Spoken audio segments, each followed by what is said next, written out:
Good evening. That's one thing we're going to talk about. Yeah. I'd like to call to order the business meeting of the Portland Board of Public Education. It is Tuesday, October 18th, 2021, and we're meeting in a blended format with some of us in person here at Casco Bay High School and others joining us via Zoom. Mr. Superintendent, will you please call the roll? Yes, Chair. Ms. Bellew, Ms. Bondo, Results? Ms. Bryden, Here. Mr. Grant, Here. Ms. Lentz, Here. Ms. Russell Better, Here. Mr. Youssef, Mr. Alzamili, Here. Ms. Diu, Here.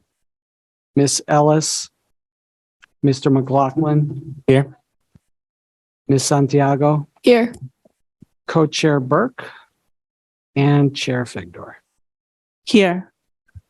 Wanted to mention that Mr. Burke is unable to join us tonight.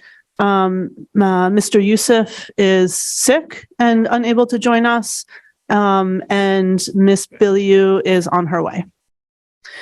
With that, I wanted to invite you to join me in the Pledge of Allegiance. I pledge allegiance to the flag of the United States of America, to the republic in which it stands, one nation under God, indivisible, with liberty and justice for all. Portland Public Schools recognizes the original inhabitants of the land on which our city and schools stand. The Wolas Tug-Eeg or Maliseet, Micmac, Penobscot, and Passamaquoddy tribes, collectively known as the Wabanaki Confederacy, or People of the Dawnland. We are honored to have Wabanaki children among our students today, and as a district, we are committed to making the past, present, and future of Wabanaki peoples visible in our schools and classrooms. We are starting our meeting today, as is customary, with public comment on any issue that we're not voting on tonight. After that, we will move right into our agenda. So if you are interested in addressing the board, please either come forward or raise your hand on Zoom, and I will try to alternate back and forth between the two. And we'll start with Julianne. Good evening, Julianne Opperman, Woodmont Street, and I'm speaking, I'm not wearing red, but I'm speaking to the issue of the educational technicians here in the district and everywhere. They're often underestimated, underappreciated. They are smarter about kids than many, and they are not individuals that should be taken for granted. From speaking experience as a teacher and as a parent. So I urge you to resolve and be very thoughtful in your way of looking at their lifestyle and their accommodations in the district. Thank you.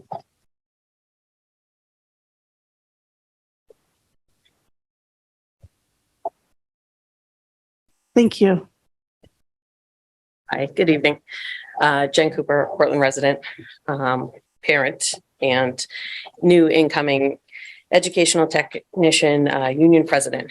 And I'm incredibly proud to stand here representing this extremely talented group of individuals. I'm not sure that many people understand the work that ed techs do, often referred to as teacher helpers. This is beyond an understatement for the workload that the professionals take on each day. From running small group instruction, one-on-one mini lessons, to the vast majority of behavioral interventions used each day, ed techs are the glue that keep the schools running. The essential work that my colleagues provide to students throughout the district is invaluable. The amount of knowledge and schooling that this group of educators bring to students each day is incredible. PPS is extremely lucky to have ed techs that hold bachelor's and master's degrees, along with many who can speak more than one language. This is a talented group of educators that are often overlooked for the work they do. Currently, a Portland Ed Tech 3 in a step 1 position on our wage scale is making $17.67 an hour. That's $1.33 less than the current starting salary at the sandwich shop down the street, which any hardworking teenager looking for some extra spending cash is now making. We have staff with student loans, mortgages, families to support, trying to make a livable wage out of this and are failing. Many of my colleagues, including myself, work a second job, and in some cases a third, in order to make ends meet. We love the work that we do and continue to find ways to stay in our profession while supplementing our income to pay our monthly bills. The average salary in the city of Portland is currently $19 an hour. An Ed Tech 3 would have to work 4 years in our district to make that milestone. An Ed Tech 2, 8. An Ed Tech 3, 11 years of service. We can attract and, more importantly, retain the highly qualified staff in our district with these numbers. For Portland to continue to draw the best and the brightest minds to serve our students, a change needs to happen. And I'd like to end by thanking my fellow colleagues for the outstanding work that you do every day, and I'm proud to represent you. Thank you. Thank you so much, Jen.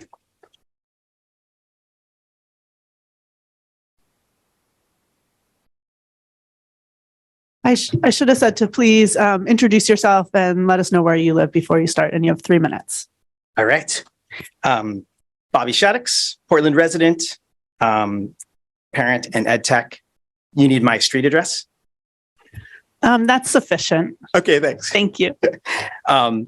Good evening, members of the board. I'd like to address the ongoing negotiation over Portland Public Schools ed tech contract.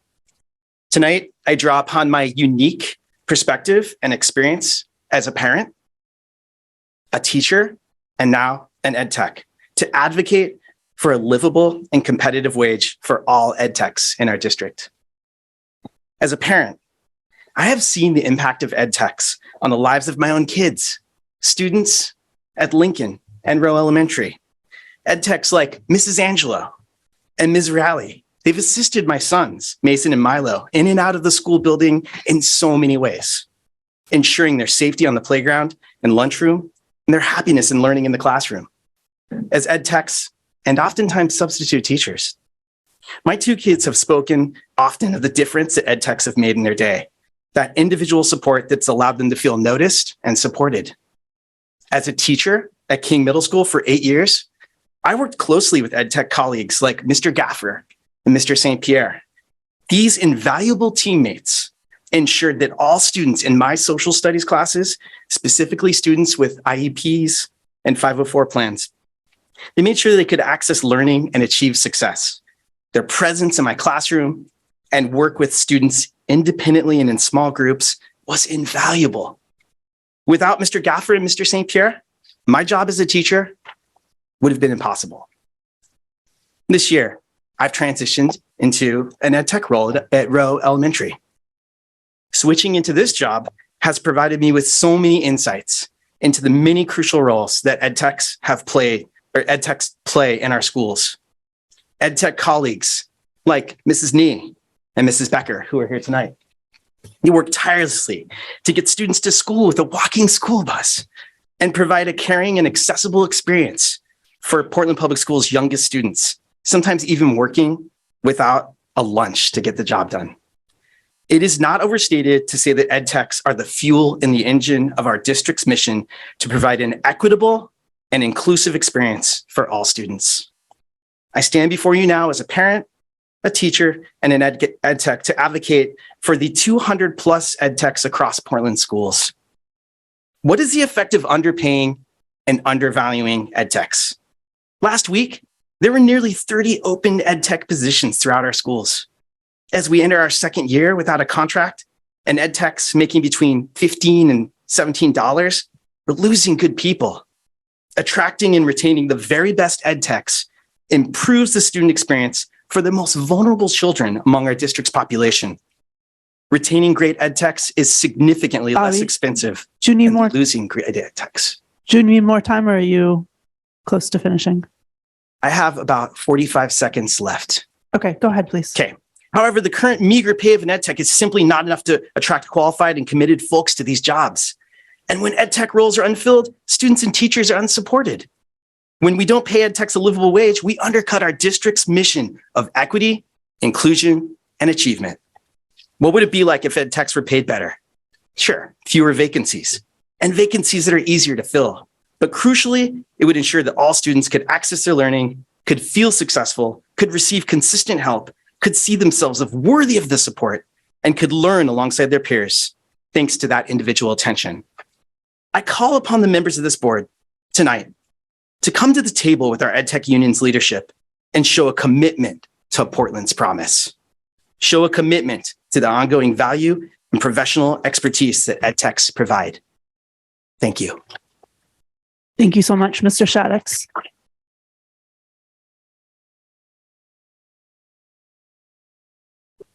Hello. Hi, I'm Judy Harris. I live on Forest Ave, and I am proud to be a teacher at Talbot School. Early in my career, which started about 20 years ago, I didn't know if I wanted to continue being a teacher. I moved to Portland and I became an ed tech because that's where my experience was. And I had 6 beautiful years at Ratify School as an ed tech. I learned more about being a teacher during my ed tech time than I ever did in college.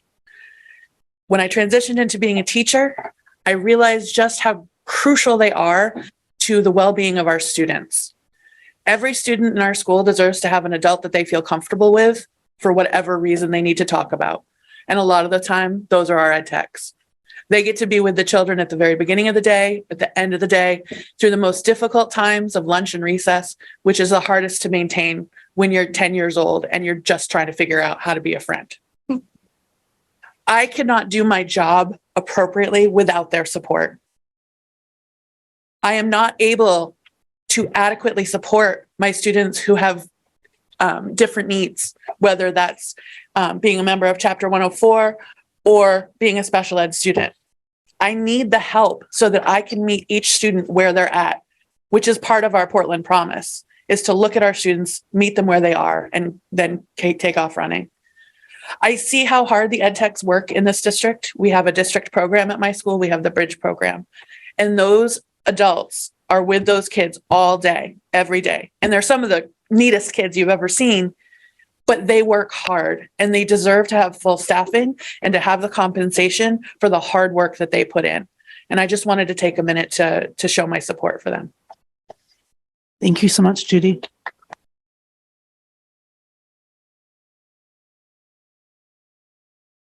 There aren't any hands up online, so folks in the community, here with us at Cascaway, please keep coming up.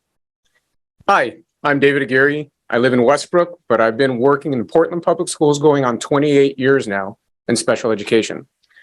Been listening to all these stories, but I think people are kind of missing what is closest to home to me. And that is in special education, the IEPs that we deal with and the students that we deal with right now with the vacancies that we have across the district are actually putting our students in danger, and they're putting our ed techs in danger. And I speak to that today in specific, that we had incidences today where we had a teacher bit, 3 ed techs slapped, punched, hairs pulled. We've had students who were unattended because we were having to deal with that. We've had students attacked by other students because we didn't have ed tech coverage.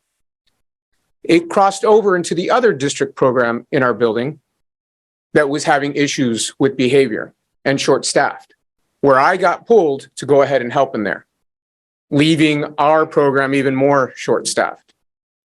Every day these incidences happen because we have these vacancies.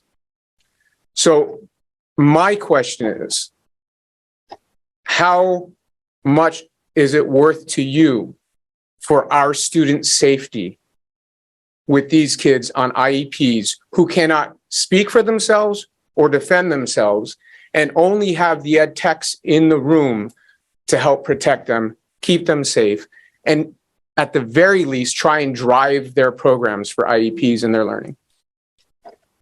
Thank you.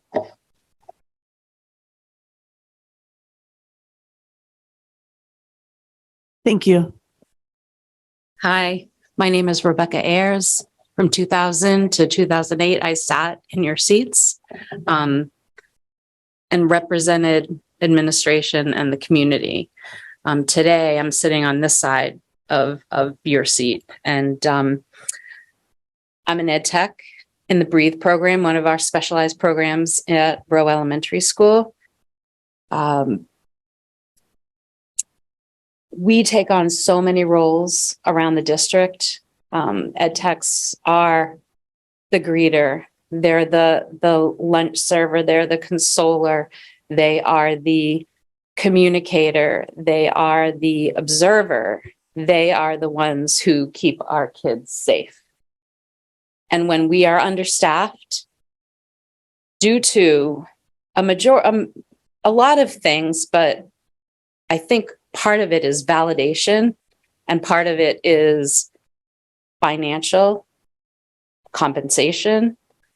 We do a disservice to our kids. We also do a disservice to the staff and the employees who are the ones to promote our Portland Promise.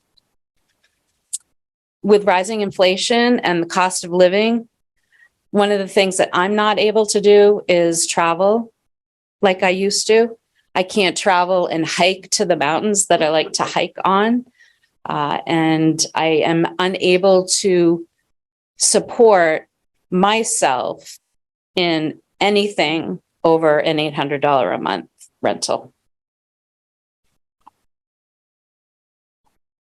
The current salary for Ed Tech 3 positions, the highest paid Ed Tech level is currently $17.67. That's what I started a year ago at 57 years of age, coming from a very professional job at about $25 an hour. It was a huge hit, but you know what? I did it because when I subbed for this Rowe Elementary School in 2020, when we first came back in April, I loved it and I fell in love with what I was doing.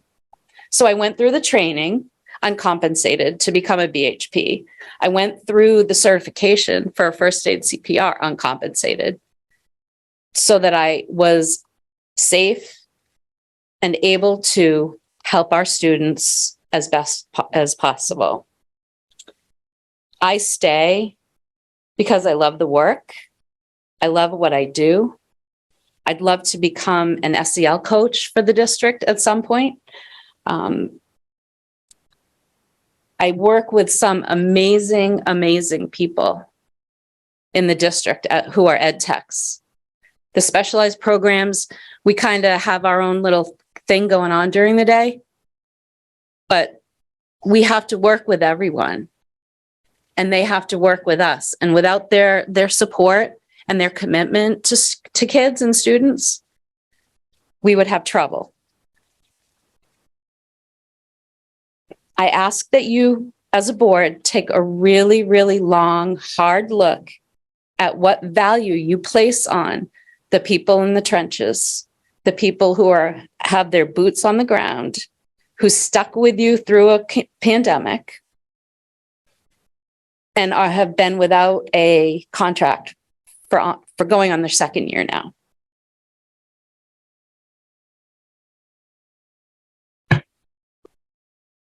I think this is a conversation that needs to take place amongst yourselves in executive session, and I hope that you are hearing our message tonight. Thank you. Thank you, Rebecca.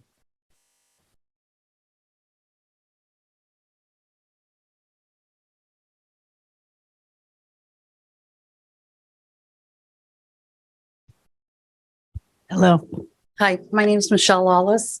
I live on Woodford Street in Portland, and I was the former Ed Tech Union president. I'm coming here tonight to speak on behalf of my colleagues and ask that you recognize everything that has been said this evening and the value and the worth that they bring to all of our students and families in the district. Portland Public Schools has done an outstanding job in the last 5 years in promoting itself as a groundbreaker and a leader in work in this state around equity. Part of that groundbreaking work is recognizing when you have an opportunity to take the lead in every aspect of district work. Oftentimes, ed techs are told that what we receive in compensation is comparable to every other district around us. The work that these ed techs do, the training and the experience they have, as well as their education, exceeds every other district around us. Now is the time for Portland Public Schools to be trailblazers in the area of setting the tone for compensation and value of ed techs in Portland. I'm urging all of you to think about that groundbreaking work in the work that you do. Thank you.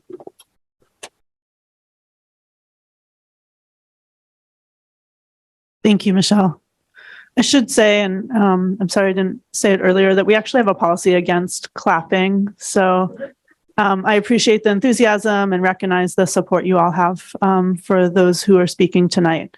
But I will ask you to not to clap, just so that anyone can come forward and feel comfortable stating their views. Is there anyone else that wants to speak to the board tonight? Again, this is on any issue that's not on, that we are not voting on tonight. Okay, don't see anyone in the room. I'm just going to double check Zoom. I don't see anyone on Zoom. So I'm going to go ahead and close public comment. And we're going to move to the report of the chair. And I'll just start out and say that for all of you who are here tonight to support the EdTech contract, we hear you. I hear you. We greatly value you. We also face real budget constraints. So the board has an executive session, as was mentioned at the end of our meeting tonight on the contract. And I look forward to and am optimistic about where we're going. So thank you so much for being here tonight. I want to congratulate four Portland Public School staff for receiving Bowdoin College's 2022 Education for the Common Good Award. The four recipients of the award are Superintendent Batana, Director of BIPOC Career Pathways and Leadership Development, Julia Hazel, Portland High School Assistant Principal, Alberto Morales, and Executive Director of Human Resources, Barb Stoddard. In presenting the award, Bowdoin Education Professor Doris Santoro said that all four PPS educators were selected because, quote, they have demonstrated the courage, vision, and tenacity it takes to make our schools better places for everyone, especially educators of color. So I want to congratulate again, Javier, Barb, Julia, and Alberto. This is the core work of our district, and I hope you feel proud for your trailblazing work. I wanted to mention, as Vice Chair Burke mentioned last week, that we have two important opportunities for staff, students, and other members of the community. Their volunteer opportunities. First is on our Superintendent Search Committee, and the second is on our Participatory Budgeting Advisory Group, which will be advising the board on the allocation of remaining federal COVID-related funds later this year. If you're either interested in either role or in both, so again, the Superintendent Search Committee or the Participatory Budgeting Advisory Group, there's a short, very easy application to fill out. It's on our website. You can also email me directly or email the board, and we can get it right to you. And I will go ahead in a moment and put it into the Zoom chat. And that is it for my report tonight. We're going to move to the report of the students. Tonight we have a report from our acting Casco Bay High School rep, Maggie Ellis. She is tonight on Cow Island as part of her senior quest. And so Superintendent Batana is going to read her update. Superintendent Batana. Yes, thank you. Thank you, Chair. This is filed by Maggie Ellis, who is, as you heard, on quest. Casco is starting off the school year strong with students and teachers getting to know each other in the classrooms. In addition, seniors are heading off to Cow Island and the White Mountains for their annual quest this week. As you're reading this, I'll be on quest. Quest provides students with a chance to bond in an outside of the class capacity, learning about leadership, problem solving, and team building in the outdoors. Next week, freshmen will be leaving for their quests, giving them a chance to get to know their crews and class that they will be spending the next 4 years with. Last week, a panel from the state visited Casco Bay as part of the process to get to know freshman social studies teacher, Mr. Bernstein, as he is one of the 4 finalists to be Maine State Teacher of the Year. Let's go, Mr. Bernstein. Also, I would like to vote in favor of the proposed high school choice change if an absentee vote is a possibility. Thank you, Maggie. I did let Ms. Ellis know that the board does not take absentee votes, primarily because as a deliberative body, there is a primacy placed on being a part of the deliberations of the board and the discussion that you will be having today. But Maggie did want you to know where her head would have been coming into that discussion. And so that's the report for Casco Bay. Thank you, Mr. Botana. And now we're going to move right into the report of the superintendent. So you are back on. Great. It's always more fun to actually follow the student than follow me pretending to be the student. But so I begin today recognizing Liam Faye LeBlanc, a senior at Portland High School, who's the only Portland Public School student recognized as a National Merits Scholar semifinalist. Liam is among just 51 Maine seniors named as semifinalists in the 2023 contest. They're among approximately 16,000 semifinalists nationwide in the 68th Annual National Merit Scholarship Program. The nationwide pool of semifinalists represents less than 1% of U.S. high school seniors and includes the highest scoring entrants in the state. I credit Liam for his diligence and hard work. Liam is an exemplary student of the high quality education offered at our high schools, and I wish him the best as he continues in this competition. I also want to give a shout out to his teachers and all the other supporters, including his family, who play such key roles in all of our student success. As you heard earlier, I was honored to be awarded the Bowdoin College Educator for Common Good award this year. And I would like to congratulate my colleagues, Julia Hazel, Alberto Morales, and Barb Stoddard, with whom I share that honor. We received the award in recognition of the district's effort to increase staff diversity and support diverse educators so that they can thrive. Julia and Alberto co-authored the Educators of Color report that was the basis for much of our current Pathways work, which Julia now leads and which Alberto is an example of. Barb, as our Executive Director of Human Resources, created the environment and showed curiosity, vulnerability, and commitment in sponsoring the research and driving the subsequent actions. I'm very proud of this work and humbled to be recognized alongside them. I would like to thank Department of Education Commissioner Pender Macon for recognizing and acting to support districts with high incidence of students experiencing homelessness and newcomer language learners. Last year, several area superintendents met with Commissioner Macon and members of her team to discuss the challenges we were facing with the influx of new students staying in area motels. The commissioner listened and subsequently worked with her team to identify federal funds that could be used for this purpose. We're grateful for the action and look forward to being able to support these students and their families more effectively as a result of this $1.6 million grant. Last week, we inaugurated our new mobile makerspace in a ceremony at Rowe Elementary School where the makerspace will be housed. I'm grateful to Assistant Superintendent Malia Nally, Foundation for Portland Public Schools Executive Director Andy Weissman Summers, and especially STEM Coordinator Brooke Teller for their vision, passion, and drive. I'm also thrilled that Karen Scheibels, a seasoned and exceptional science educator, has volunteered for this assignment. Starting now, all of our elementary schools will have a 2-week visit from the mobile makerspace, and all students will have the opportunity to explore and learn using this amazing resource. I'm grateful to our many funders who have helped to make this opportunity possible.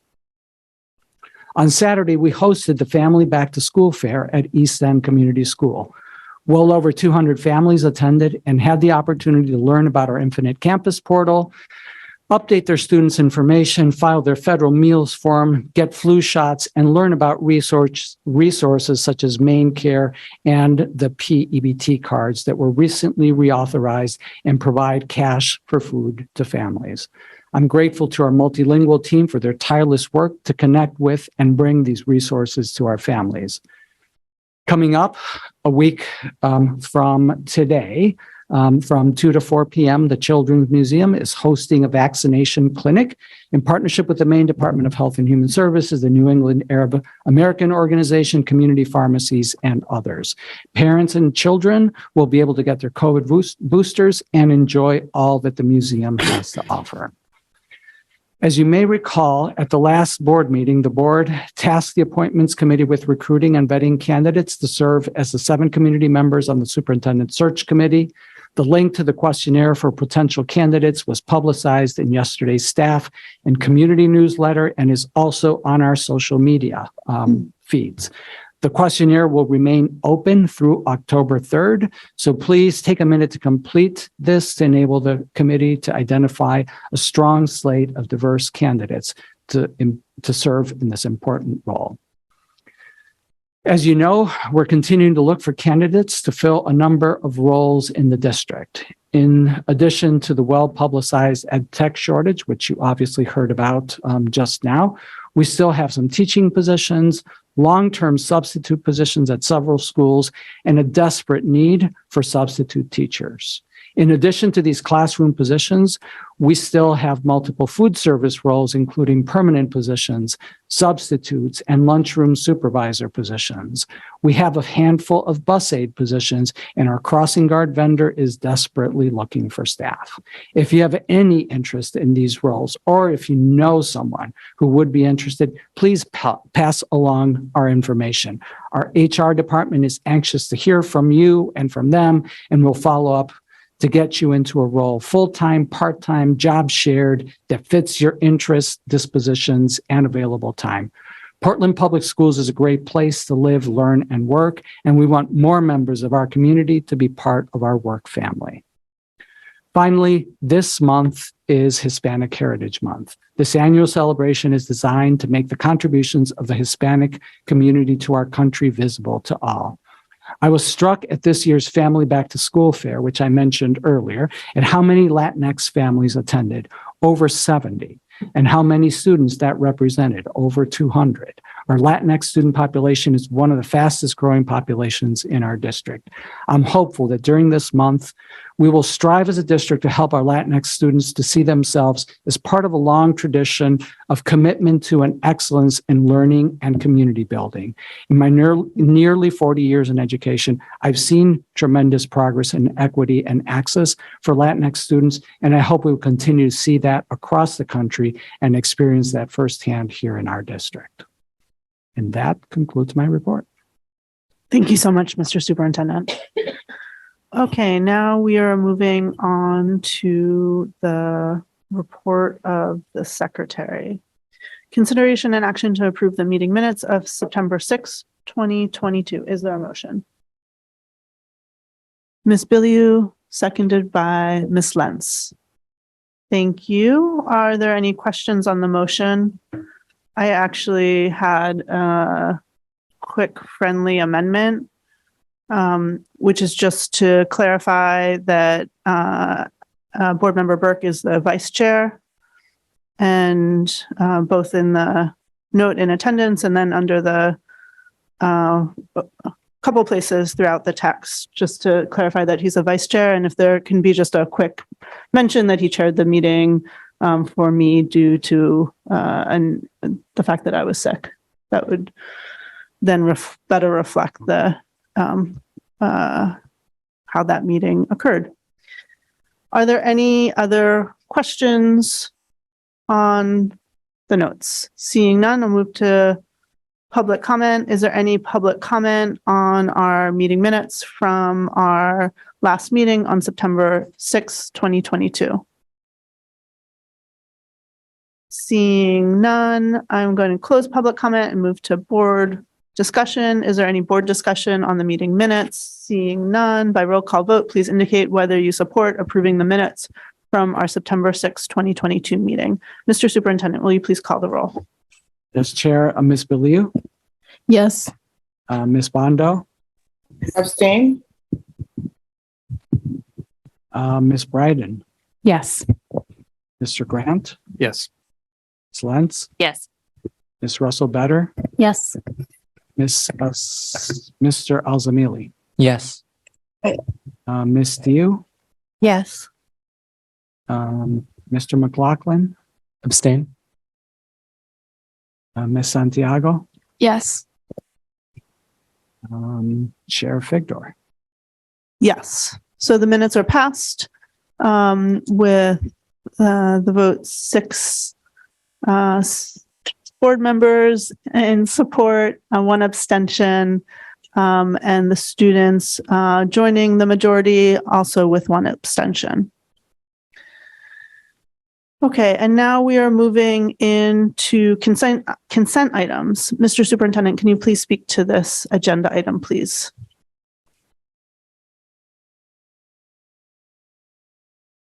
Yes, Chair, under Board Policy KCD, the school board accepts by unanimous consent contributions made to the school district, and as required by that policy, all the donations are listed on the board agenda under this item. Our practice is for each donor to receive a written contribution acknowledgement expressing our heartfelt gratitude as well as for their tax purposes. I would like to thank the generous contributors to the Portland Public Schools who have made donations of durable goods, goods of substantial value and historical or commemorative significance, including for the Gerald Talbot Elementary School, which received the following donations: school supplies for use in the classroom from Androscoggin Bank of Portland, office chair for Andrea McCall of South Portland. From Andrea McCall. Backpacks and supplies for students from Serve Pro of Gorham. Gift cards from various businesses for staff use from Sarah Bryden of Portland. Hannaford gift cards for teachers to purchase snacks in classrooms from Anita Chandler of the Portland Female Charitable Society of Portland. A monetary donation to be used to purchase a book in honor of Edith Young, who was a Peace Corps member teaching in Botswana and the Navajo Reservation in Arizona, from Mary Salamone of Portland, and school supplies for use in the classroom from Elizabeth Richards of the Portland Kiwanis Club of Portland. And secondly, the Multilingual and Multicultural Department received 500 pairs of new shoes and 1,500 pairs of socks for those in need from Souls for Souls of Old Hickory, Tennessee. And as always, we want to thank our many contributors for their generosity and support of our work. Thank you so much, Mr. Superintendent. Okay, and now we are moving to our board focus on educational issues. And tonight we have our update on our food fuels learning. This is an annual update. And Mr. Superintendent, are you going to introduce this? Yes, briefly. Okay. Tonight, as you heard, our board focuses the annual update on the Food Fuels Learning Initiative. Under the direction of Jim Hanna, the Greater Portland Food Security Working Group has partnered with PPS for the past 5 years, so since 2017, to increase food security in our community. So many innovative programs and opportunities have resulted from this partnership, and it's always a treat to have Jim and the team here to give the board the annual update. And so I'm going to turn it over to you, Jim. Thank you, Superintendent Bottano. We have a slide presentation that's going to be led by Lily Shaliff, who will introduce our achievements this year. So go ahead, Lily. Great. Thank you. And good evening to everyone on the school board and district staff and everyone who's in attendance and viewing through Zoom. Thank you for having us here tonight. So as you've heard, we are part of the Food Fuels Learning Leadership Team, which was initiated organizing for food security for Portland Public School students in 2017 in conjunction with Superintendent Javier. We come from many different partner organizations, and we'll take a minute to introduce ourselves. My name is Lily Chaliff, and I'm the Schools and Youth Program Director at Cultivating Community. I'm Jimmy Hanna, Executive Director of the Cumberland County Food Security Council. I'm Zoe Grodsky. I'm the Food Fields Learning Coordinator Vista with the Cumberland County Food Security Council. I'm Ailish Dunnigan. I'm the Portland Program Coordinator for the Locker Project. And I'm Adele Wise, the Local Food Access Consultant at the Cumberland County Food Security Council. I also just wanted to acknowledge Dawn Hilton, who may or may not be on this call tonight, who stepped in as the Food Service Director for this year. So some of you have heard us many times over the years, and some will be brand new. So we hope to be concise with our information sharing. You can definitely find out more on the Food Fields Learning website. We also have a monthly newsletter, and there will be a board doc shared with a lot more sources that explain the breadth of the work that we do. So our mission is to build food security in schools through comprehensive research and community-based action. And we believe that Food Fields Learning and all students at Portland Public Schools have the right to nutritious, culturally appropriate food that allows them to attain their full potential. As you can see from this timeline, and as Superintendent Javier said, Food Fields Learning has been organizing for 5 years with the Portland Public Schools, which is an exciting landmark. We began in 2017 when a Reiki parent called for a community meeting about hunger that she was witnessing. Superintendent Javier supported action and Food Fields Learning was formed. It began with a community needs assessment of over 200 parents, staff, and partners. From that, 5 action groups, each with their own set of recommendations that came from the community needs assessment, was formed. These action groups are federal nutrition programs, school gardens, nutrition education, charitable foods, and sustainable practices. Each of these action groups is convened monthly by a member on the leadership team who's also working in that field. Our work has grown to include a food fund in conjunction with the Foundation for Portland Public Schools that supports many initiatives in the network, including being able to distribute $30,000 of emergency COVID grant funding. We have also built capacity and resources through project grants, building a high school internship, and we have influenced the school culture and food learning environment by co-designing what is now the Garden and Living Schoolyard program, providing cooking carts to schools, piloting African lunch options in addition to many other taste tests, supporting access to summer meals, supporting communications between food services department and schools, and creating communication and coordination for free food distribution to students and families through the schools. So we will now hear briefly from each action group about a couple of the accomplishments from the past year and what they are looking ahead to as well. I'll pass it over to Ailish for the Charitable Foods Network. Hi, I'm Ailish. I'm again the Portland Program Coordinator for the Locker Project and co-convene this Charitable Food Actions Group. This group in particular is made up of partner organizations with a large scope of work in the Portland area that touches the lives of Portland students and families, with the goal of ensuring that students have access to nutritious food both in the school day, but also supplementing beyond the school day. On the next slide, there's a few highlights from this past year. Specific to the Locker Project, where I work, we distributed about 94,000 pounds of food through the schools last year, and about 57% of that was fresh produce. So we work with school staff at each of the schools to provide take-home bags at the elementary level, which was started at the beginning of the pandemic. And last year, we also reintroduced choice-based models where we could, primarily at the high school and middle schools, stocking pantries and hosting fresh food events. which is pictured on the left there at Deering High School, and will hopefully be in all 3 of the middle schools this year. And another project supported by this action group this past year, pictured on the right, is the addition of the food pantry in the Multilingual and Multicultural Center in central office. The center's staff there has been distributing food since early last spring, particularly culturally important foods like dried beans, garlic, rice, semolina, pasta, herbs, a long list of foods since last spring, and are able to share information about other food resources in the area outside of the school system as well through that pantry. So very brief glimpse of some of the work going on within this action group, but thank you for your time. And I'll pass it to Adele with Sustainable Practices. Hi, thanks, Ailish.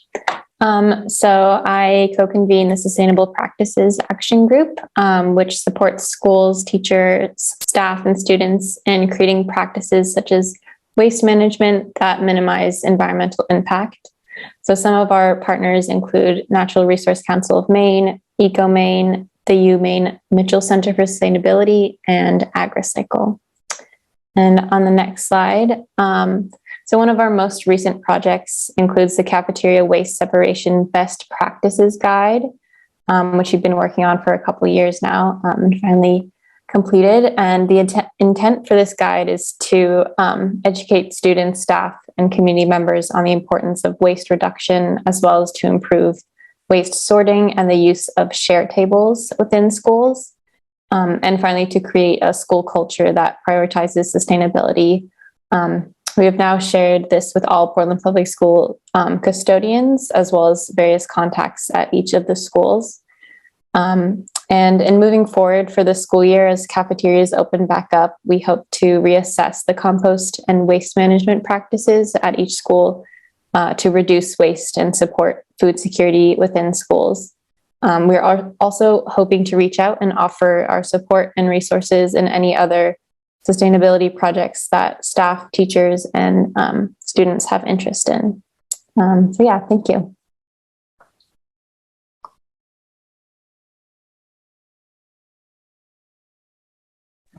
Sorry, I was on mute. I'll pick it back up for the School Garden Action Group, which has been meeting and thriving for the past 4 years through leadership from cultivating community and also having really deep relationships with parents and school staff. We were well primed to support the shift to outdoor learning at the beginning of the pandemic and tied in resiliency around food systems, connection to nature, climate, and mental and emotional health.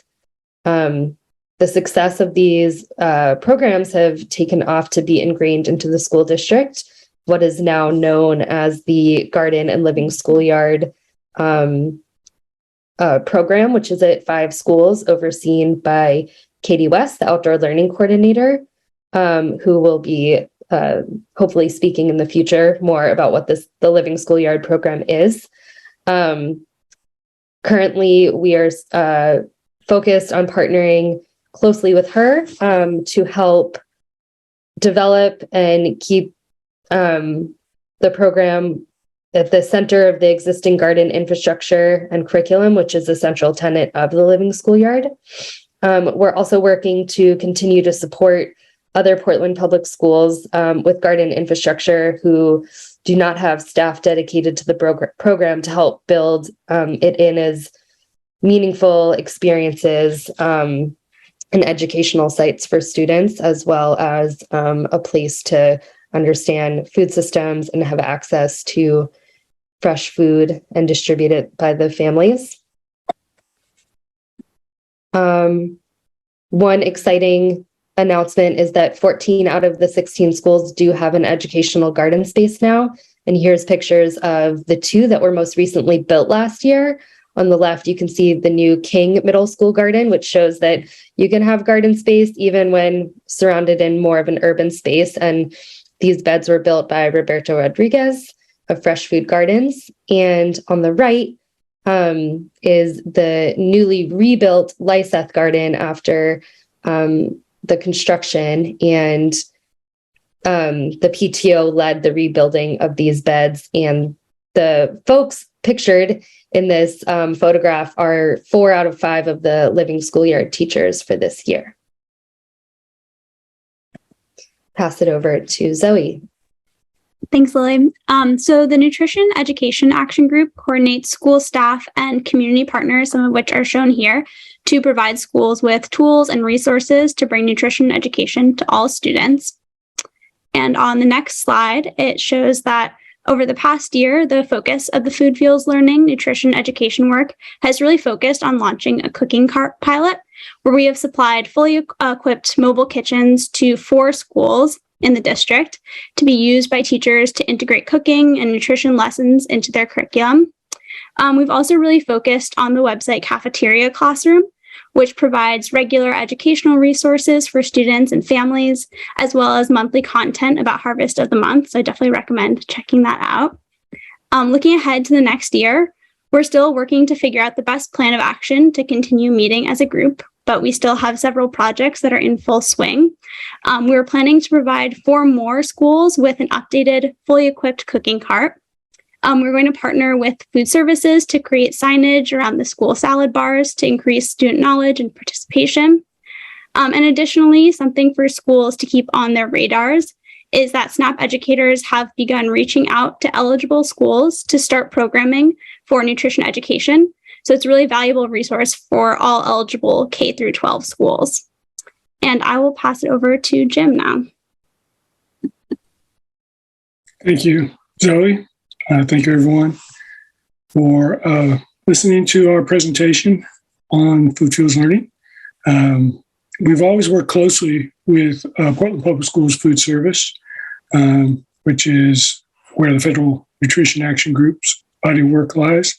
That began when Superintendent Bottano assigned Food Service Director Jay McLucas to be the point person for Portland Public Schools to this initiative.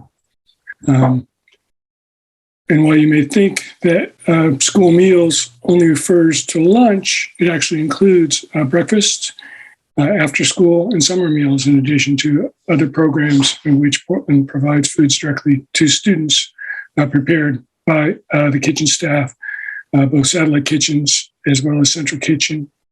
And we share the goal with food service of increasing participation in all those meals. And it's particularly important because, as relating to food security, as much as 2/3 or more of a child's daily nutrition can come through those school meal programs. It's where they learn about foods that are good for them, as well as making good food choices and being exposed to a variety of foods they may not have tasted or experienced at home. So that's why it's very important that school meals are perceived positively and that there's no stigma associated with the food itself or with students who eat school food. And that increasing participation in school meals was a key piece of our Farm to School grant, which included a variety of the initiatives that we'll be talking about, including a branding initiative in partnership with a private branding firm who did a great job developing some of our resources and the look of the logo and the look of food service. Additionally, we had some support from a consultant who did an analysis of local procurement and ways to be able to purchase more local food through the resources that are available through the food budget. There's just been so many important elements that have contributed to this.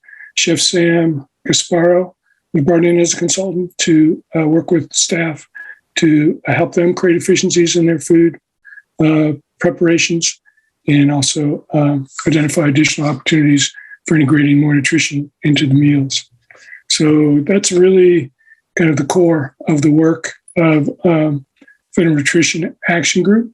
And just want to note that overall, Food Fuels Learning is an unprecedented, comprehensive approach to the school food system. No one is, in the research we've done, is doing anything on this scale at the national level. So we're pretty enthusiastic about our work and the way everything is integrated. So while one action group may talk about a specific area or specific project, we're all working very closely together. And we welcome participation from the community. Many of our partners we brought in through this initiative, as well as parents. School board co-chair Adam Burke first got involved as a parent with our Federal Nutrition Action Group. Had a lot of great insights and was very helpful early on in the formation of Food Fuels Learning. So just a few examples of ways we work with nurses, teachers, custodians, as was noted by Adele, sustainability practices. So there's just so many opportunities for the community to connect with our work. I think Zoe's going to pick up the next slide. Yeah, so our network has also brought capacity to the district in ways that fall outside of the scope of the specific action groups. One way that Lilia previously had mentioned, in 2019 and 2020, we launched the first rounds of the Pps Food Fund. And this year, for our February 2022 grant cycle, we were able to grant $17,750 to 9 different teachers and community partners who are working to build food security within Portland Public Schools. So pictured here on the left, you can see the Greater Portland Family Promise culturally appropriate food programming, some packaging going on there. And then on the right is a banner for Present Day Maine, and we were able to help fund their Solidarity Pantry. The network has also been able to provide staffing capacity to the district through AmeriCorps Vista with my position, the Food Fuels Learning Coordinator, and also the local food coordinator Vista, who works on sustainable practices. Additionally, the Food Corps program through Cultivating Community has provided capacity to school gardens in the past and now to food service with the addition of the school nutrition service member. And lastly, we've really worked on investing in youth leadership development opportunities through the Food Fuels Learning High School Internship Program. This program is entering into its 3rd year this year, and students have been able to engage in projects like a district-wide research project and multiple different hands-on food security initiatives. So a lot of really exciting youth work happening in the network. And so, Jim, I will pass it back over to you. So we've been grateful for the ongoing support of Superintendent Patano for this initiative and his leadership. I say that with some sadness, knowing that he's announced that he will only be with Portland Public Schools for 1 more year. So if we had a building, we would probably name it after the Javier Patano Food Fuels Learning Building. But since we don't have that, we will just acknowledge his critical role. Everything from the Food Fund was his idea to really just making sure that we had the right connections and prodding his administrators to be involved and participate. So it's been critical to have that level of support, and we hope we can maintain that through the transition of a new superintendent. We've been grateful for him bringing us to the school board for our presentations annually, so the school board is informed of the importance of this work, and really the amount of resources we're able to leverage is pretty critical. But as Zoe noted, she's an AmeriCorps Vista, and that's not a sustainable model for staffing Food Fuels Learning. So we're looking at partnership with schools to help us figure out how to do that going forward. Any investments in the budget that could be made into this initiative, I think we haven't quantified precisely, but as you can see, there's a lot of benefits and there's a lot of return on the investments that are being made. We brought in a $100,000 farm to school grant, which leveraged another in the proposal, $80,000, but actually by the end, it leveraged much more when we look, for example, at the culturally important menu development project that was funded by Full Plates, Full Potential and led by Cultivating Community. So that came out of that work. So they're just kind of a cascade of opportunity and that really want to emphasize the importance of investments from the school in supporting this ongoing work, both with resources and with a positive attitude toward food service. I think we provided you with the Food Service 101 document, which really describes how food services work. You guys all need to be champions and promote school food service and really, make sure that there's no stigma associated with students having meals. The other thing Lily noted was the emergence of the outdoor education program and the teachers that are involved, and the critical role Food Fuels Learning had in supporting kind of the foundation for that. I saw Bobby Shattuck earlier talking about something else, but we worked with King Middle School in their expeditions, providing a food cart there and providing a lot of important information for those expeditions. So again, I think it's really important to keep in mind as you budget for food, that you staff central kitchen and food service staff fully. I know that they're having a hard time filling all the positions they have funding for, but in an ongoing way, it's important that the staff is sustainable at central kitchen and in food service. I'm going to look to the rest of my team to see if there's any other suggestions around sustainability and ongoing support for Food Fuels Learning that I might have forgotten. And if not, we're going to turn it over to comments and questions from the board. Thank you so much, Jim, and to the full team for your presentation tonight, and for all the work you do, as well as Jim, for how much you've contextualized the work you do. Really appreciate that. I'm going to look to my colleagues on the board for questions they might have. Ms. Lentz. Yeah, I just wanted to offer up some gratitude. It's not lost on me how much coordination and effort it takes to bring all these resources together and to hold them in such a wonderful container. And I just love hearing my 7-year-old at Ocean Ave comes home and talks about all the different things that are happening with food. And I think it's one thing to do all of these things in our district, but to do it in a way that engages our young people and puts a really great attitude on it, and curiosity is another. And so I'm just really thankful for the ways that everyone on this Zoom call is approaching the work, and everybody else that's not here. So thank you for what you're doing. Thank you, Ms. Lentz. Miss. I have a question, Chair. Yes, Miss Bondo. I thought you had your hand up. Please go ahead, Miss Bondo. Yeah, thank you, Chair. Thank you. I just want to echo what Miss Sarah just mentioned about, the great opportunity here, especially for the Nutrition Education Action Group. And I just have a few questions here, because I heard about the food insecurity. And then what we all know that the food insecurity is one of the impact for kids' education. And when I see what's going on to the community for low-income families and some of the marginal families to try to access some healthy food, and especially have the choice to choose enough healthy food is not really accessible for most of them. And then when I see the waste separation that you just had on your presentation, I had a question to try to understand if we maybe come up with some statistics or data, are many food being wasted versus what the student has consumed. Because it's so important to understand those kind of leverage, that kind of balance between what has been wasted and what has been consumed, because what the students are choosing. So I just want to have a few details. If you have done that, or maybe are you thinking to do that one in the future? What I can say about that is, it's always a priority to preserve edible food in the cafeteria when it's possible.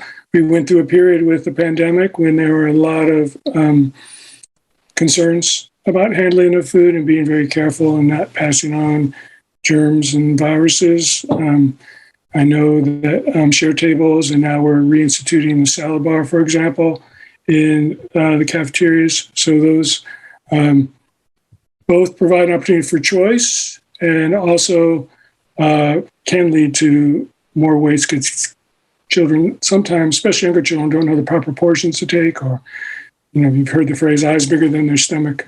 So my suggestion for that is to more fully staff the cafeterias so there's more adult support for helping students make those choices. That's a specific recommendation around that we've observed can be helpful in the cafeteria in terms of just less food waste. But there are some regulations too. The USDA requires a certain number of vegetables on every plate, which inevitably some children have a grandchild who won't eat anything but bread, for example. So they struggle with some of the things that are put on their plate. And we can't control that for every child, but we do our best, right? Yeah, I'll just jump in with a little bit of the programming that we do.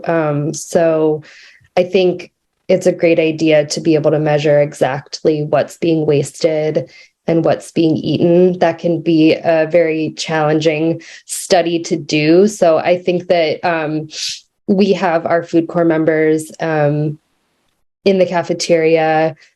In the cafeterias regularly doing district-wide taste tests and rotating between all of the elementary schools.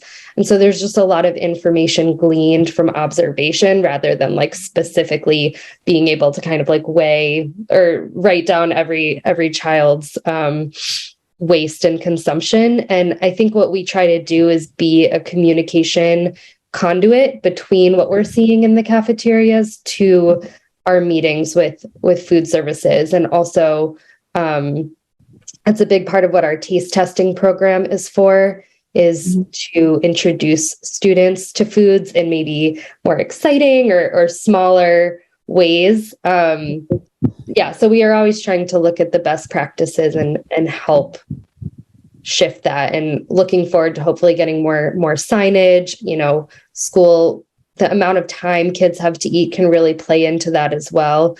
Yeah. Okay. Yeah, that makes sense. My last question is about, I see on the presentation, then we have introduced some culturally menu initiative.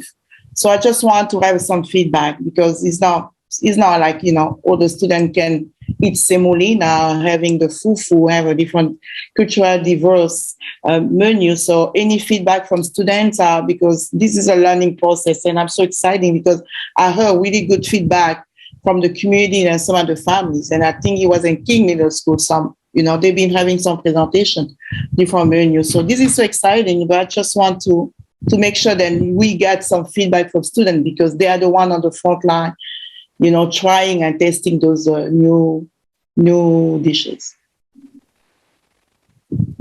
Yeah. So for school meals, I'll let Ailish speak to charitable foods, but the culturally important menu development project we did last year, taste tested, but developed, trained staff, and then taste tested with students 3 African dishes that were created by Khadija Ahmed, who works at Good Shepherd Food Bank. And we got really great feedback about those, and we'll be rolling them out in the high schools this year. And there was a lot of feedback given about other meals that students would like to see, from different parts of the world. So for us, that's really just about capacity on the food service side to be able to implement, and also grants to develop the meals. All right. Thank you so much. Thank you. Yeah. Thank you so much. These are great presentation. Okay. Thank you, Ms. Bondo. Can I just add one more thing, Chair, about some of the folks that aren't here tonight? I just want to acknowledge Amanda Hutchins, who chairs our Nutrition Education Action Group from City of Portland Public Health, and the great job she's done bringing SNAP Ed to our elementary students. Also want to acknowledge Andy Summers from the foundation, who's just been an incredible ally supporting this and supporting the Food Fund, and writing additional proposals to bring additional funds to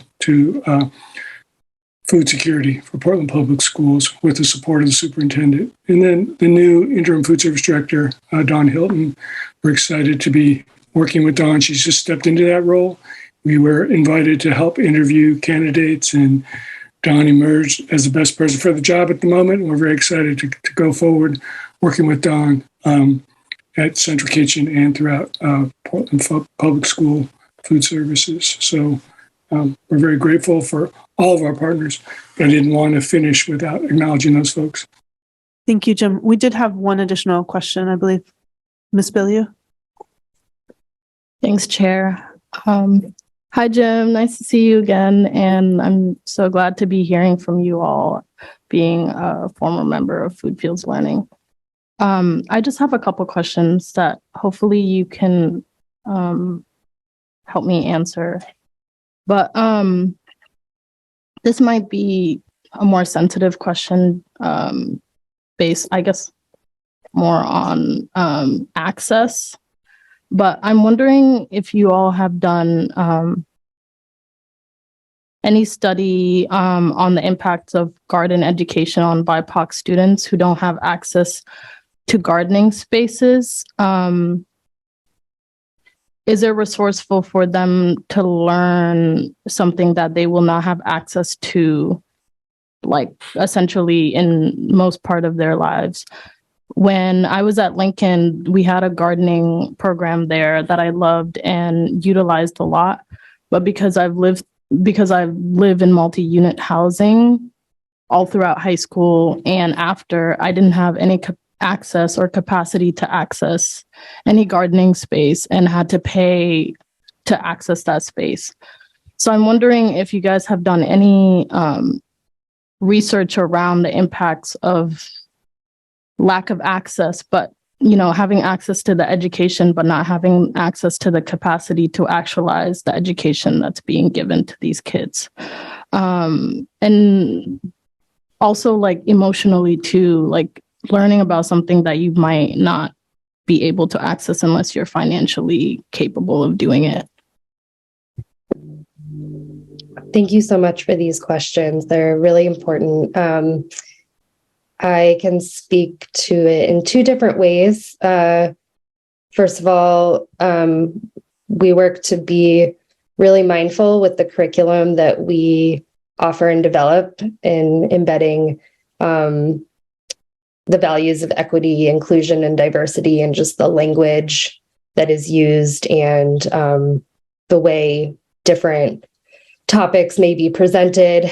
And I'd love to speak more to that at a different time. I can also say that part of the power that Food Fields Learning has is that we have networks to so many different providers working within food justice and food security. So one other program at Cultivating Community is the Urban Agriculture Program. And we do our best to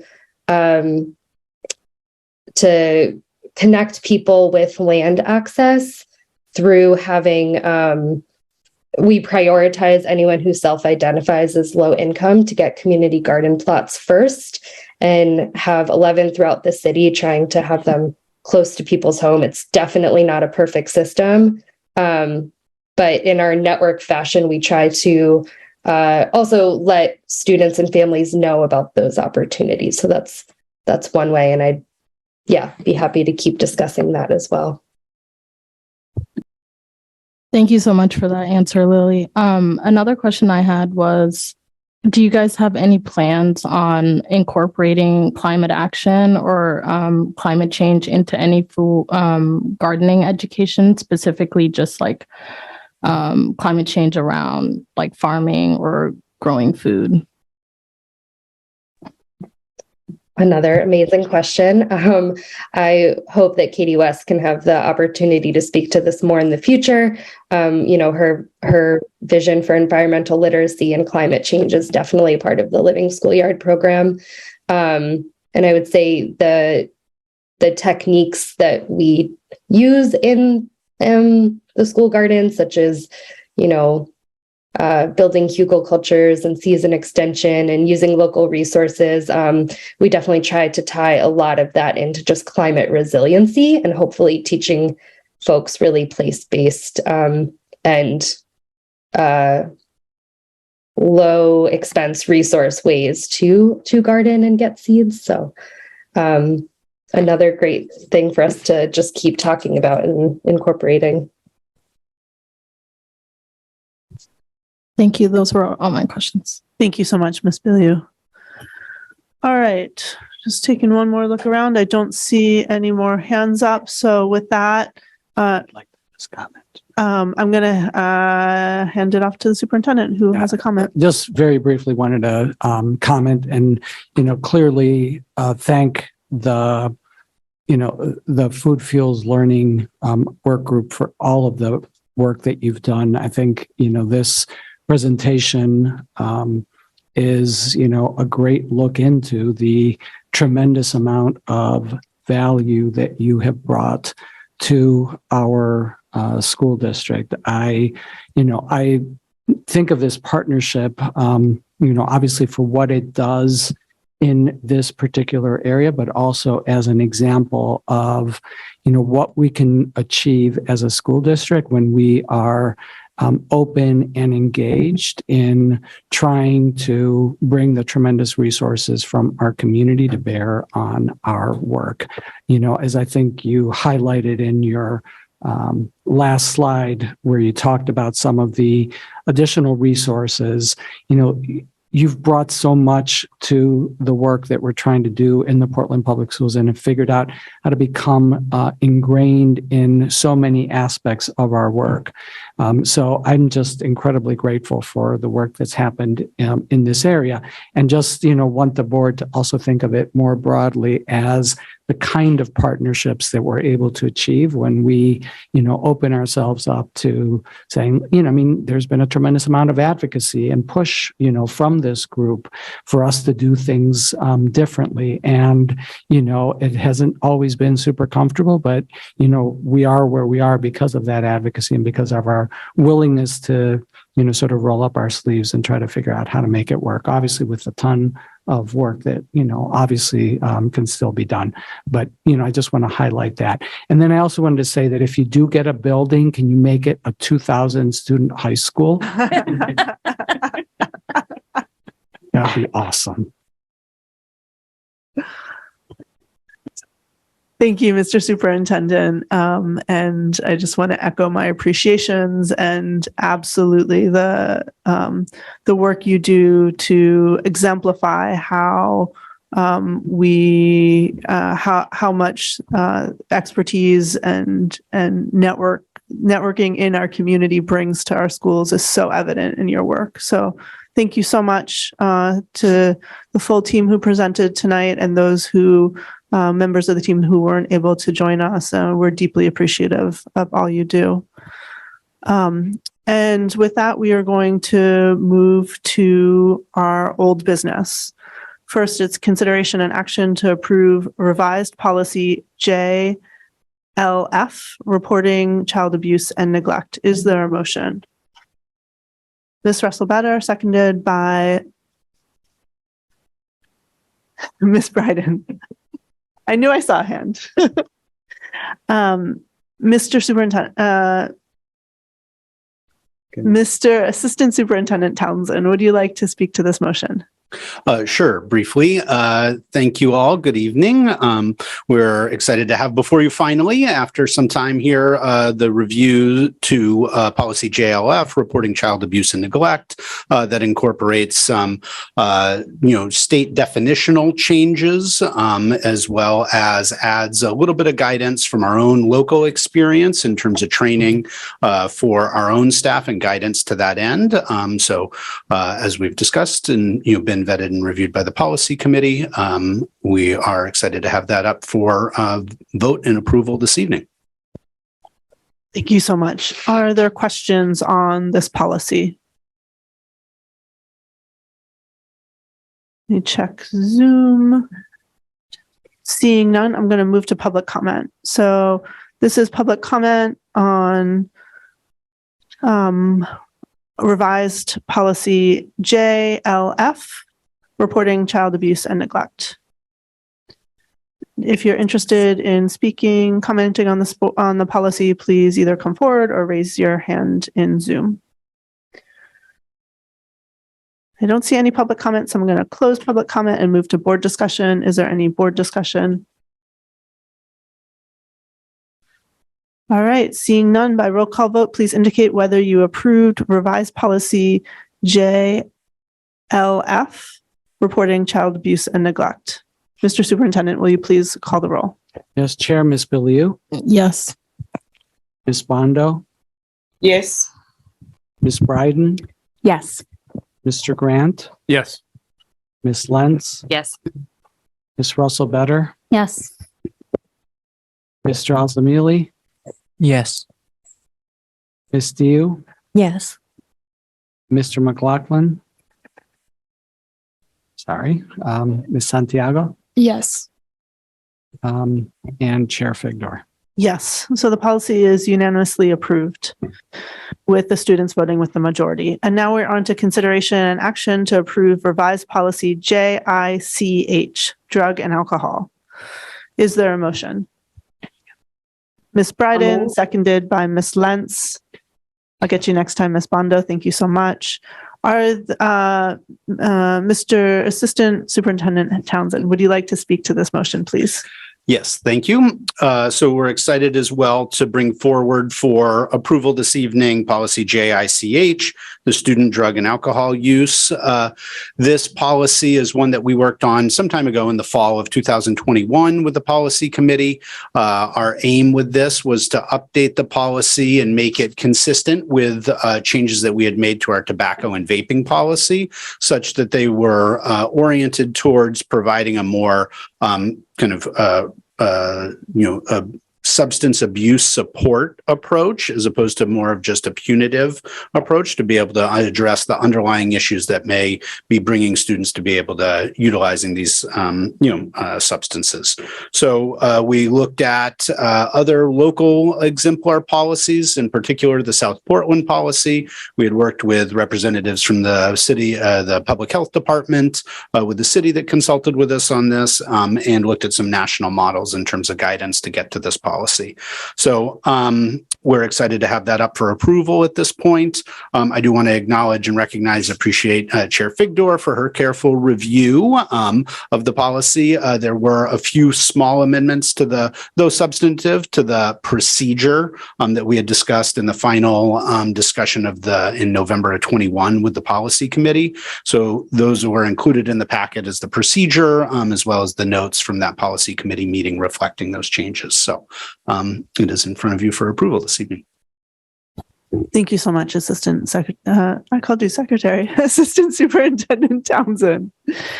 Are there questions on the policy?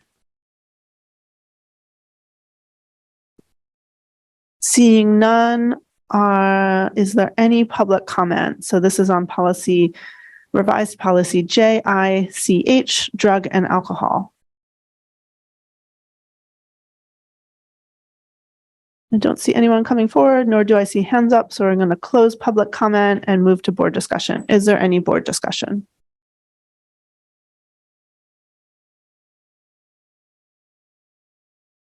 All right. I just want to appreciate the work of the policy committee, of Mr. Townsend. I appreciate this new focus in how we address these issues, moving towards responses that we are more confident will work. So thank you so much, Mr. Townsend, and to Ms. Russell-Better for leading this work.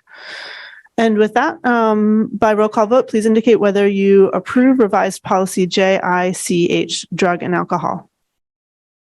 Mr. Superintendent, will you please call the roll? Yes, Chair. Ms. Belieu? Yes. Ms. Bondo? Yes. Ms. Bryden? Yes.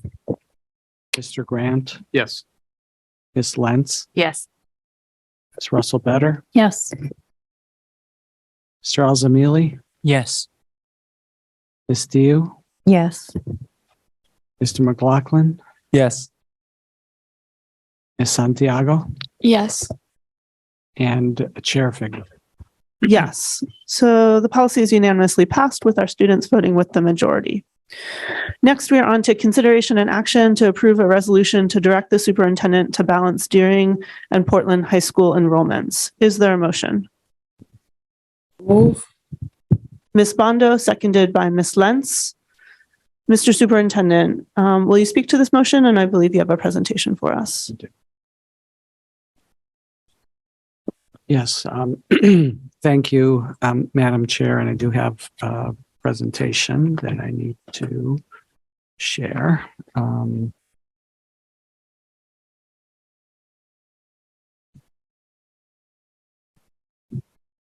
I'll just take the opportunity as the superintendent is getting situated to say that I expect that we'll consider a few amendments after the superintendent's presentation, and I will help walk us through that process as we move forward.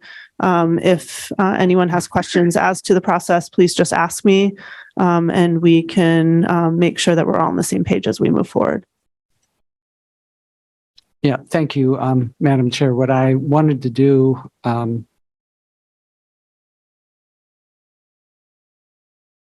maybe.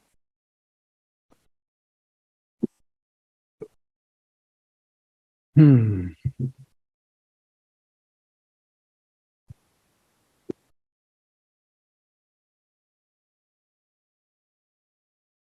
don't know why this isn't working.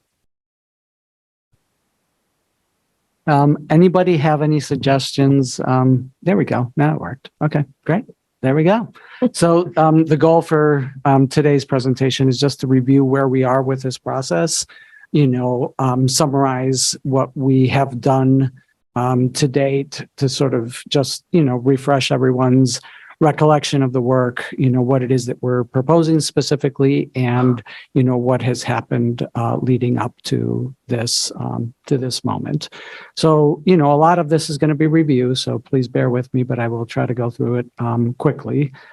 We wanted to talk a little bit about the impact, because ultimately this is about leveling enrollment at our comprehensive high schools. And we wanted to talk a little bit what happens when that enrollment is as uneven as it currently is. And just to sort of, get fresh figures on that, we're at over 950 students at Portland High School and just under 750 at Deering High School. So, 200 students difference is a fairly significant difference in those two schools. And some of the background that you're familiar with, since 1970, we've had high school choice in Portland.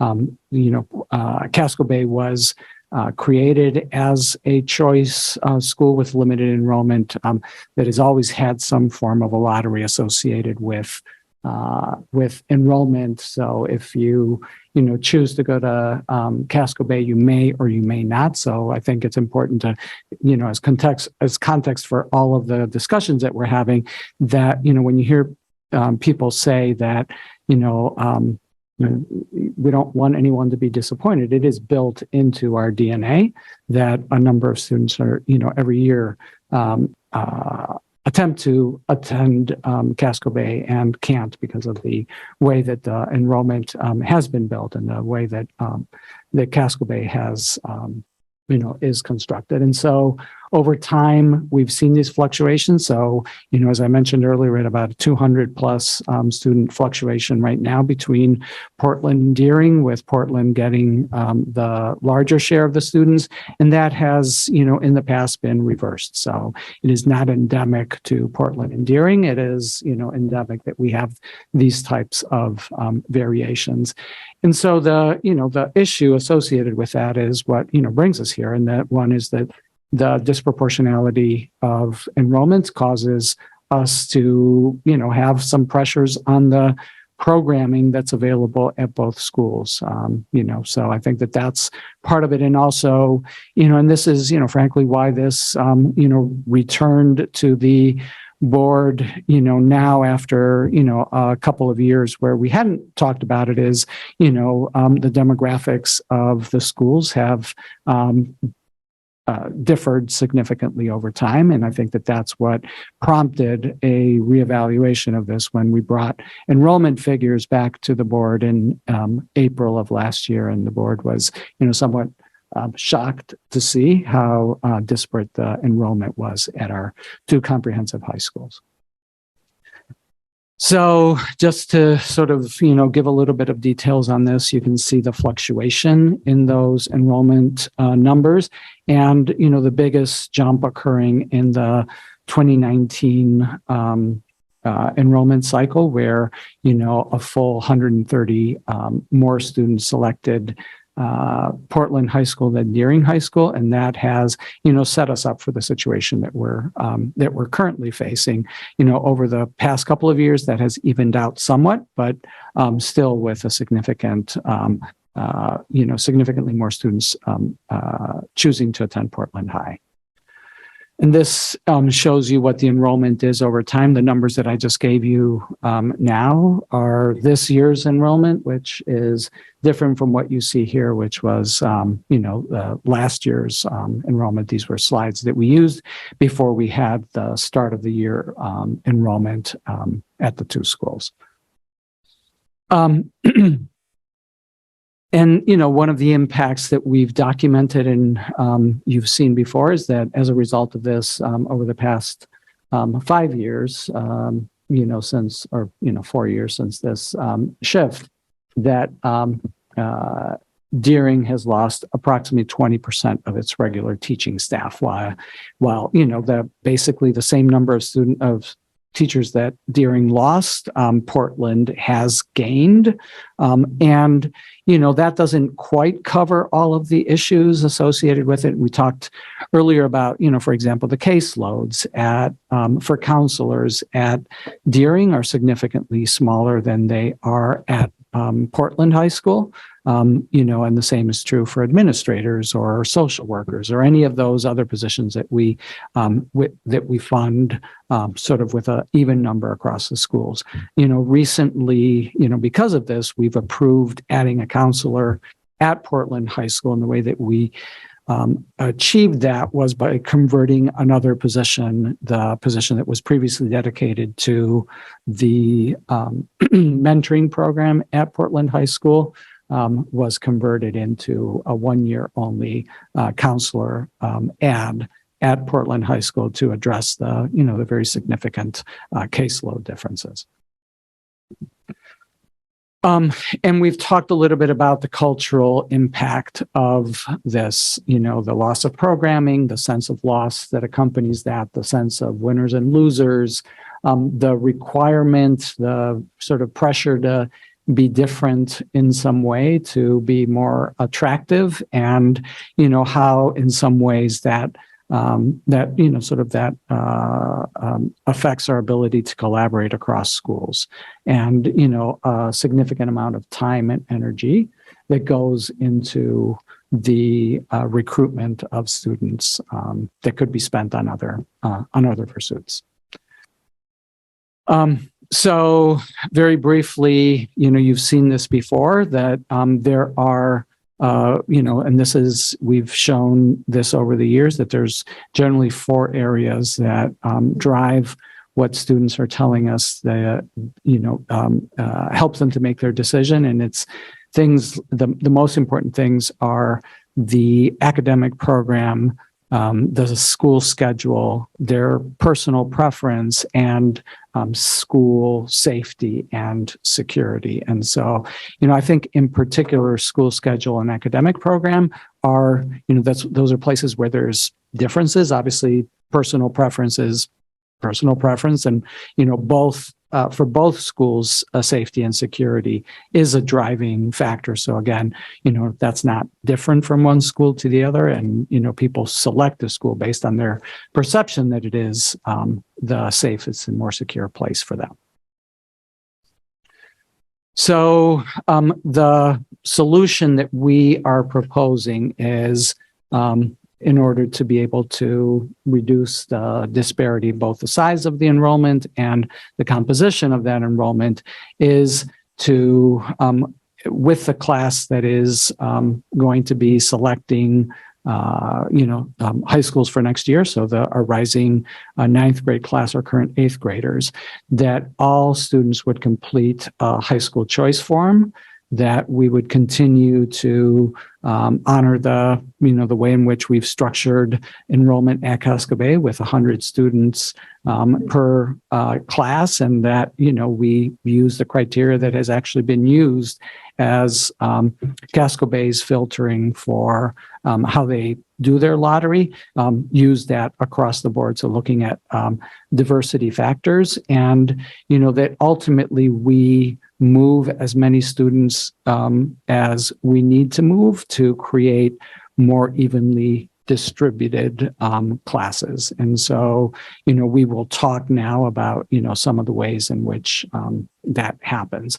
So there's basically three variables that come into play.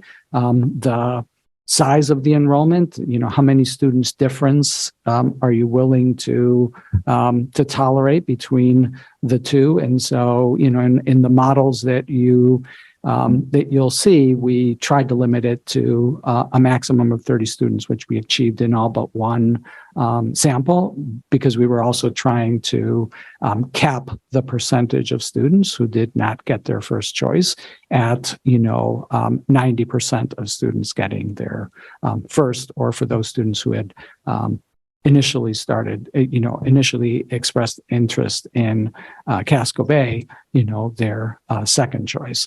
And, also our tolerance for limiting the diversity in the class composition. And you'll see in the samples that we ran that we managed to, stay within this 90%, limit it to no more than 30 students, and achieve, very similar class composition in those, in the two high schools with those variables. And, goes without saying that, if you're willing to tolerate more students, you may wind up with a smaller percentage of students getting their first choice. If you're, unwilling to do that, then, you wind up with, a higher percentage of students getting their first choice, and it might affect the diversity of the class. So in other words, these are interrelated variables. So the variables that we're proposing to use are what we've called diversity factors. And so those are demographic characteristics of the student population. And these are the specific ones that we intend to use. Students who have an IEP, students who are designated as multilingual learners, students who are designated as McKinney-Vento, so that means that they're experiencing homelessness, and students who qualify for free and reduced lunch. We specifically are not using race for a number of reasons. First, because as we've said before, these are the factors that are currently used, at Casco Bay and have been used successfully for determining the population at Casco. Those criteria are also tied into the state funding formula. So our EPS funding generally has additional resources allocated for students who meet those criteria. And I talked during my comments today about new funding source that the department has identified specifically for two of those student populations, students experiencing homelessness and multilingual learners, which in our case happen to be, there's significant overlap in those two populations. So I think the other thing that is important to point out is that the courts have limited the use of race for school enrollment purposes. So it's something that we specifically attempt to avoid, and our criteria as it stands avoids using race as the criteria. And, as, by the virtue of the fact that it's been used at Casco Bay, these factors have been vetted by our attorneys. So a little bit about where we currently are with the enrollment at the two schools and, at the three schools. And so here you can see what the 9th grade cohort is at the three schools over the last 4 years, with the black line indicating students who did not have any of those diversity factors, and the red line indicating students who had any of, at least one of those diversity factors. And so you can see that, in both, particularly the difference between Deering and Portland High School is, very stark. And I think that that's what, as I mentioned earlier, when we brought this data originally to the board back in the spring when we were talking about enrollments, it was what prompted revisiting of this issue. And, so you can see what that looks like at those two schools. Again, red is students who have those diversity factors and Black students who do not. So in our proposal, what we would do is for the class of 27, so the incoming ninth grade class next year, we would move students with no diversity factors from Portland to Deering, because we again presume that is going to be that Portland's going to be the school with a higher enrollment, Deering with a smaller enrollment. I think it's important to recognize that if it were, in reverse and we had, more, if we had more students at the most diverse school, then we would, obviously, it wouldn't make sense for us to move students who don't have diversity factors.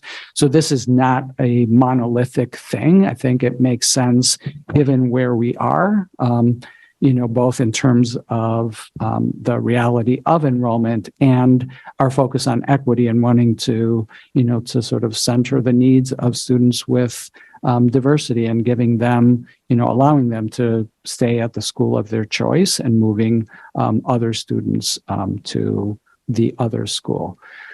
And so you've seen this before, but I want to go through it again just to sort of underscore the point that I made earlier is, the modeling with our previous cohorts. And just, for our purposes, when we ran this, we sort of set as our target 90% of students getting their first or their second choice if they had applied to Casco Bay.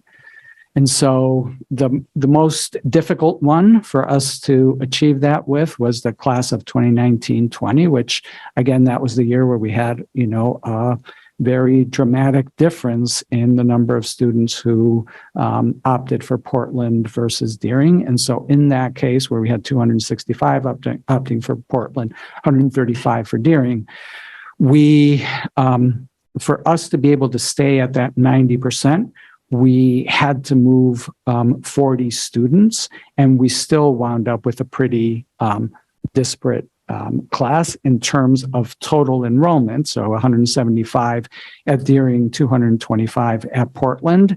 But we did achieve a much closer demographic, demographic factors split between those classes, where they were basically the same in terms of diversity factors. It got easier as those numbers, there was less difference between the schools. So in the 2020-21 class, we only had to move 16 students to arrive at that, in that particular case, 93% of students would have had their first, or if they were Casco students, second choice. And, the cohort is nearly identical in terms of the number of students and, much closer in terms of diversity, just with an 8% difference between the no diversity and diversity factors at the schools. In the 21-22, in the 21-22 cohort, there's, again, a fairly significant, almost 70 students difference between the number of students that are selected. And in that particular case, we moved 32 students. That would give us 91% that would get their first choice, or for Casco Bay students, their second choice. And the cohorts are almost identical in size and almost identical in their diversity factors. So, that's to sort of help you to understand how this actually needs to play out in order to be able to level out those populations. Obviously, what this shows you is that, the closer the student, the selections are to each other, obviously the fewer students that need to be need to move and not be granted their first choice. So this is, that's the proposal. A little bit about what's new in the resolution, as a result of the conversation that we had at the last meeting.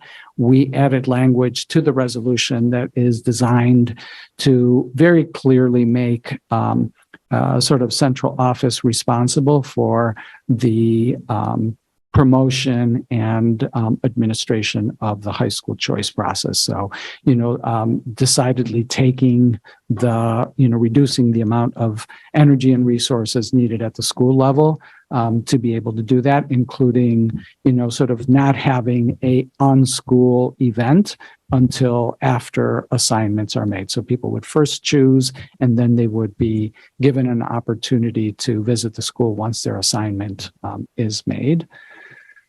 And then, I will say that there are obviously other proposals on the table for tonight that I'm sure we will be talking about, but in terms of what is actually already in the resolution, and that's highlighted in bold in the version of the resolution that is in board docs. Just to talk a little bit about the process to date. So, as I think you recall from the workshop, we've had multiple iterations of this.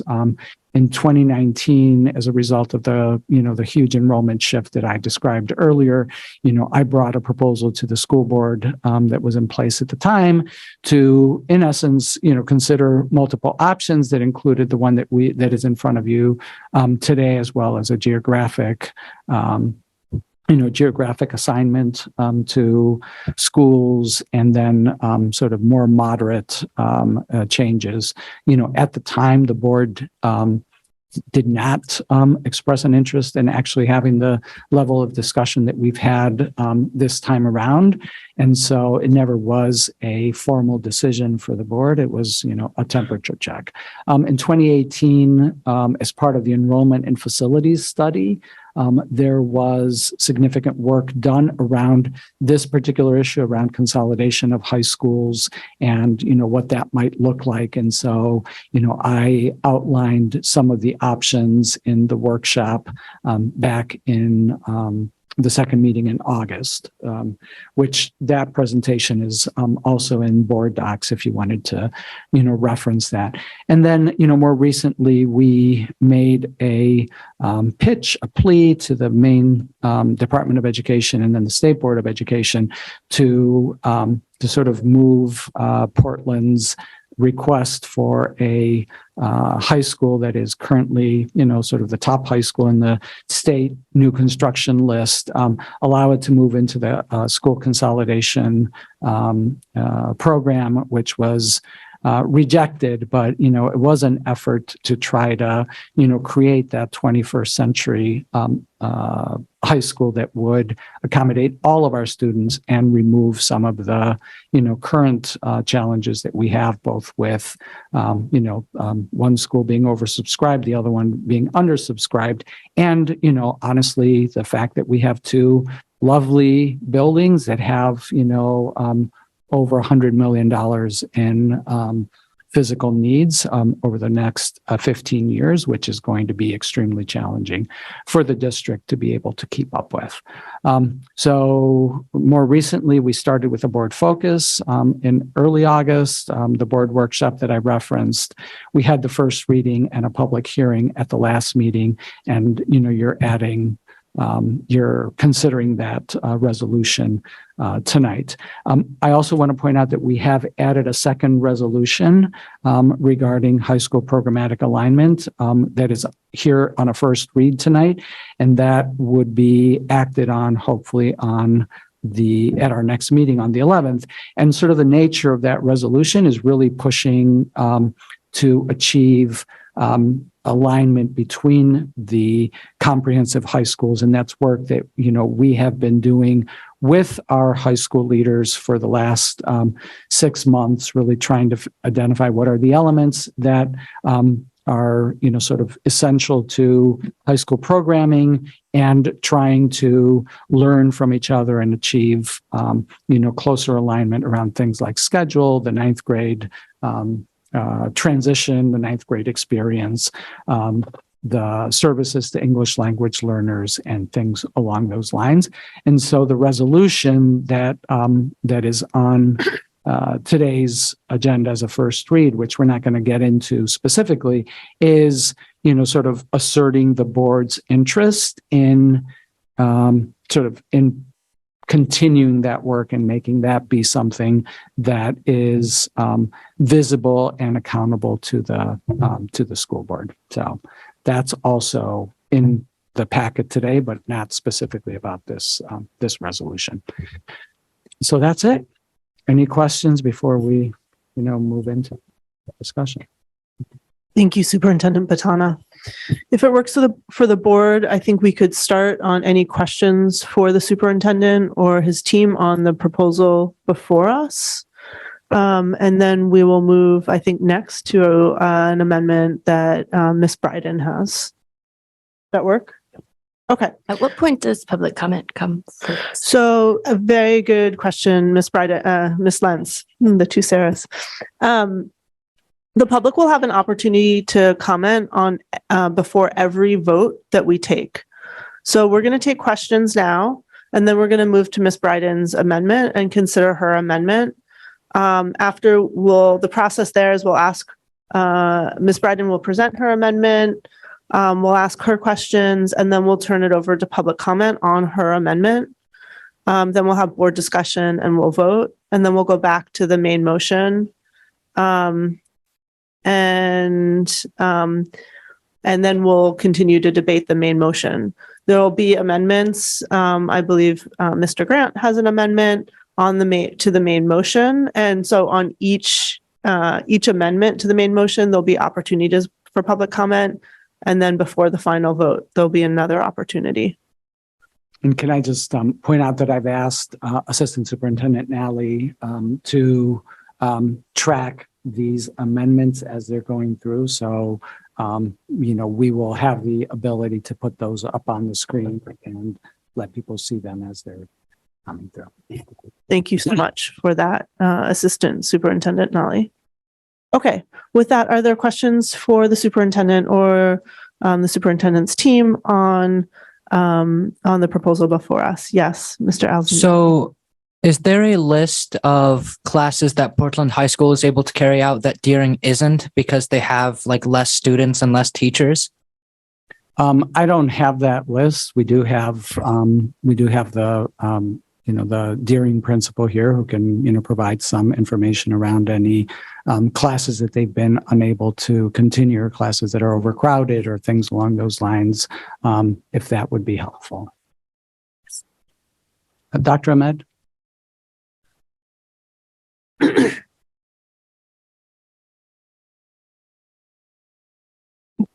I don't know if you heard Mr. Alzamili's question is what are some of the classes that Deering High School has not been able to offer as a result of losing? Yeah, so the implication is that the superintendent mentioned about the shift of staffing from one school to another school has, as its teachers are at times specialized in some courses, then as they move from one school to another school, there is courses, even if we are appropriately staffed, there are some courses that the teachers especially teach these subjects. So when they move, there is some disturbance, and that's the minimum that can happen. So there isn't a specific list because those classes shift from year to year, but there are classes that have, that have had to discontinue. For example, like your language programs, I know that that's an area where you're overcrowded. Give some examples if you can. Yes. For example, if we have, because of the student shift, let's say like Spanish 1. So if we have students in Spanish 1 or very small number of students taking Spanish 1, then that will suffocate the next in Spanish 2 or Spanish 3. And our AP Spanish, for example, is 4 students or 3 students. So then that will create a loop where we cannot offer for 3 kids because we need to staff also for the lower level classes. And that, for example, some implications that it has, we cannot offer some of the classes in the higher end of the language, for example. Thank you. Thank you, Dr. Ahmed. Just want to also recognize that we have Derek Pierce of Casco Bay High School here, and I know I saw both Miss Jepson, principal of Portland High School, as well as Miss Dame, the co-principal of Deering, on Zoom with us. And I want to thank the principals for making the time tonight. The ability for you to come and tell us more specifically about what's happening at your institution is really valuable. I know your days are so busy, so thank you. Are there other questions? Yes, Mr. Grant. My question follows very closely to Mr. Alzamili's, and that is the impact on extracurriculars at Deering with the loss of students and staff. Is there a way for you or Principal Ahmed to comment on that? I wonder, Aaron, would you be able to speak to some of the implications for extracurriculars, for co-curriculars? And I know Dr. Ahmed, you might as well, so. I mean, again, I think we, there are just fewer students. So the numbers, and I don't know if, I would invite Natalie as well to potentially as a student athlete as well to speak to her experience. So, fewer numbers going out. I mean, we have been able to take advantage of, some of the co-op structure for some of the teams to be able to leverage that.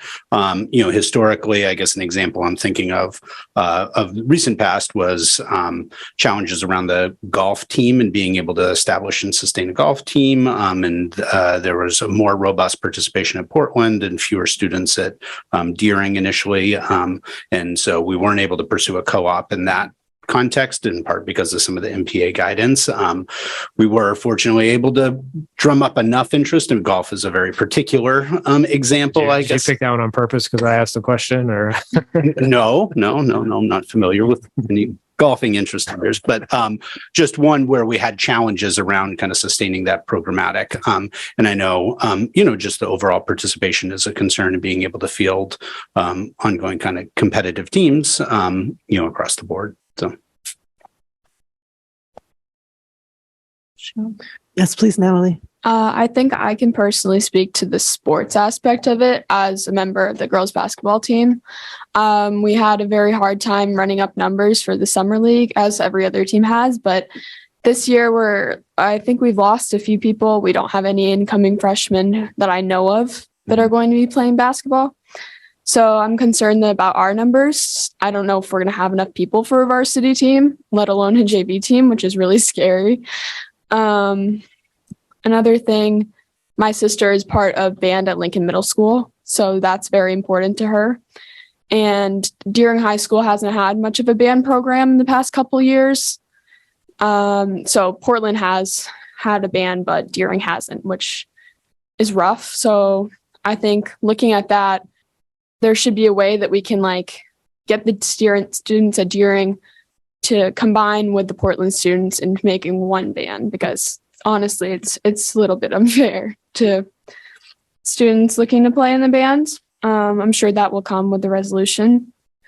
Thinking the girls soccer team doesn't have a JV team right now, so there are a few students I know who aren't getting any varsity playing time, which is also really sad, because you want to play the sport you like, and even on a JV team, that's fun. The baseball team is having a hard time coming up with numbers as well. That's what I got from my mind right now. Thank you so much, Ms. Santiago. Yeah, I'll add, thank you. And I will add this too, that the per student funding for the extracurricular activities can create some implications because of the, when the numbers go smaller and the funding is per pupil, then that creates a loop where we cannot offer so many clubs and activities. And some of our teachers actually, where there is some stipend in one school, there is a volunteering that in another school. So that can happen as well. So because of the number of students may be small, but still they need that club to be happening at the other school as well. Thank you. Thank you, Dr. Ahmed. Thank And I see that Ms. Dame has her hand up. Please go ahead, Allison. Hi, everyone. Yeah, I actually was going to make the same point that Dr. Ahmed just made, but I'll just put a gloss on it. So we call those floats, and they're determined per pupil, and they are what we use to fund our National Honor Society and Key Club. So as you can tell, those opportunities really shouldn't be elastic by the pupil. They really need to be offered to all of our students. I'm sorry, that's my 3-year-old. But yeah, that's just a little gloss on what Dr. Ahmed had already said. Mommy, thank you so much, Ms. Dame. Thank you.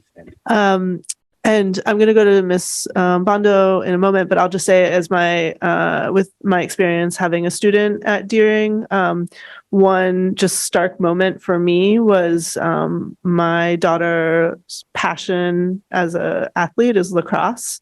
And she played as a 9th grader last year on the lacrosse team, and there were just enough girls to man the field. So many gendered words in there, but there are just enough athletes to be able to have a team. And they maybe once in a while had one sub and this is for varsity. And I went to their game where they played Portland, and Portland had their whole JV team as well as their varsity team on the field. And there were 3 times as many girls on the Portland team as the Deering team. And it just was, the kind of heartbreak with every year. It's will there be enough girls? Will there be enough girls? And when you have a passion, you have a passion. That's how it plays out, and it's such an important component of our students' learning and development. So that was just my own firsthand experience as a parent. Ms. Bondo, please go ahead. Thank you, Madam Chair. I have 2 questions, one for the superintendent. On your presentation, I saw the choice scenario, then you just present on the one on 1920. I think we have 40 students, and then we're going to the limit of 30 students. So I think those are based by assumption that we have those enrollment numbers. So my question is that, because we cannot control the enrollment for the years to come, so are we thinking to increase those numbers more? We going to the enrollment for years to come, or are we going to keep the same equation, like just the limitation of the 30 students, no more than that? That's a good question, and I don't have a definitive answer on that. I think it would be based on the circumstances. In that particular case, we wanted to control. We set the 90% getting their first or second choice as the criteria. We were able to accomplish the demographic, reduce the demographic disparity. So we would, move forward with that. It would obviously not be sustainable to have 50 students difference every year. That would wind up with, what we currently have, which is a 200 student difference in the enrollment at both schools. So that would not be something that we could do year after year. But as you saw in this particular, scenario where we sort of laid out what we would do over a 3-year period, we didn't need to do that, and we wound up with classes that were very similar in size, identical in one or close to identical in one case, and, just a handful of students different in the other, while still being able to keep it at 90%. But those variables are all, you can say we're okay with, having a 20% disparity in the in the diversity, and then using that as your filter, and that might yield a smaller number of students that you need to shift. So I think, as we approached it, we used the 90%, figuring that we wanted the overwhelming majority of kids to be able to get their first or second choice, and that's what we used as the filter. And in using that, we wound up having to move 40 students that year when there was, a very large difference between the enrollments, having to move 40 students and still winding up with a significant difference in the size of the class. Yeah. So that means we can still see that coming on for some years to come, right? So we can still see the same issue. Then we have a larger number of students, and then we need to use the filter. Right. This is not retro fixing anything. This is just fixing it going forward. So it would mean that this, the incoming freshman class, for both Deering and Portland would be closer than it was, clearly that year or any of the years since then. Okay. So if we have that scenario in a couple of years, then we see the shift on the enrollment, and Deering become the largest. Are we switching the narrow going back to the? So are we using the same equation to Portland High School? Yeah, that's right. Okay. And my third question, actually, I have it to you, is going to be to the principal, Miss Jepson. And sorry, what was that? I missed that. So that's going to be for the principal. That's going to be to Miss Sheila. Thank you. So this is one of my questions, I think last month where we had the first presentation, I think, and I asked her to see, because when I look at 2018, 2019, it was Deering High School the largest, and Portland High School didn't have, where's the smaller. And then we had a shift come right after. So I was asking, what have we done to see what the district or maybe Portland High School has done to make it better, maybe to have a more branding of the education? Just something that you may recall, then I just need to understand on that area, because what we're doing now for Deering High School, we were not able to apply it. I just want to understand. We were not able to apply all those years. So something that I didn't have any answer when I asked that, and any facts, then, okay, this is exactly the scenario. Then we apply for those years to make sure that we can balance the enrollment between Deering High School and Portland. And then that's why I come back to you. I hope you've been there. I hope that you used to be those principal back then. So can you just give me a few ideas what Portland High School has done? I mean, I think there are a variety of things that each of our schools has done in every year. When I'll go back to when I was an assistant principal at Deering, and there were things that we would do to try to make sure that we were really making sure families and students knew who we were as a school. And that's happened for each of the 17 years that I've been in the district and having been at both schools. So I don't know that it's any one thing specific, Ms. Bondo. I think when I arrived at Portland, the thing that was concerning for people when I met with them in August was our enrollment was low. And it was lower than our incoming numbers were low. And so we just worked to, I think you used the word brand, to brand ourselves.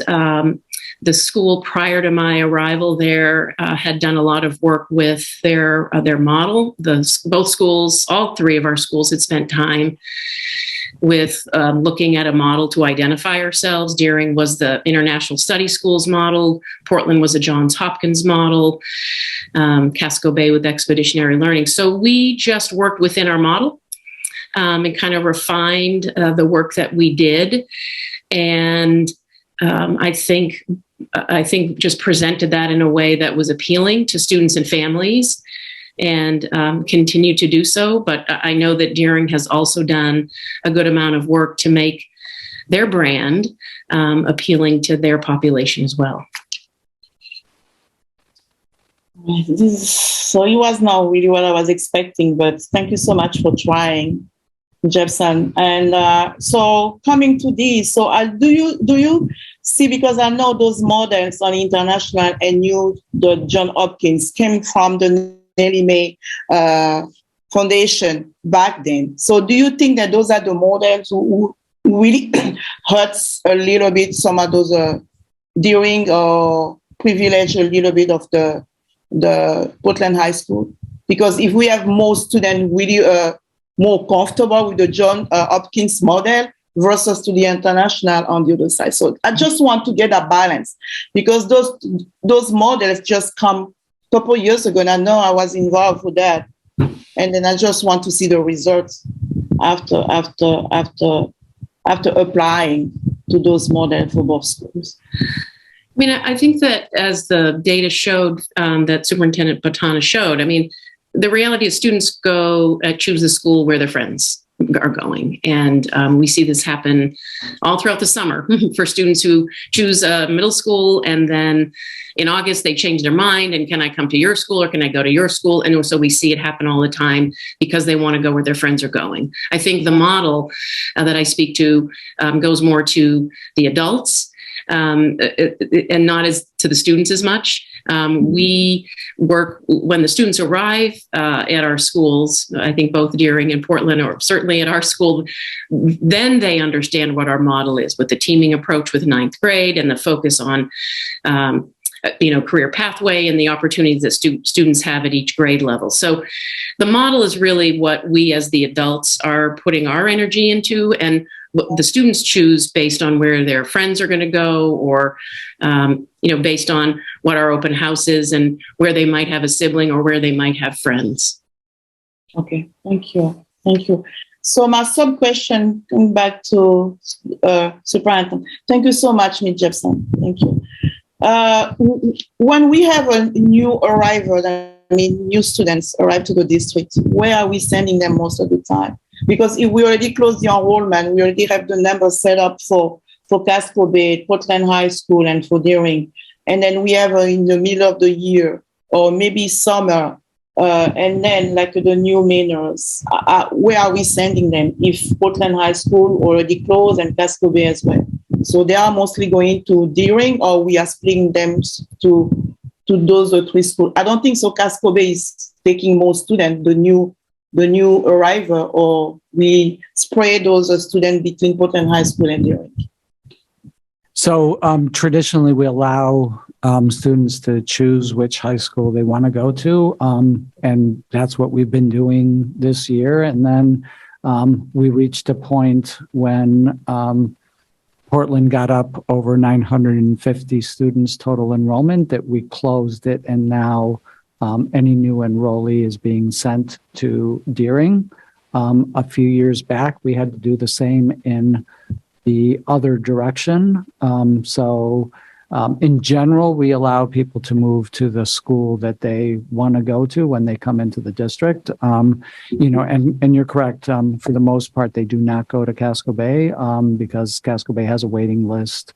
And generally, they're able to, take students from that waiting list, which then generally opens up additional slots at one of the other two high schools because it's a student moving from within there.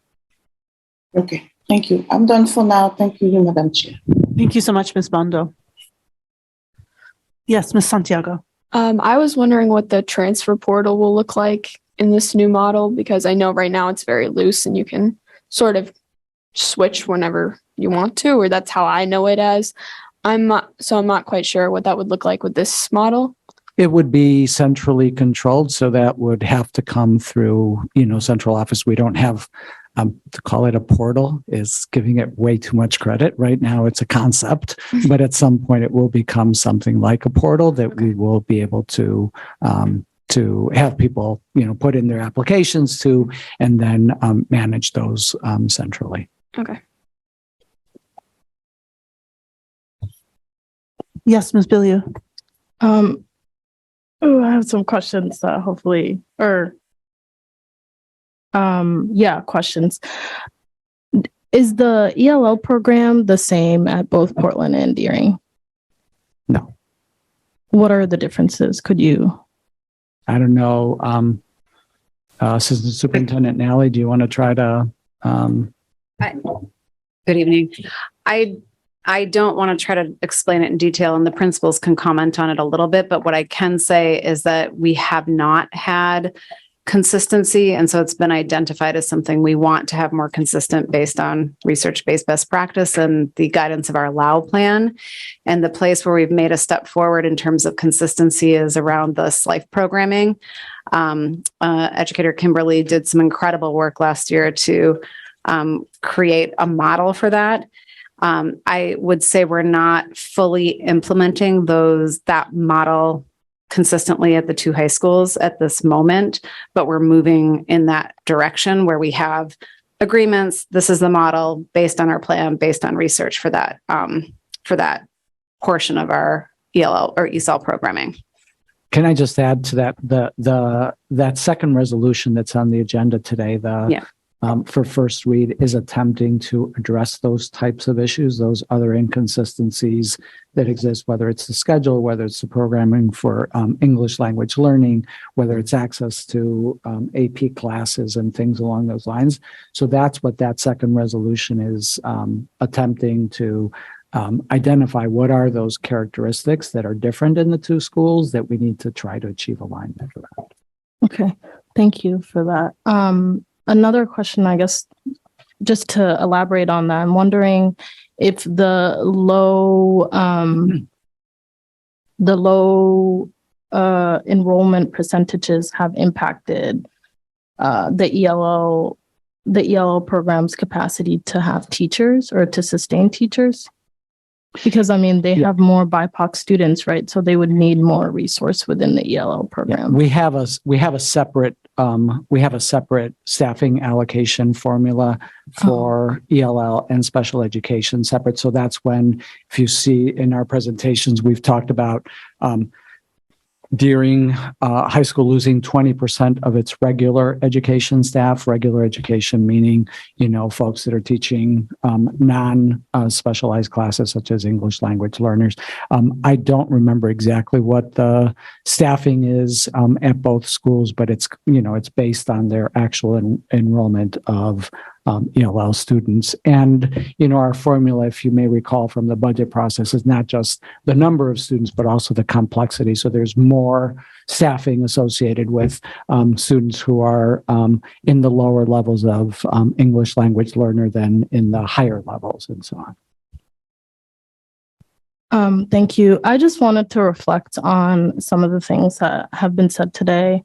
I really want to thank Natalie for some of the remarks that you made. As a alumni of Portland Public Schools, I think it's very upsetting for me to see that the school with the most marginalized students is on track to essentially not offering curriculum, like diverse curriculum, extracurriculum, and curriculum that would prioritize student leadership groups or student clubs. I mean, I'm somebody that utilized student clubs to the point where I made my hobby into a career. Like it's where I found my love for the outdoors and my need to be an activist and participate in climate change and climate action work and provide more safe outing spaces for BIPOC students, BIPOC people in this state.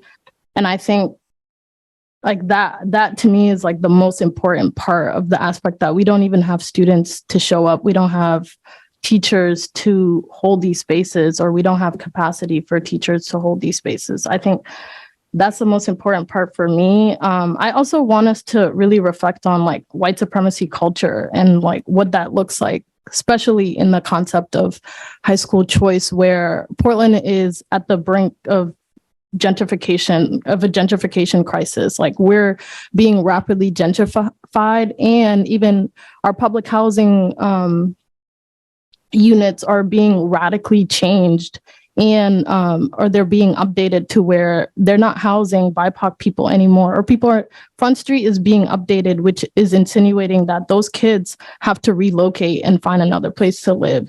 Riverton is about to be Riverton, which is a public housing complex, is about to be updated. All those people are going to be moved probably outside of Portland, or they're going to be relocated somewhere. That's all their kids out of Portland public schools. And I think I really want to speak to the folks that don't identify as, or like don't have a marginalized identity. I think to center yourself in something that is trying to address an equity issue is really harmful, and it's really creating this deposition issue. Or sorry, I can't really speak right now because I'm just really irritated. But I think to prioritize the kids that essentially aren't really or like will not necessarily be impacted by the lack of curriculum, the lack of diverse teachings, the lack of leadership groups, it's just kind of, I don't know. Personally, I just think it's really harmful to the parents that don't have the capacity to come here and talk about how their kids won't have access to some of these programs because they're at work, because they have kids. Like, I mean, I guess I'm just not really seeing what folks are really talking about, but I just think it's really harmful to not see the fact that these people can't show up here and they can't talk about their concerns and they can't express like their needs, and the fact that they're having to literally be relocated in 2 years because they're focusing on housing and like, where are they going to go? So I just want us to think about that and think about those parents that can't be here because they're thinking about where they're going to be relocated for the next couple of years. Thank you so much, Ms. Biliou. Thank you for those reflections. Okay, are there other questions? If not, I'm going to look to Ms. Bryden to see if she has a motion. Yes, I have a motion to introduce an amendment. All right. So Ms. Bryden is the first. Is there a second? I do. Second. Thank you, Ms. Bondo. So Ms. Bryden, will you please present your amendment, and you can let the folks following along on Zoom or in the audience know as well, but okay. Ms. Bryden's amendment is located in board docs. Go ahead. I have a quick question, procedural logistical question. And I might be getting ahead of myself. If there are any discussions about changes to the amendment, would it make sense for me to send it to Assistant Superintendent Nally, who is, okay. So I'm going to. Absolutely. Or if you want to, I'll wait and see if anybody wants to change it. So absolutely. So thank you, Chair. And let me just say one thing, that Ms. Bryden's amendment is would replace in its entirety the resolution that is before us. So it's a motion to replace the underlying motion. And with that, go ahead, Ms. Bryden. Thank you, Chair. So I want to start with the context of just being very clear that I appreciate the challenges that we're talking about, and I don't disagree with the need to take action. From my perspective, I would like to see us take a different form of action. I would like to see us focus on both the immediate term, which is very important, and also the long-term goal of recognizing that we're not looking at a situation where we can continue to have choice between two comprehensive high schools indefinitely. We're not looking at, when is the STEM high school and when is the arts high school? We're not looking at that because that's not realistic for the long term. So I would like to see us as a community and as a district get excited about moving towards a consolidated, an amazing high school, 10 years down the road, what have you. And in the meantime, I'd like to see us focusing on aligning Portland and Deering to make sure that we're finding every opportunity we can to provide to students at both of those high schools. And we already are providing excellent education at both of those high schools, but looking for ways to get them in better alignment. So when a student lands at either Portland or Deering, they're getting essentially the same experience. So the amendment that I'm proposing would address these challenges in a different way. It would seek to find ways to make the process of choosing a high school when you're leaving 8th grade and moving into your freshman year less contentious, less predicated on the idea that one must choose a high school, and sort of recenter the idea that we have 3 great high schools. It has a provision to allow for a very, very clear option. If you don't have a preference, that's okay. That's part of the amendment. And I'm also looking for a modicum of flexibility from Casco Bay High School. I'm not suggesting that Casco Bay should take in 150 freshmen in any year. That's not what I'm suggesting. But what I am suggesting is that it would be helpful to have a little bit of wiggle room there, so that all of our high schools are contributing to the process of absorbing each incoming freshman cohort. Should I take a pause for questions, or? Sure, if you finished explaining it. Absolutely. Sure, yes, I have finished explaining my amendment. Okay, are there questions? Go ahead, Ms. Lentz. Thank you. Could you talk a little bit in your last paragraph about the switch from the using this process that you proposed to then the geographic redistribution? Sure. Yes. Thank you for that question. So my hope would be that by implementing these strategies, we very well may find that at the end of the process of students selecting where they would like to go, there may be no reason to take any action. It might be that, the odds are very slim, but it might be even Steven. It might be that Portland and Deering have equal enrollments. That's a possible outcome. It's unlikely, but it's a possible outcome. Because I think some of these mitigation strategies have the potential to help ameliorate the issues that we're seeing. If they don't, I think we need to have the difficult conversation about, if we're doing things to mitigate this problem and it doesn't work, then perhaps we need to look at assigning high schools by geography. But I don't think that would be an appropriate thing to do for the class of 2027. I think that would need to wait an additional year to the class of 2028.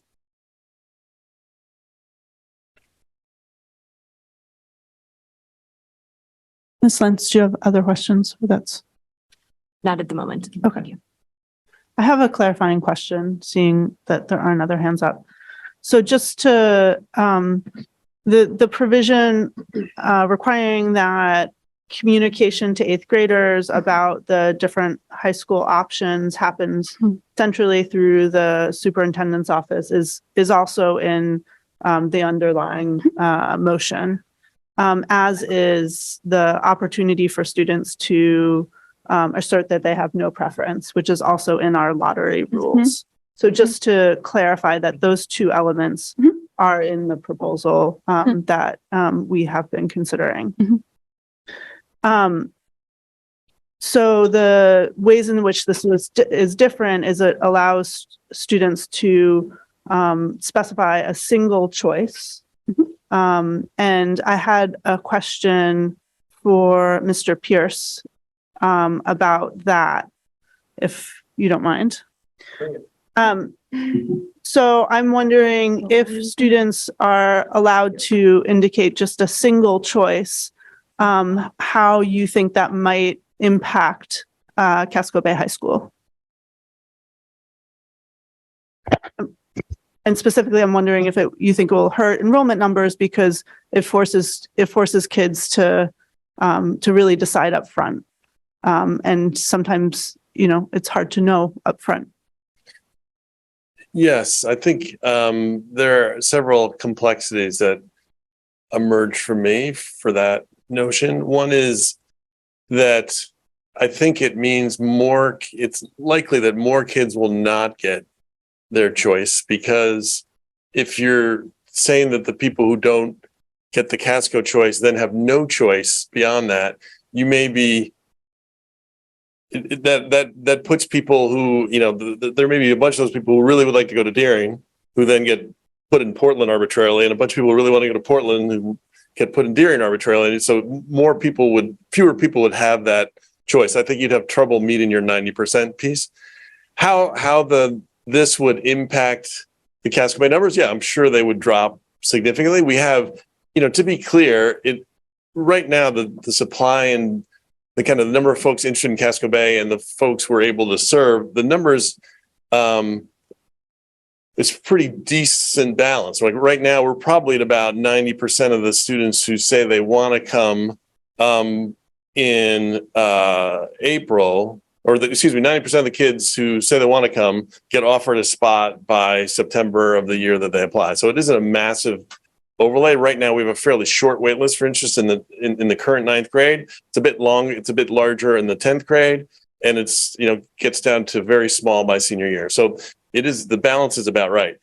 There's a pretty significant number of kids. I would say this year was probably about 25, 30 kids who said they wanted to come and then changed their mind between January and August, right? And then there were kids who came off the wait list, and there were kids who were on the wait list who said they didn't want to come. So there's a fair amount of fluidity that I think is fairly natural in the 8th grade human and with 8th grade families, because there's figure, where's my friend going? There's a lot of stuff that make it, I think, really challenging to have a kind of a choice in January that sticks till August because kids' life circumstances change, their friends change. As Ms. Shepson said, it's there's just a lot of fluidity that I think would be probably wise to have in any policy that you choose to adopt. Did that answer that? Yes, thank you so much, thank you. Mr. Pierce. Can I say something about one other thing while I'm up here? Am I allowed to or no? Please do. Yeah, I'd say that the one thing I worry about the communication plan, as noted, that seems to be in both amendments, is it's just a recognition, and I have the utmost respect for our central office team, for sure. I think it makes absolute sense to try and centralize it and make it in a way that's less competitive, for sure. As long as it's also done in a way that allows the particular staff and kids to speak for the kids, because ultimately we're competing also against Waynfleet and Westbrook and Cheverus and Scarborough. And we just want to make sure, that kids get as much information as they could if they were looking at any of those other schools. And that means getting into the buildings, interacting with actual kids, seeing the spaces, all that stuff. So I get that we want to keep it, so that the competition is no part of it, but I think we want to make sure that kids still get as much information as they do now so that they can make the decision that makes most sense for their families. Thanks. Thank you. Those are my questions. Thank you, Ms. Bryden. I have a question. Yes, Mr. Superintendent. So I just want to make sure that I'm clear on what happens in your scenario if we wind up with, a 60-person difference between Deering and Portland. Are we able to do anything, or we just live with it? So based on what I've heard and learned, my strong suspicion or my gut is that, and again, to the chair's point, a lot of the concepts are the same here in terms of mitigation strategies. But I would venture to guess that the gap will be smaller by taking these actions. So yes, anything is possible, but I would be very surprised if we're in a situation where we have that number of overage at Portland High School. But to answer your question, if something happens, we do all these mitigation strategies, and the 100 extra kids, want to go to Portland, then I think that for the class of 2027, we should figure out ways to move forward and start planning for the class of 2028 to be assigned by geography. So it's potentially 1 year of additional challenge for a long-term stability if what we do here doesn't solve the problem. Okay.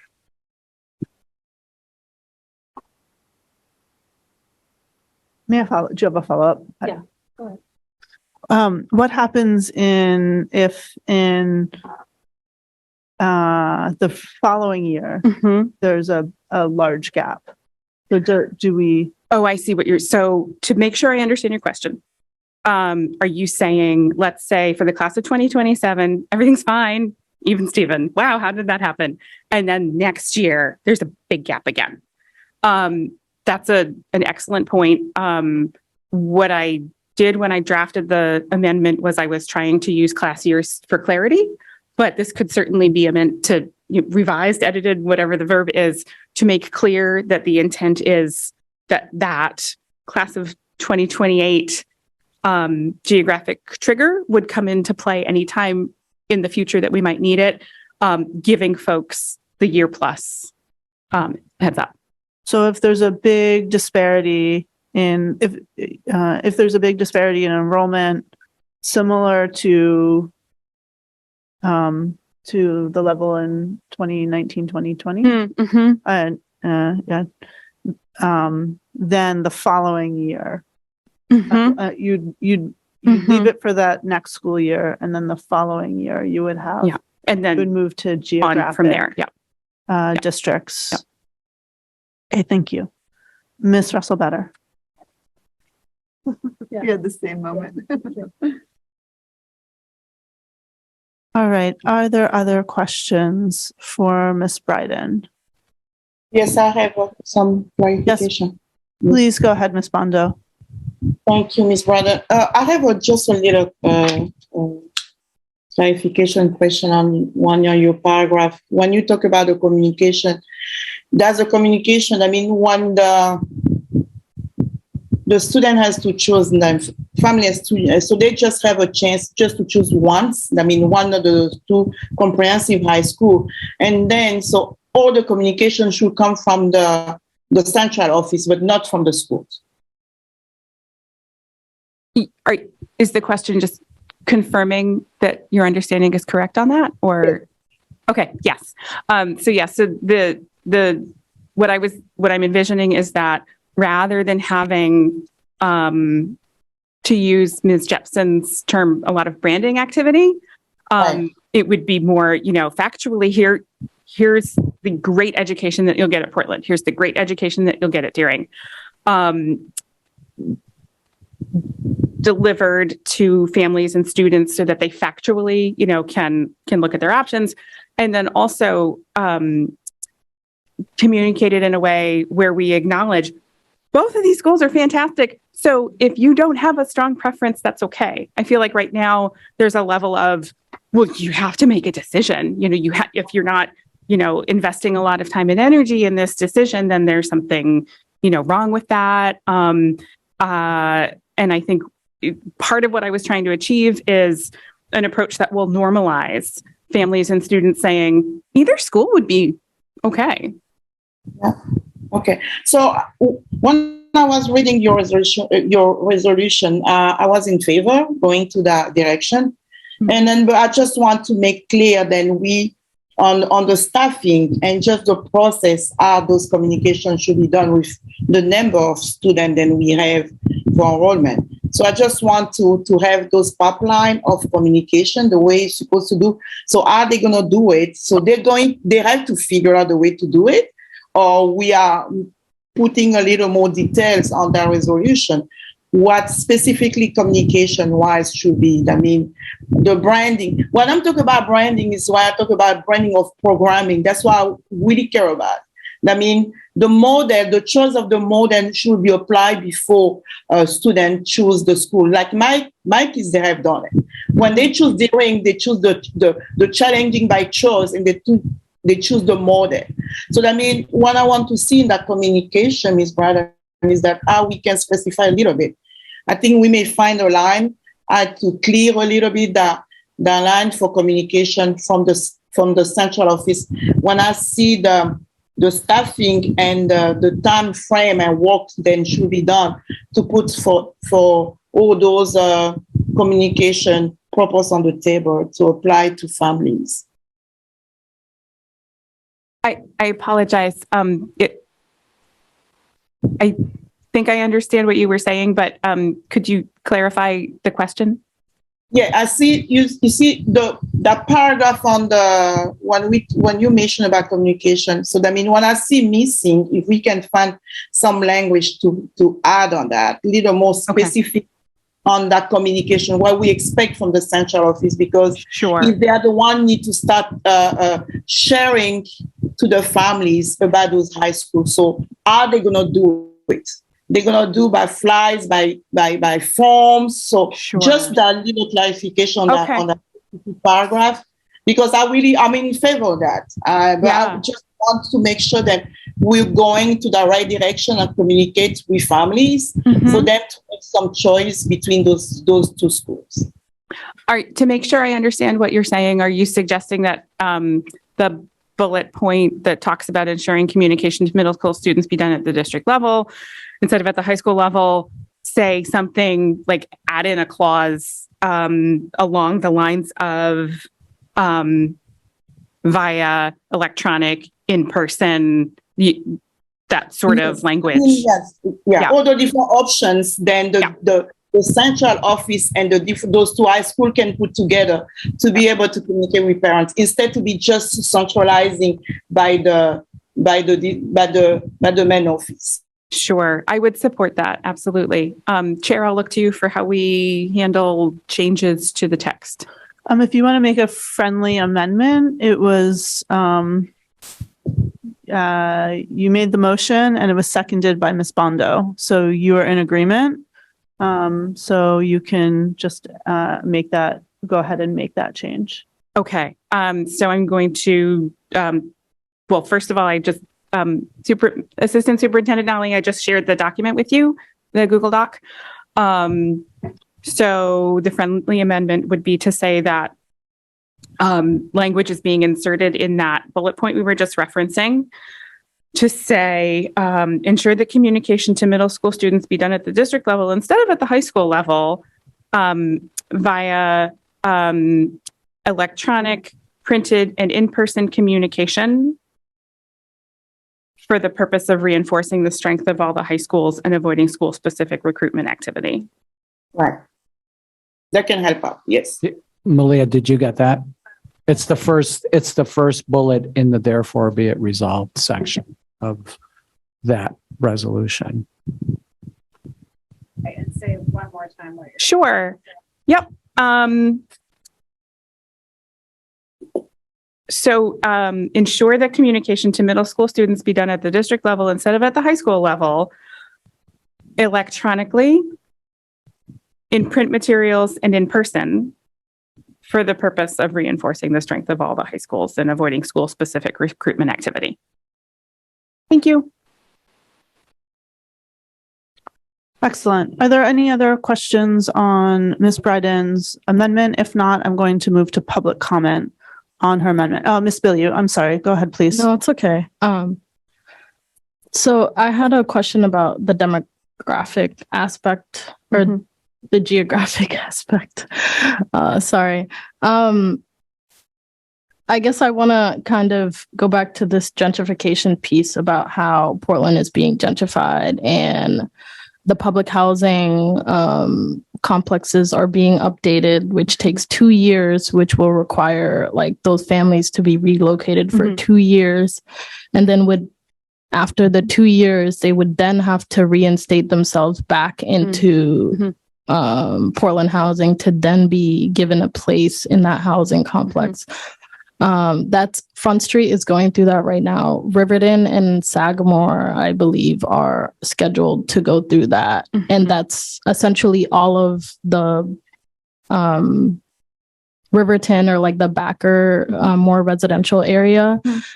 Front Street is what's happening now, which is in downtown, which would probably be where some of those folks would enroll in Portland.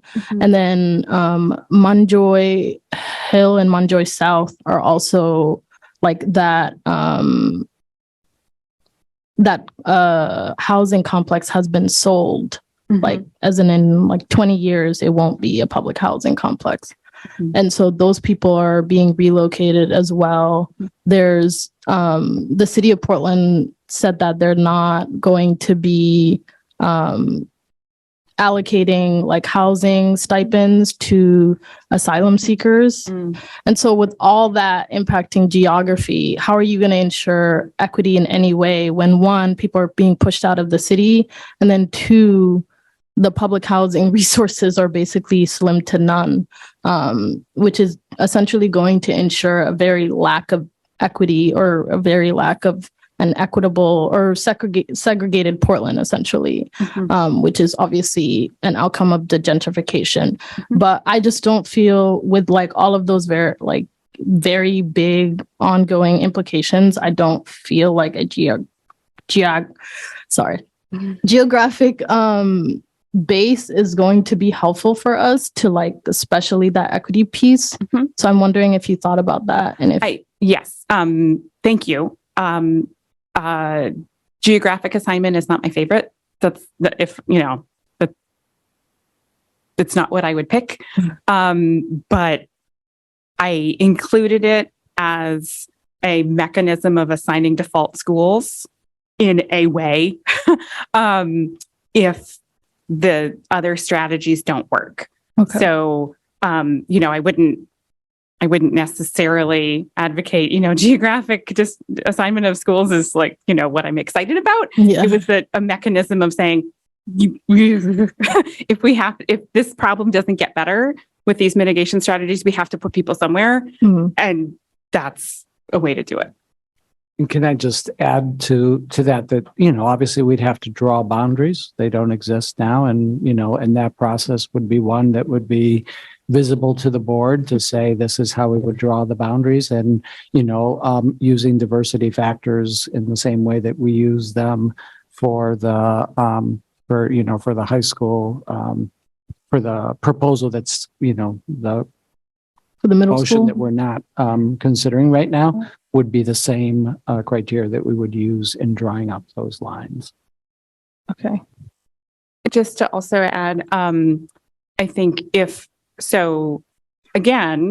think it's possible. I don't want to say likely because I don't have a crystal ball, but I think it's possible that we wouldn't need to do geographic assignment. But if we did, I would want to see us look at, for example, elementary school catchment areas geographically, and look at a way to use the data that we know about each elementary school to try and achieve equity within a geographic system as best we can. That would be my hope if we had to do that. Okay. Thank you. I guess I'm just concerned about how fast the gentrification is happening and how the very low, poor, low income folks will virtually not exist in a couple of years, and then leaving that with folks just scattered around Portland, and how to sustain a system that would give them resources and allow for them to have community. So I guess I'm just thinking about those. I feel better about having a more controlled, distributed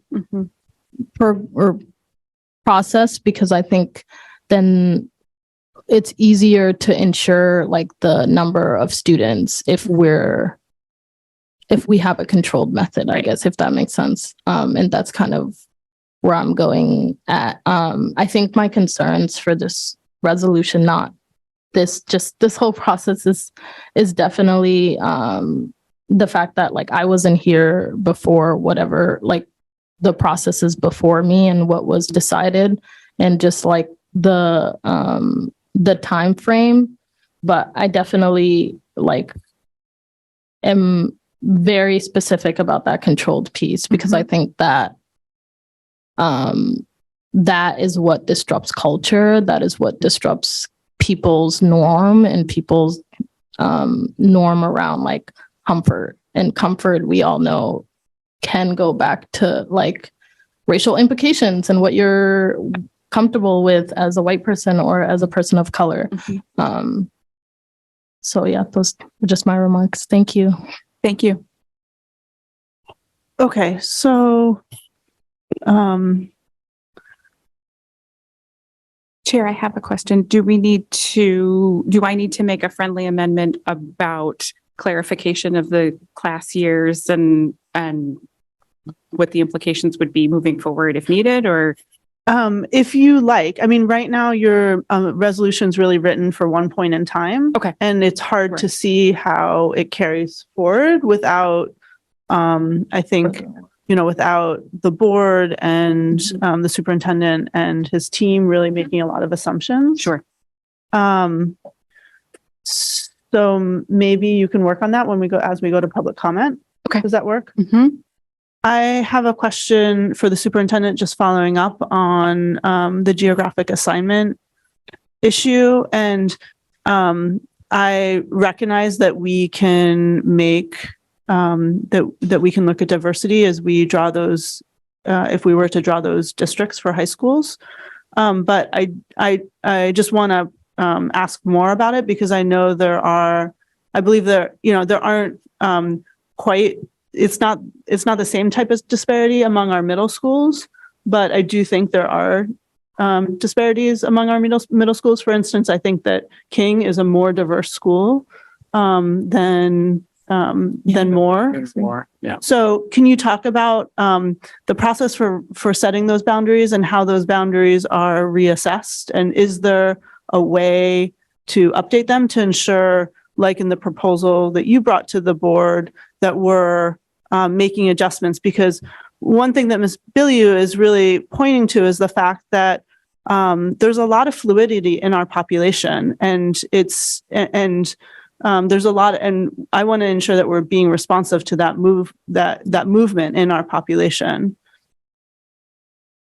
So a couple of things, I guess. First, I am very concerned with this resolution, and that it doesn't offer us anything if we wind up with, with disparity in the enrollments for this year. So I just, for obvious reasons, we introduced the resolution that we introduced because we're concerned about, continuing this pattern, and this just kicks the can down the road in the nicest, and I mean that in the nicest way, not in, in a negative way.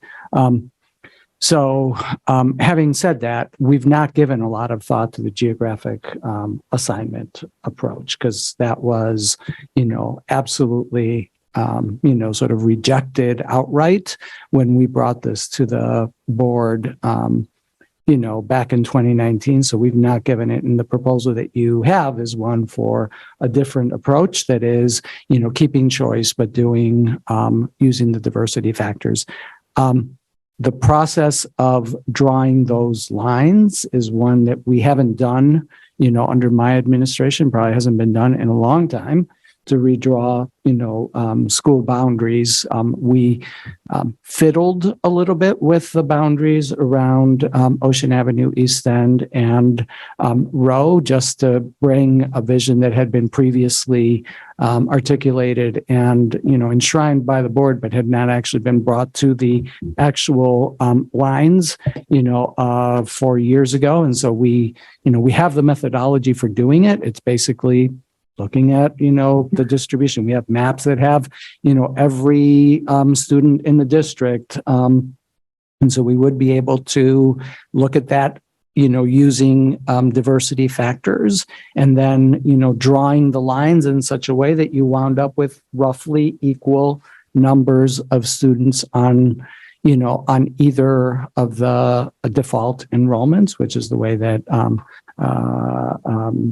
Board Member Bryden's proposal articulates it. So we would wind up with that. There are, funky things that we haven't really thought through, like what if, the highest percentage of students that are getting into Casco Bay who meet the diversity factors are coming from, say, the Deering side of the buildings. That would not be, the geography would not be, or currently is not part of the Casco Bay lottery. I guess it could theoretically be incorporated into it going forward. So, I have confidence that we can do it so that we can wind up with, two schools with roughly, 750 kids,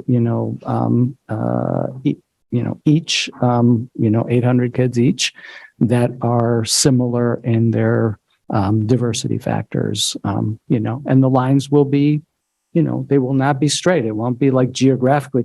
You might be closer physically to Portland High School and be assigned to Deering High School. And you might be closer physically to Deering High School and assigned to Portland High School, much in the same way that currently happens with our middle schools. So, there are people that are closer to King that are going to, Moore and vice versa. Yeah. And then just to clarify, there isn't any mechanism that's built in to ensure that we're updating those boundaries to reflect changing Just the demographics. Board saying, like, superintendent, update those boundaries so that we get, schools that are more, demographically, consistent, and, we'll go off to do that. Mm-hmm. Yes. Sorry, I just wanted to make, just to, I guess, echo what the superintendent said. I think that it could also change to, like, what if a kid moves to a different area and then they would have to, like, be essentially sent to a different school because they've moved. And I don't know if this really is the same thing, but when I was in elementary school, I lived by Presumpscot. But because Presumpscot didn't have an ELL program, and I was an ELL student, when I came to Portland, I had to go all the way to Riverton. So I, like, finished my 3 years at Riverton. And, like, although I had a community and knew people that lived in Presumpscot, they didn't have the programming for me, so I had to go across the town. So that could end up happening as well with, like,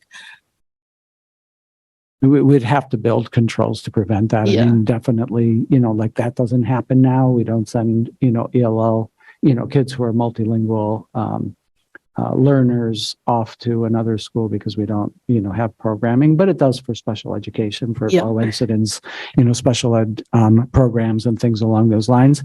But, students would definitely be allowed to finish the year out at that school. I don't see any reason.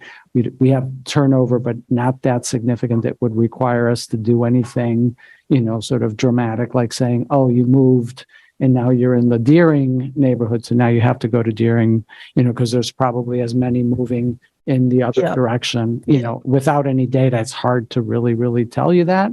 But, I think we would obviously want to, keep students where they are, where they're happy and successful. So. Thank you, Ms. Billiou. Mr. Grant. I just have a process question. Am I right about the process that we have a period of discussion before we vote after the public comment? Yes. Okay. Yes. And as I indicated via text, we might take a 5-minute break. Right now or okay. Whenever is best for you, within reason. Okay. Let's go to public comment. Let's finish our work on Ms. Bryden's amendment, and then we'll take a 5-minute break. Okay. So the next step is we're going to move to public comment. This is public comment on Ms. Bryden's amendment, which would entirely replace the proposal that has been before us. And just to summarize for the public, the main differences is that it will allow students, if they wanted, to indicate one school that they were interested in, and it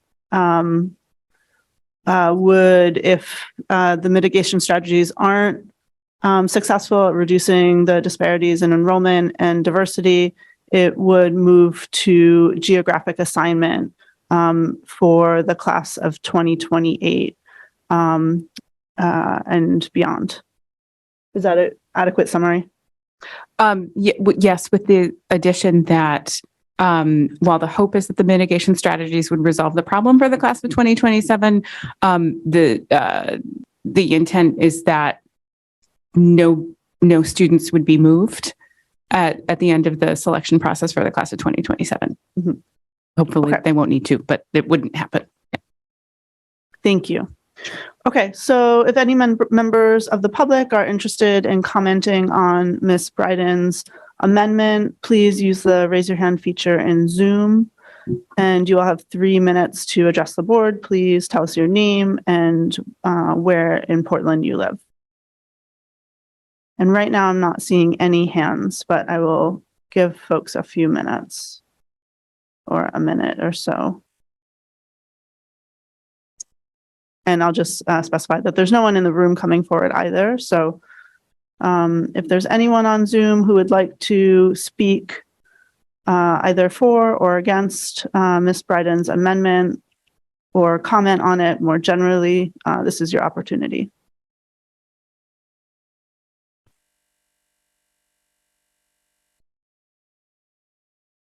All right. Right. So I don't know if this is really the correct time to come up because there may be in some of the other resolutions. Ryan, will you introduce yourself? Sure. So my name is Ryan Hutchins. I live at 94 Christie Road in Portland. I'm a current teacher at Deering High School, Deering High School alum, and PPS parent of 2 students, 7th and 5th grade. So I'm just speaking at this time, although it may really be more germane to the conversation of the later resolution.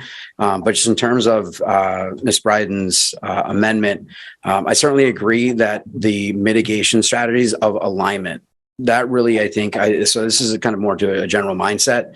As a school district, as a board, I think that's where we need to go. I think limiting choice or I've heard the phrase guardrails on choice being put on. I think that is it's a Band-Aid that may be needed, but I think it's one that might cause more animosity than it would help. So I've discussed, both with Chair Figdor, with Assistant Superintendent Towns, and some other more long-term ideas that I have, and a lot of them aligned with what Ms. Bryden's talking, not so much in the necessarily geography piece, although that was one piece if we were to ever, and hopefully do move to a consolidated model. But in terms of aligning what the schools offer, yes, both offer great things. As a student, I didn't give a second thought to whether I would have a better education at Deering or Portland. I went where my friends went. But we have a perception problem, I think, in this city that one school is better than the other. And that needs to change, and that needs to start from the top. So that people at my level who are, as a teacher, as a parent, as an alum, I love Deering. If you cut my wrist right now, some purple would come out. But I love the city of Portland, and I see the competition that's been going on over the last decade plus. It's hurt our city. And I think that is the bigger problem that we need to look at. So I think the alignment piece, again, this is just very generic and big picture, the alignment between the 2 schools, that we are both great options for our students, so that when my students choose between Deering or Portland in the next 2 and 4 years, they're going to have a great place to go. And right now they're already at their age not seeing that. And that I think that needs to change. So geography piece aside, I think the alignment we need to look at quite a bit more. Thank you. Thank you so much, Ryan. All right. Are there other members of the public who would like to address the board? I don't see any other hands, so I'm going to go ahead and close public comment, and we'll move to board discussion on Ms. Bryden's amendment. Is there any board discussion? Mr. Grant. Thank you, Chair. And thank you, Member Bryden, for bringing this up. And I've listened very carefully to my colleagues' very heartfelt comments about the issue. I'm not going to be able to support this amendment. I see eye to eye with you on almost everything you said, but it's that last little piece that I can't get over. So, and also following up on the public comment about alignment. One of the reasons I don't support this is because I want to focus on what's coming later, our follow-up proposal around directing the district to look at alignment and schedules and such, because I don't think we should replace high school choice fully until we have a better comprehensive system to replace it with. And to me, it feels like going to districts is in some ways conceding defeat and going backwards while we wait for something new to emerge. And my sense after listening to members of the public over the last month or so is that there is value in high school choice, and that it's only going to be when we present something new and better that we're going to be able to convince people to give that up. The other reason I can't support it relates to the question that the superintendent asked, and that is about what happens next year, right? I think the whole reason we're here is because of a potential next year problem. And as well intended as your amendment is, it by definition doesn't address a next year issue. And while a lot of the discussion has been focused on the balance in student demographics, I'm almost more focused on the floor of students at Deering High School. And it's very clear to me that there is a floor under which we can't go and still credibly say we have an equitable, excellent education offered to all kids at both schools. So I think we do have to have a fail-safe if a 2019 were to happen again and there's another 130 kid difference. And now we're looking at the potential of a school difference of almost 400 students between the two schools. And I think we heard some very powerful evidence tonight about why Deering right now is either at the brink or just beyond the brink of what's sustainable in terms of its size. So I think we do have to have a fail-safe. And I completely agree and support and will help promote all the mitigation strategies you brought forward. I think you'll see unanimous support that we need to do better in terms of presenting an equitable, sort of more standardized presentation of the schools so that maybe the choices are made for better reasons. And I am also in the hope that that will correct the problem naturally. But I have been convinced by the staff that we have to have a mechanism ready if a worst case scenario emerges from this eighth grade class. So thank you for bringing it forward, but I'll be voting no. Thank you, Mr. Grant. So other comments from the board? Ms. Sorry. Billiou. I always like a good compromise. And I'm wondering if there are some of the, because I really like the mitigation piece. I think there is a lot that has to be said about really changing our PR around the schools and like creating this. And I don't know if that's in the next, that is. Yes. Okay. So maybe that that's where we can do some of this work. But I really think maybe like having a discussion on how some of this, or maybe superintendent can give us like a little understanding about what like some of the key factors on this that will be that or that are in the next. I mean, there was language added to the resolution. If you look at the resolution, it has a bold, section in it that speaks to similar measures. They're not verbatim the same. It was created different at a different time, but in my mind, it's aimed at the same issues, which is centralized communication and promotion of the schools as opposed to, having it be a branding exercise. Yeah. And then one other, Ms. Billiou, the other piece that is in the resolution that's before us for first read today is a separate resolution to align the schedules and expectations and programmings across the schools. So you can think of more of, like moving towards a model where there's essentially one high school with 2 campuses, for instance. Is that JFB? That's under new business. Oh, okay. And so it's the first, it's A under new business. Okay.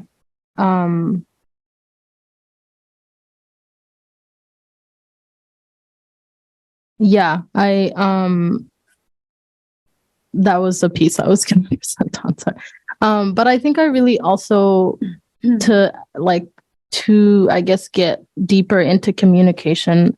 I think what the Casco Bay principal said was also important about like making it accessible within those middle school spaces. So like even though there are options, but making the communication accessible at the middle school level as well.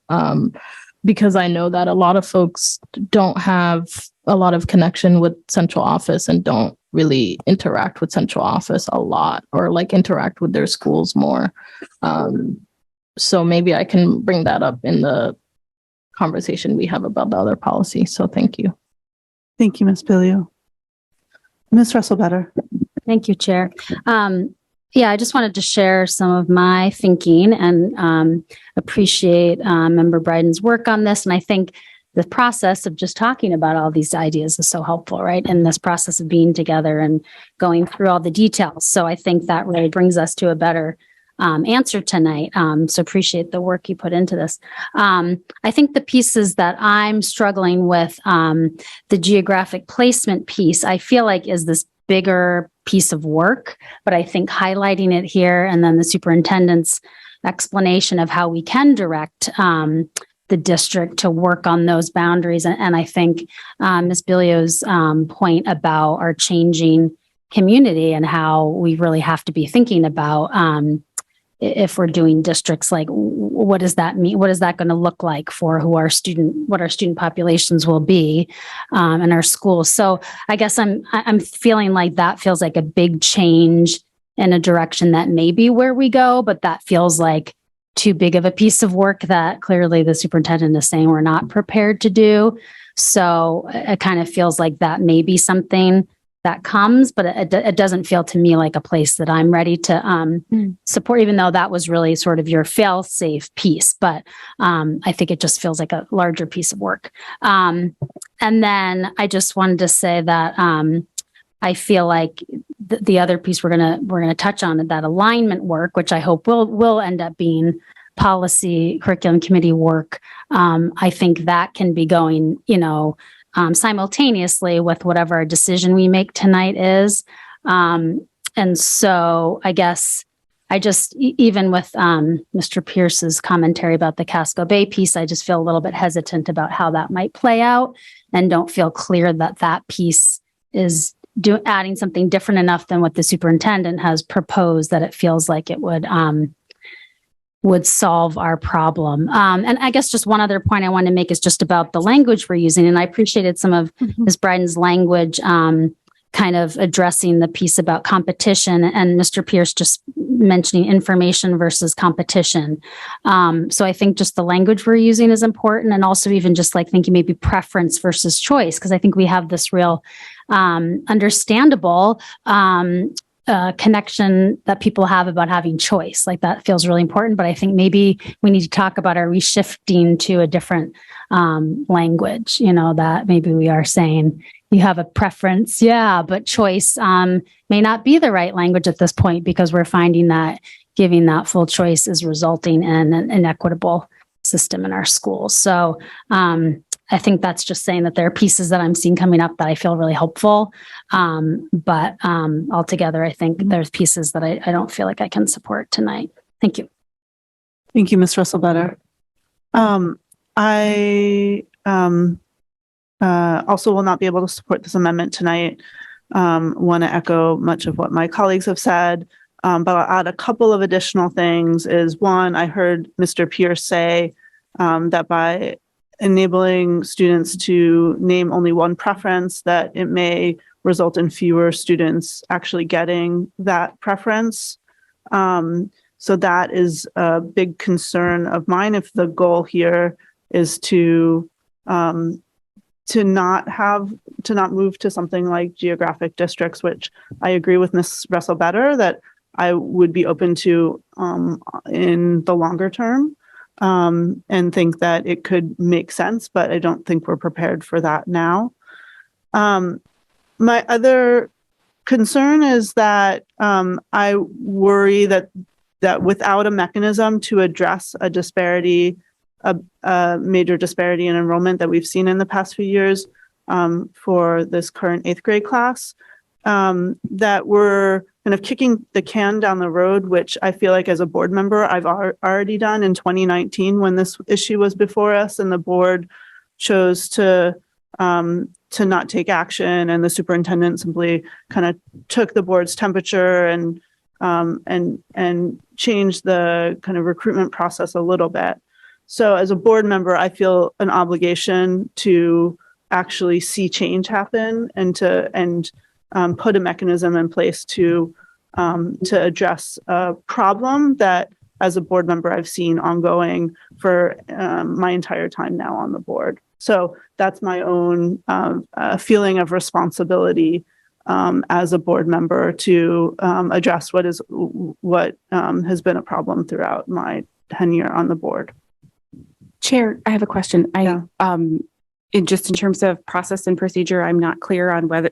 So board discussion, I don't know if it's appropriate for me to. It is. Okay. It is. Okay. If you don't mind, I saw Ms.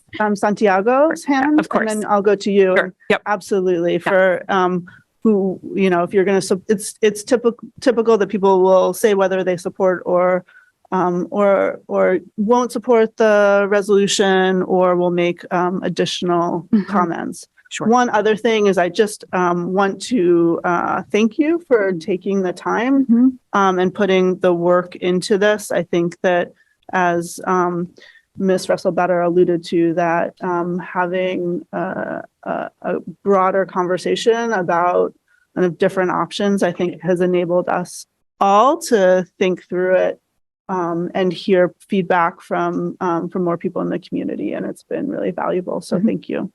Ms. Santiago. You just mentioned how the recruiting process changed from 2019. It just brought me back to, I wanted to go to Portland in 8th grade. I was very strong, like I'm going to go where my family went. I'm going to Portland. And I remember a student said, when we were at the open house, it really struck me. So this was 2020. The winter of 2020. And she said, we are a safe school. And I think that really was like, oh my gosh, because of everything that happened at Deering in the past year, it kind of said in the back of her mind that, oh, Portland's safer than Deering. Obviously, that's not part of this, what the school believes.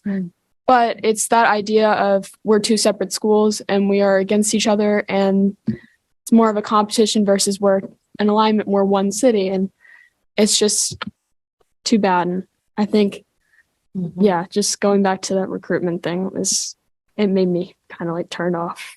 Yeah, absolutely. Thank you so much for sharing that. That's powerful. Okay, Ms. Brading. Thank you, Chair. So I wanted to add the context that, and I appreciate all of the discussion. I think this is fantastic. So I wanted to make sure that everybody is understanding that my intention with this amendment is not to kick the can down the road in terms of what might happen with the class of 2027. My intention was to prompt a discussion and actually not kick the can down the road in terms of how we can solve this long term. So that was my thinking and my intention around basically saying, if we can't tackle this using the tools that we all agree we need to do, then we need to move to something else. And giving the community more than a year to allow that to, be the expectation. So that was the context with which I was coming at the strategy. Thank you, Ms. Bradden. I have one more. Yes, please, Ms. Bondo. Thank you. Thank you, Ms. Bratton. And for me, I've been, since last time, I've been keep asking what we are still addressing here. I still don't have any good answer about the whys, because I keep saying that everything we try to see in that first resolution, the proposal coming on the floor before Ms. Bratton, is just a band-aid of the real issues. So I still don't see where we're going right now with that, because I cannot still putting in my head the real issues, the enrollment during high school, Portland High School, and then everything then going on the enrollment pieces, and what we try to just to try to balance the number of those students. And I think even though we say it's just 10%, it just is about somebody education. And I think that Ms. Bratton coming with a different approach, and I really value that, because and I will support that, because it's a board.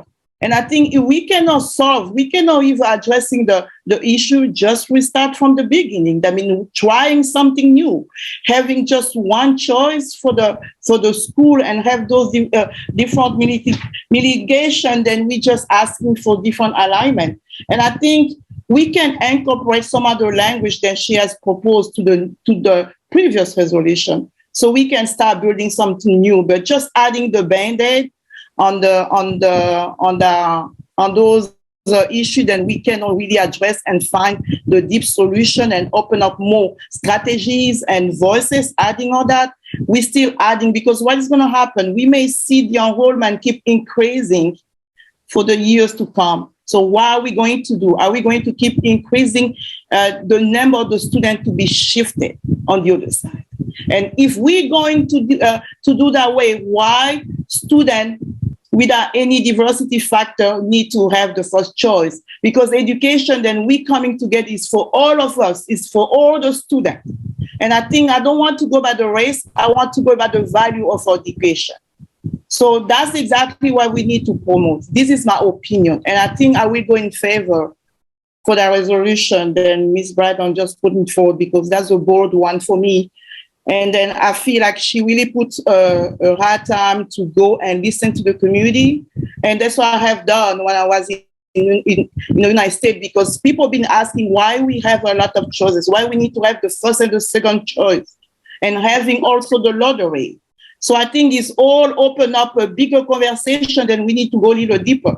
But just rushing to have a Band-Aid to some other issue that we cannot address, that's why I really have a hard time to support the first resolution. And I will go with the resolution that Ms. Bratton just put in place. Thank you. Thank you so much, Ms. Bondo. Okay, I see two hands. Please go ahead, Ms. Bratton, and then we'll go to Ms. Russell Better. Thank you, Chair.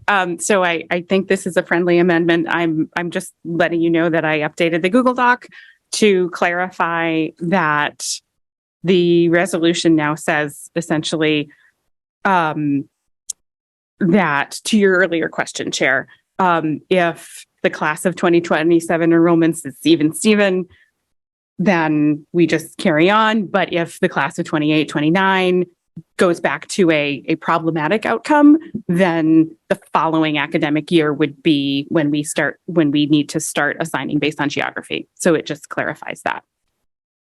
Thank you. Ms. Russell Better. I just had a question, Superintendent. I was wondering if you could give any feedback on whether, so even separate from the entirety of Ms. Bryden's amendment, just the piece about like when she was just explaining, that would be this year period before implementing the geographic placement piece. I'm just wondering if you can see any place where that, triggering that to happen, or, us directing you, as you mentioned, that's within our purview. Like, could you see that in my successor? What's that? Directing my successor. Do I think your successor? No, that you would not be directing me. Right, exactly. Well, I guess my question is, in your resolution, can you see any place for us to add the geographic placement piece, or to add the piece about districting? Or do you see that as a completely separate piece of work? I'm just wondering if that's in your proposal for us. You could propose that as an amendment to the resolution, that instead of doing it by the methodology that we described, that you could just, do, you could direct us to draw boundaries now, and we could use that for this year. Or there's another approach where we could have the resolution that we've been talking about for a few weeks, directs the superintendent to report back to us each year on the number of students that didn't receive their first choice. So we could have, as that process, we could add into that a requirement that the board consider moving to geographic assignment for high school placement. Yeah, I'd love to hear other members' thoughts about that. I guess I would suggest that you do that. Yeah, after you vote on this resolution. Okay, let's vote on the resolution and then get back. We'll have to consider a different resolution. Okay, so yes. Sorry, just one last thing, and I know that we all really need a break, myself included. I think I am really feeling like the piece of this conversation that hasn't gotten enough attention is a huge part of this is about race, right? And I have heard coded language, and everybody that I've talked to in the community, I've heard coded language here tonight, that there are misperceptions about the racial makeup of our high schools that are impacting their brand in the community. But when you talk to people in the schools, it's different. So there's a misperception, right? And I am very hesitant to support any proposal that has geography at its core. Look at our country and the ways that, voting and gerrymandering has happened. And I just think it is an inequitable mechanism. And if we can avoid it, we should avoid it. And especially considering all of the things that Councilor Bailu brought up with the fluidity of our population, the gentrification that is happening within our city. Like, I think that, yes, this is a Band-Aid. 100%. I think everybody here agrees that this is a Band-Aid, and we've got really big issues within this district that we need time to understand to make a longer term plan. And I think that I'm on board with a Band-Aid, not in the form of Bryden's amendment, but that this Band-Aid allows us more time to really understand how race is impacting what's happening in our schools, and to make a longer term plan that holds that and accounts for that as well. Sorry, I just want to add to that. We kind of had a little discussion. I also think, I think both of these resolutions are Band-Aid. I don't think one or the other. I think we clearly have big issues that we don't have the capacity to deal with today. But I also think like the enrollment issue is a big deal. Like kids are in classes of 4. Like, I think that just as much as we need to recognize like what's happening, what is the deep dive, like how do we need to fix some of the critical issues? But I think like one of the most pressing is the racial aspect, and the fact that kids aren't, like, we have classes of 4. We're not able to sustain classes. We're not able to sustain athletic programs. We're not able to sustain clubs.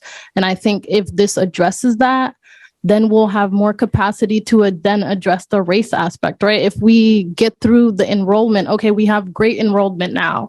Now we have capacity to separately look at the 2 schools and to dissect what is happening racially, what is going on racially now. Like, can we address the ELL programming? Like, can we address, and I think that's essentially, also the point of like the policy after, like, to address some of those key components that we will deal with once we've gone through this like threshold of enrollment, right? And it's not insinuating that like once we end school choice, then like all the racial issues are going to be gone. We're done. Like all of our problems are good. I don't think that's what we should get from this, but more of like, this is the first step to really like trying to address some of those issues.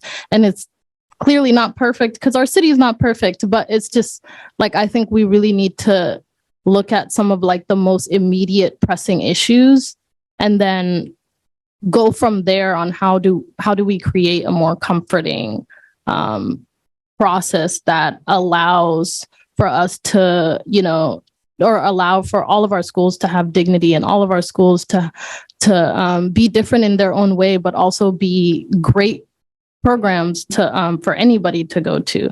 So I think really focusing on that immediate resolution, I think, is where I'm at, and like recognizing that either of these issues aren't going to solve our long-term problems. And I think it's more about like, where are we going now? And then how do we feel like where we're going is going to help us get or resolve some of those issues that are going to come, right? If we don't deal with enrollment, then we won't be able to address the racial issue. So that's just some things. Can we move the question? Yep.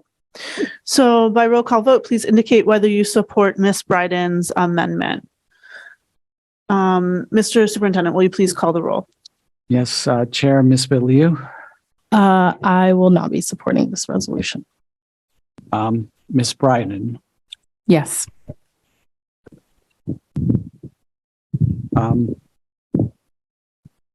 sorry, Ms. Bondo. Yes. Okay. Mr. Grant. No. Ms. Lentz. No.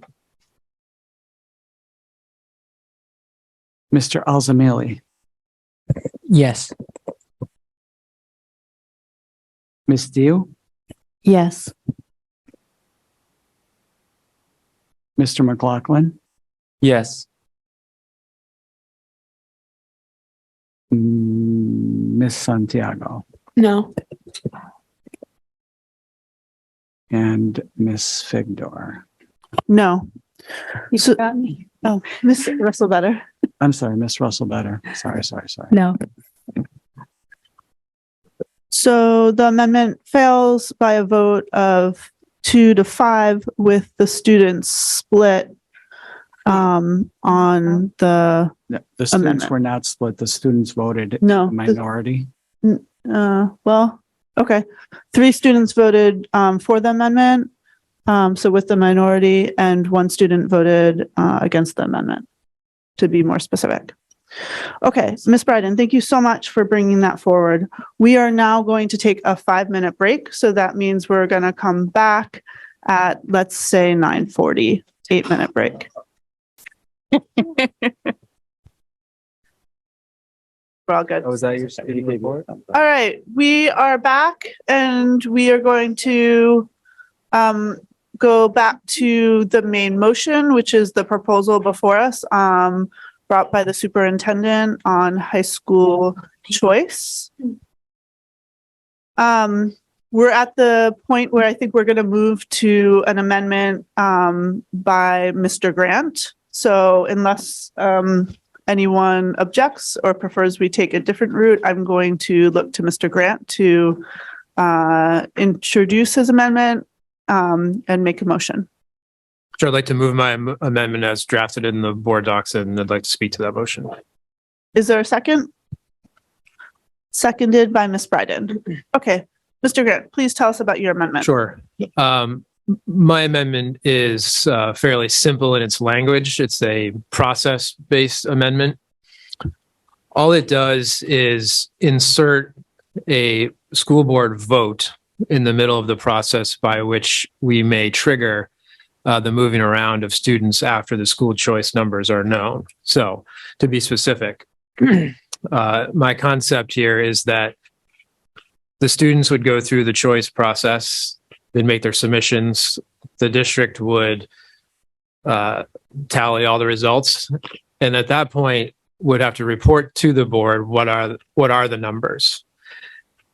And it's at that point that the board would have to vote up or down as to whether or not the mitigation measures are triggered and implemented, rather than as opposed to the way it's constructed now, where we're giving the district permission to do this, giving them the tools to do this, but without us in my opinion anyway, without us able to come back in and once we know the actual numbers and we're not dealing with hypotheticals, once we know the real on the ground numbers for the current 8th grade class, for us to really examine them in real time and interrogate the district over what are the real world consequences for allowing everyone to have their first choice, as opposed to moving some kids around. So again, I just made that long-winded, but it is very simple. It's in injecting a board vote in the middle of the process in order to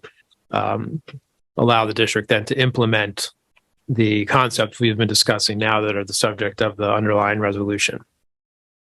So I hope I made that clear what my intent is. Yep. I would also like to just speak on its behalf for a moment. Or actually, why don't I take any questions first so people understand, make sure we understand what I'm talking about. Okay. Are there questions on Mr. Grant's amendment? Can I just, make sure that everybody knows that it's in board docs? It is a separate amendment that's there. It's the last document. Yeah, to be clear, the amendment would strike and replace the second paragraph on the second page of the underlying resolution. Thank you. Ms. Bryden. Thank you, Chair. So my question is, could you speak a little bit about the timing that you're envisioning? And I ask because part of my concern about this topic in general is I want to make sure that we are giving everybody involved reliable information that's not going to change as soon as possible, as early as possible. So both teachers and families. So could you speak to timing? Yes, thank you. So the way I drafted it, that report back and that vote would take place at the first board meeting after the district has all the data about the 8th grade choices. Thank you. Thank you, Ms. Bryden. I have a follow-up question for the superintendent about that. I mean,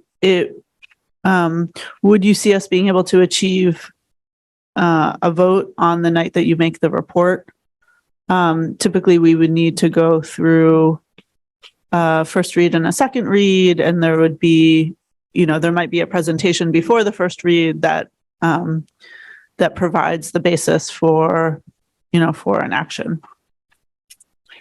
There is no board rule that requires a first and a second read. So the board, it's good process that we try to follow, but it is something that we could just bring and say, this is what it looks like. There's, 175 for each school and, 100, so we could, that we could do that. And then you could make a decision to say like,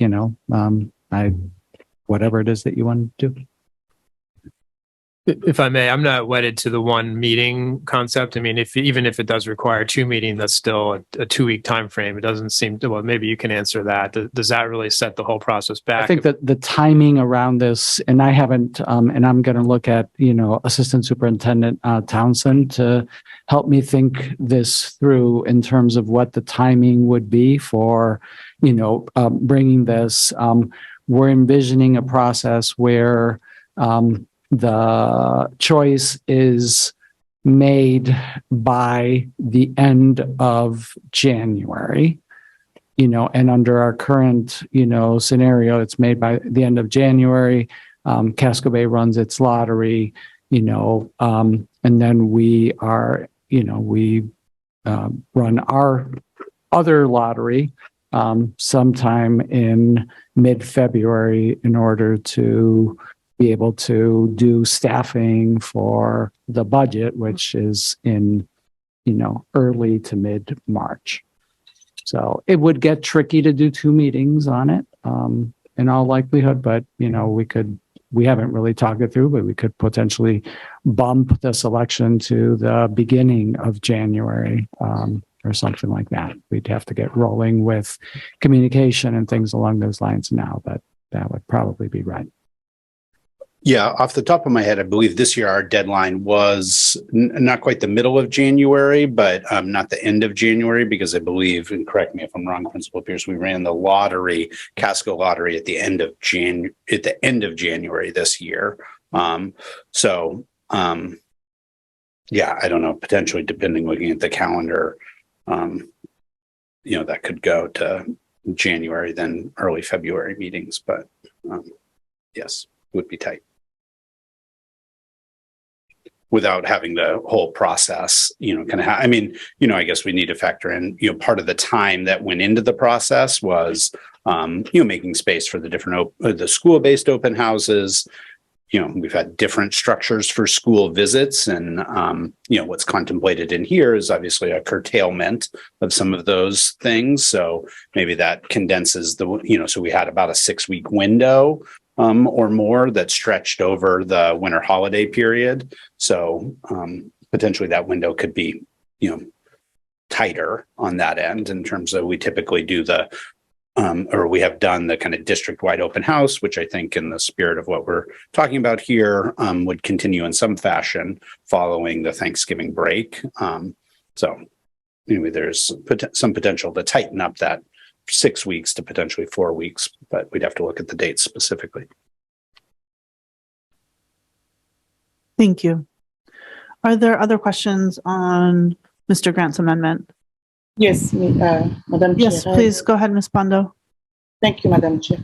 Yeah, Mr. Grant, I just have a few clarification questions. So just to understand the procedures we just explained, is that after enrollment, we have to have the report to know how many students we had enrolled. So, and then are we going to determine who's going to be moving around? Which kind of process are we going to use? Are we going to use the diversity factor, or are we going to use mostly a demographic aspect of the process? Yeah, so my amendment only interjects this one board vote on top of the underlying resolution that we're dealing with tonight. So I'm not altering what's in the underlying resolution for how to determine which students get moved. So it would be the diversity factors lottery that we've proposed. I've left that untouched. Would be that the board would say, we don't want to move more than 10 kids, or we don't want to move more than, we want 95% of people to get their first choice. Right. If I may just respond to that. I mean, we've heard, I think pretty compellingly from a couple of folks talk about how fluid these things are. And I think the virtue of what I'm talking about here gives us concrete information on which to base a decision, to move kids around mostly against their wishes at that moment. We don't know all the facts on the ground. I don't know that anyone in this room can sit here and say there's a substantial difference between moving, 35 kids, but not moving 30 kids. And for me, I'm going to be more comfortable if I know exactly what the consequences are of the numbers. We may lose this number of teachers, or this number of extracurriculars may actually have to go away because we know what the enrollment numbers are. So I would rather, as a board, evaluate that in real time with hard data. And then if we, at that point, determine that, yes, the case has been made convincingly, that changes have to be made to the enrollment numbers, then we've empowered the superintendent to do it in the way that has been designed already. So are we having options to move if we come out to the point, then we need to change some languages on the resolution on the time, then we have the facts and the enrollment percentage in our table. I'm not sure I understood your question. Would you mind repeating it for me? I think if we vote for the resolution and then we go with that process you just mentioned, are we going to have an open window to move the language around that time? Because we're going to have some different facts on the table. I guess I'm not sure which language you're talking about. Again, I'm not proposing right here to change any other language in the underlying resolution. So I think the board always is empowered to change language at any point. People can make a motion. I'm not suggesting any changes to the underlying process of how students are selected right now. Oh, okay. I'm just saying that the board, I want the board to be empowered to say, thumbs up or thumbs down as to whether or not we trigger this process. If I may continue, I have one other point I'd like to make about it. And I think it really crystallized for me when the superintendent reviewed the presentation from the first time around, when we looked at the examples you created from sort of retrospective application, if you will. If you look at 2019, 2020, there was this giant gap, and that obviously recommends doing something, but it was the next year. So 2021, there was only a gap of 33 students. I could see myself saying that's fine, but I would want to hear in that moment, looking at all the numbers put together for all classes, what is the impact on the school if it's just 33? And I would rather not set an arbitrary number now. And I'm sure your numbers are well considered. I trust you that they are. But to me, I don't want to set a bright line number and not consider real factors in real time. So I want to give us the permission to examine the numbers and the consequences before saying, yes, kids should be moved. So I'll stop there. Thank you, Board Member Grant. Are there other questions on the amendment? If not, I'm going to move to public comment on Board Member Grant's amendment. And bear with me for a second, because it appears that when we went to our break that I logged out of Zoom. So are there other questions before I move to public comment?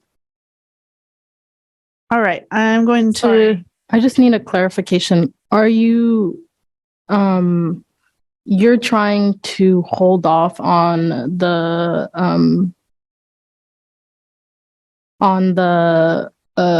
diversity factor and have us just reflect. Okay, can you explain more? Yeah, I'm not trying to hold off on anything other than the overall decision as to whether or not any kids have to be moved. Oh, okay. I'm not changing the factors by which we would make those choices. I'm just saying that the board should take an affirmative vote whether or not we do it at all.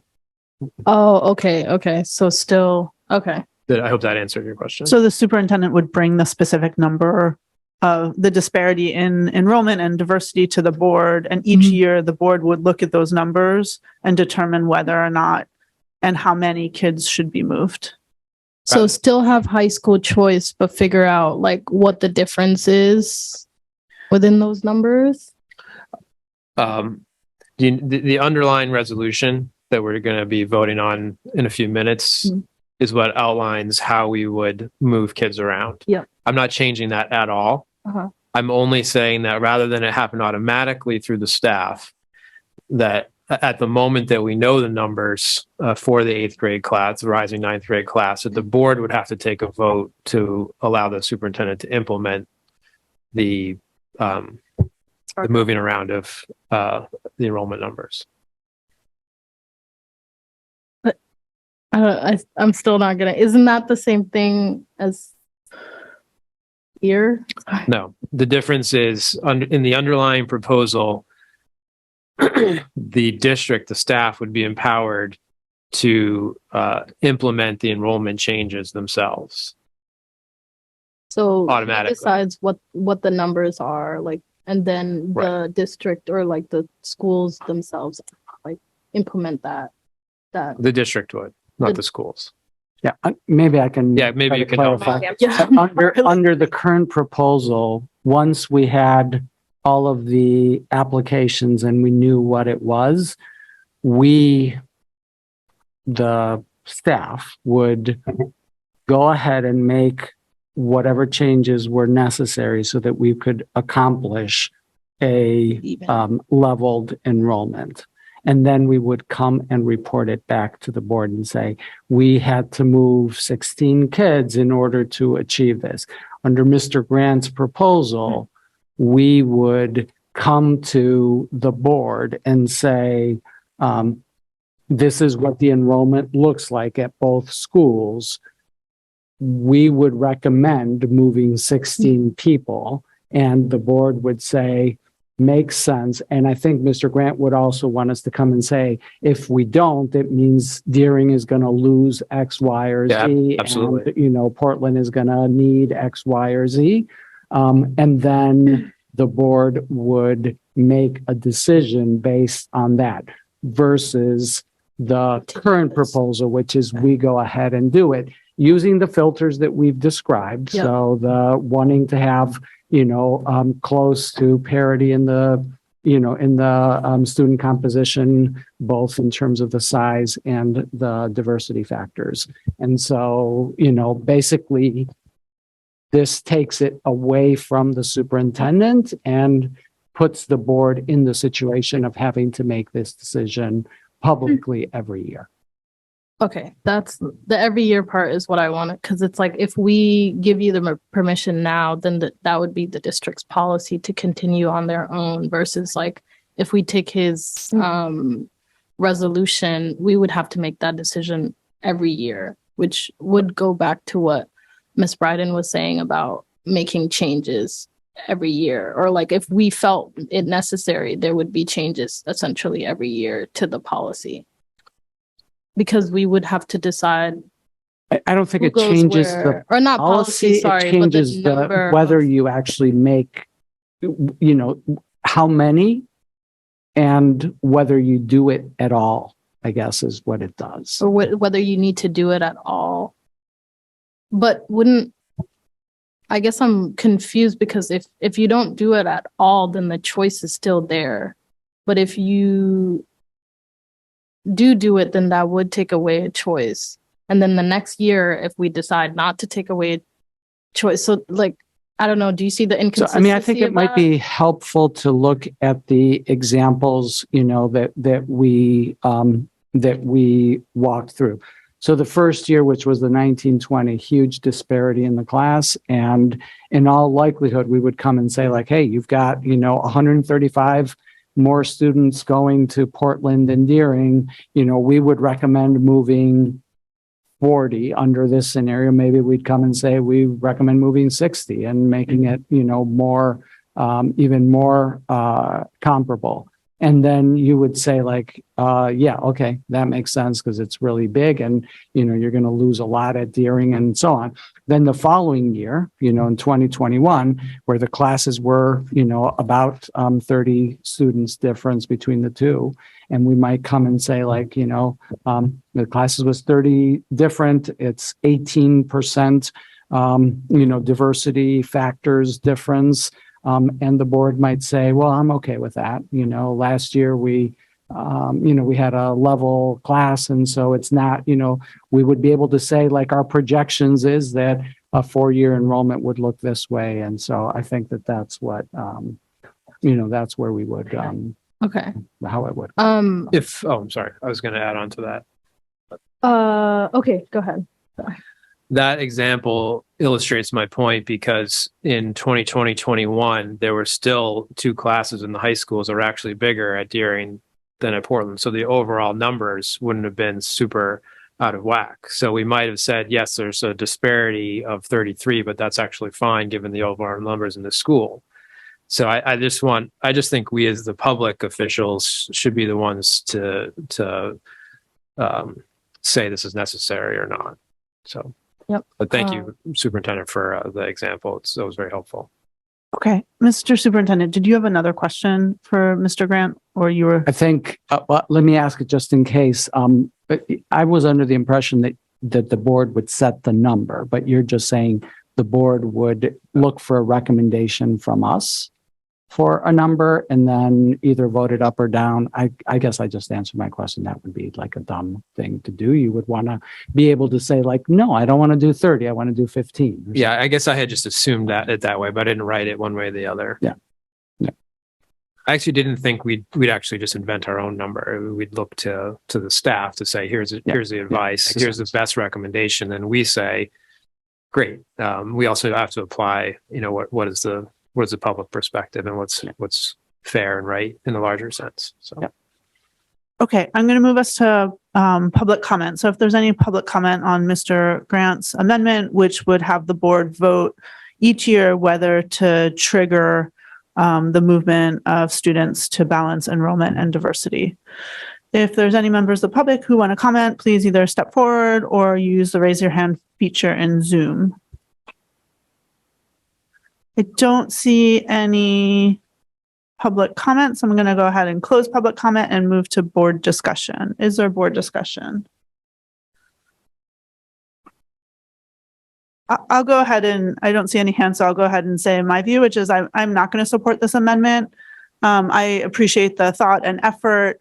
I worry that this reinforces existing power in our community, making it kind of politicizes the decision by having the board vote every year, and the part of our community that has the most power, which is our privileged white community, will have an outsized influence, I think, in this process as the board each year is considering whether or not to move students. So, and then the second reason why I'm not supporting it is because I see our role as a board as setting policy and then having the staff implement it. And I feel very confident we've put forward a resolution that has clear policy, and it would be the staff's job to move forward and implement it. And I just don't think we need to get into the micromanaging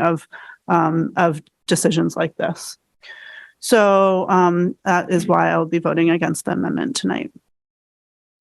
Are there any other board discussion?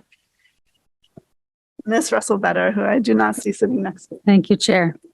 I wanted to thank Mr. Grant for bringing this forward. I have some similar concerns that Chair Figdor brought up. I think that was one of the pieces I wanted to share was my concern about the board role stepping into an operation, what I see as an operational role.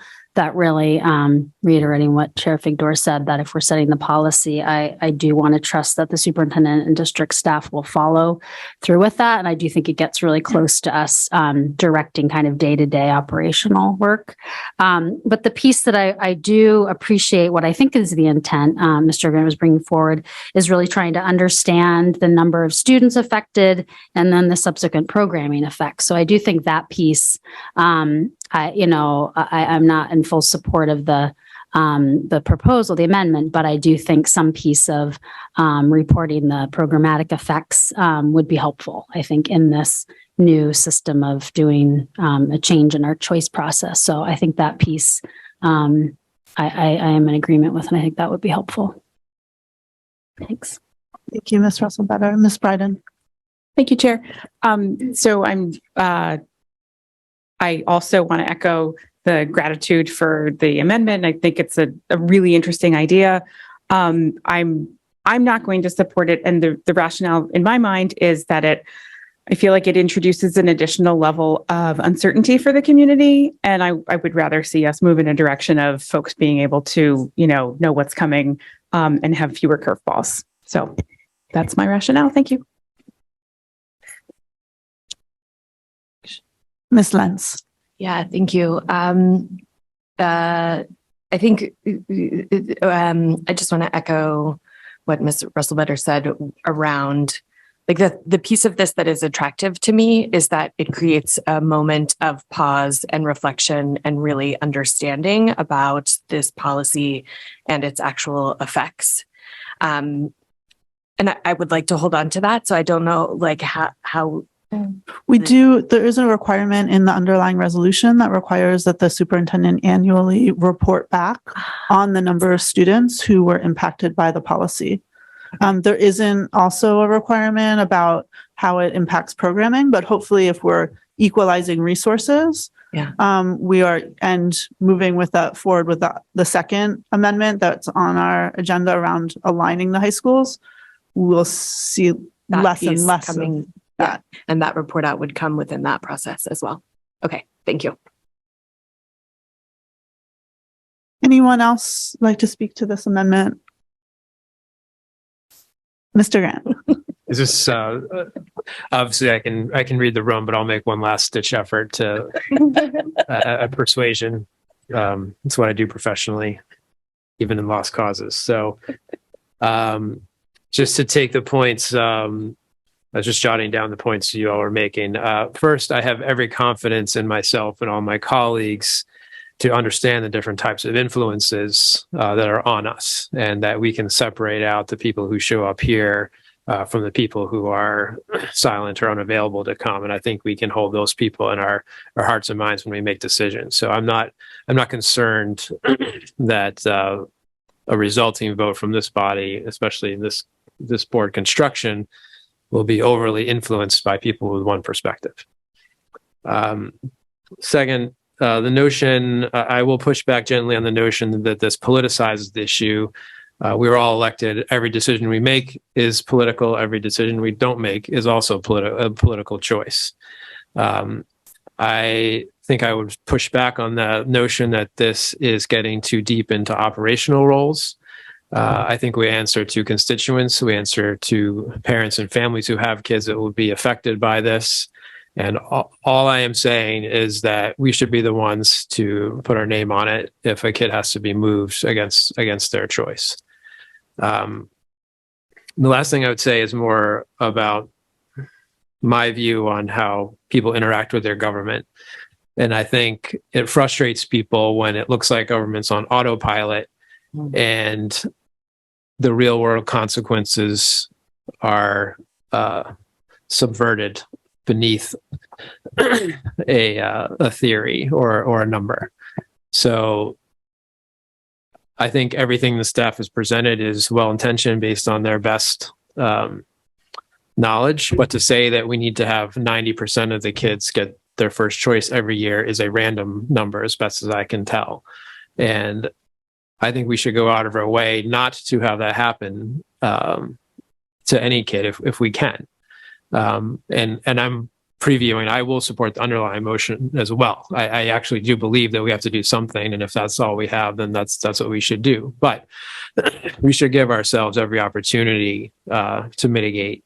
And I think we put a lot of mitigation measures on the table. We put a lot of mitigation measures in place already. I'm happy with all of those.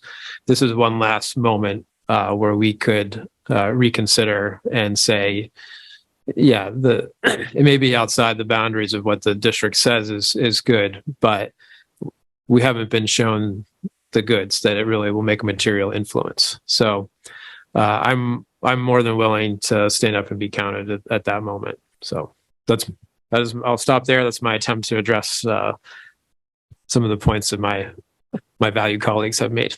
Thank you, Mr. Grant. I appreciate that, the extra effort. I'm going to look to the superintendent who has one clarifying Just to question. clarify that we use 90% as the threshold, that we wouldn't go beyond. But again, in some of those configurations, I think one, we had 94% and the other one, 92% of people that got their first choice. So it wasn't just like the blind, we're going to get to 90. I probably oversold the notion that it was randomly selected. I don't actually think it was. I understand that what you're trying to do. I'm just saying that there's got to be a moment where we decide there could be a decision not to do anything. And at what point and who's making that call. I mean, I think you yourself would say that if the enrollment numbers came back and there was a 5-person difference, you probably wouldn't do anything. But if there was 150, you would do something. Well, where does that line cross and who's going to make that call? Right now, the underlying proposal puts it in your hands. And ultimately, if that's the way it goes, I'll support it as well, because I trust you and I trust us to pick an excellent successor to you as well. But I still think it's an appropriate role for the elected folks to take for the reasons I've already stated, and I won't repeat myself. And I'll just counter before we vote that there are umpteen decisions that you could say the same thing about. Mm-hmm. So totally fair. Okay, with that, we are going to vote on Mr. Grant's amendment. So Mr. Grant's amendment would require the school board to vote on whether or not to move students between the high schools to balance enrollment and diversity each year, based on the enrollment, based on the results of the lottery. So by roll call vote, please indicate whether you support Mr. Grant's amendment. Mr. Superintendent, will you please call the roll? Yes, Chair, Ms. Biliou? No. Ms. Bondo, No. Ms. Bryden, No.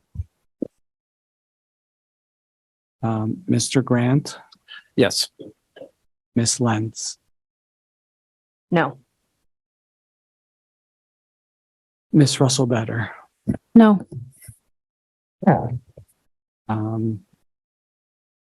Ms. Dio. Is here. Okay. Ms. Santiago No. and Chair Figdor. No. So the amendment fails 1 to 6 with our student voting with the majority. Mr. Grant, thank you so much for your valiant effort and for bringing this idea forward.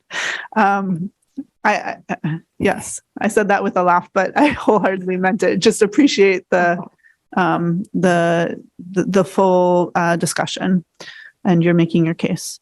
Okay, now we're back to the underlying motion, and we're at the point where we could go to public comment if there are no more amendments on the underlying resolution. We could go to public comment on the main motion, and then we would go to board discussion, and then we would vote. So are we at that point? Yes. Are there questions? Yes. So the superintendent would like me to ask, are there questions or are there other amendments that anyone wants to offer? Okay. Seeing none, I'm going to move to public comment. So this is public comment on the proposal, the resolution that's been before the board for the last 6 or so weeks, to put some guardrails on high school choice to balance enrollment and diversity at the 2 comprehensive high schools. And I see one hand up so far, and I'm going to go to Anne Marie.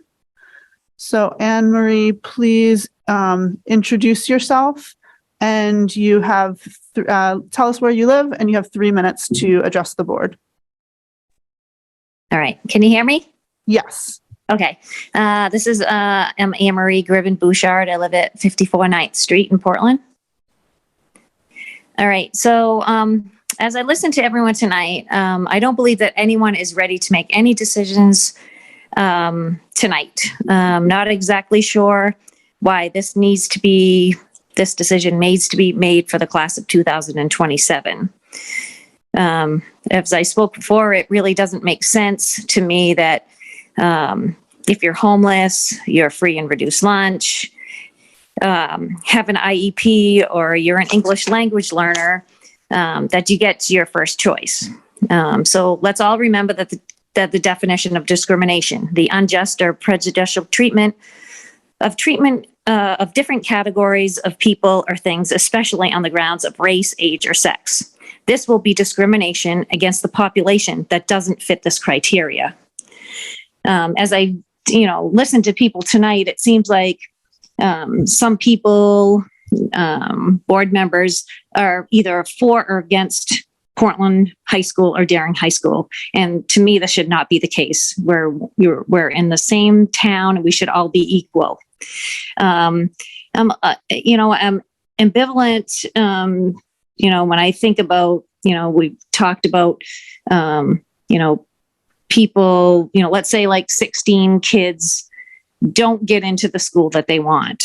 You're going to move 16 kids who want to be in a school with their friends, but you're going to move them to another school just to make an equal number. And I feel very uncomfortable about that. So again, really not for this proposal. I just don't think it's time yet. I think we need to give more time and thought about this. So that's just what I wanted to say. So thank you. Thank you so much, Anne Marie. Really appreciate your being here tonight and your comment. Thank you. Are there other members of the public who would like to address the board?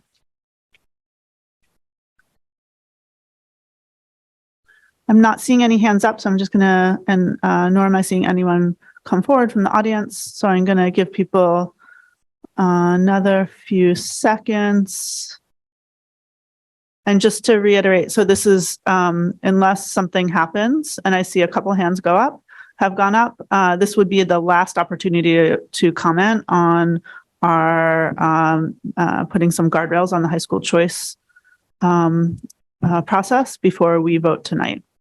So I'm going to go first to Katie Small and then to Jessica Kay. Katie, go ahead. You have 3 minutes to address the board, and please introduce yourself. Hi, sorry, this is actually Katie's husband, Eli. I'm using her computer.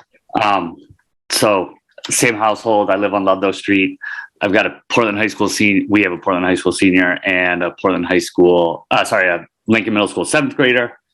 And I think I applaud all of the efforts and conversations around moving to one school or some sort of different model. I think both of our large buildings are vastly undersubscribed, and with declining enrollment, that's definitely the bigger issue that faces our city. I think that this move seems like it has been rushed and brought up recently, which I think is unfortunate. And I would hope that there would be more thought and time spent on this Band-Aid issue, as so many well thought out points have come up by board members just in such a short window of time. Thank you. Thank you so much, Eli. I appreciate your being here tonight. Next, we're going to move to Jessica Kay. Jessica, please go ahead. You have 3 minutes to introduce the board, and please introduce yourself. Hello, this is Jessica Kane. I live at Raymond Road in Portland. I have a high schooler at Portland High School and a middle schooler at Lincoln. I'm once again commenting just to urge you to please spend some time and do a little bit more research. I think there have been a lot of excellent questions raised throughout this process, particularly tonight. Ms. Bondo had some excellent questions that I would really like to see us get more data to support and answer those questions before we make a change to a policy that will really be impactful to our city. I think we are fortunate to have really excellent programs for students to choose from.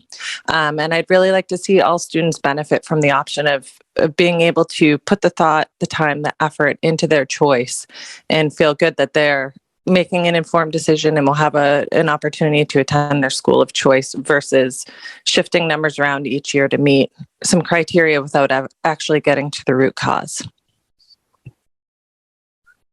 Thank you so much, Jessica. I appreciate your being here tonight. I do not see any other hands up. Are there any other members of the public who would like to address the board? Okay, and board member Russell Better has reminded me that one of our students had to leave early and has a comment. So I just want to make sure when we have board discussion, that we get to, we make sure to read that, our student's comment. All right, so I'm going to close public comment and we are going to move to board discussion.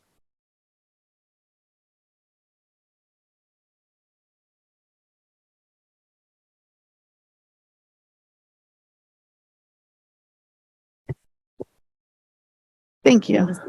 Aura, do you want to go ahead and read the comment? So Mr. Alzamili, one of our student reps, had to leave, understandably, as it's getting late.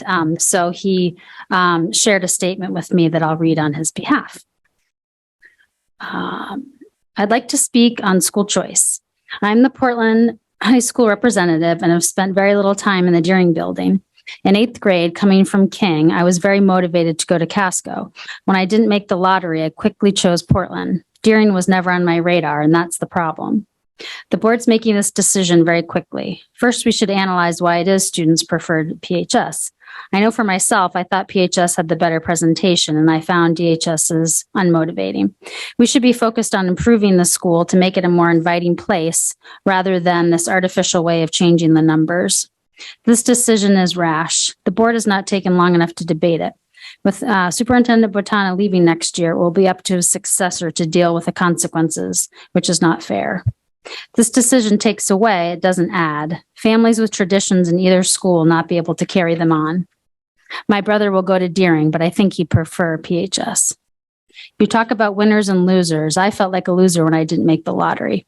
I feel like a winner now. PHS is part of my identity. So that was, those were words from Mr. Alzamili, our student rep from Portland High. Thank you for reading that, Ms. Russell-Better. Okay, any last thoughts before we vote?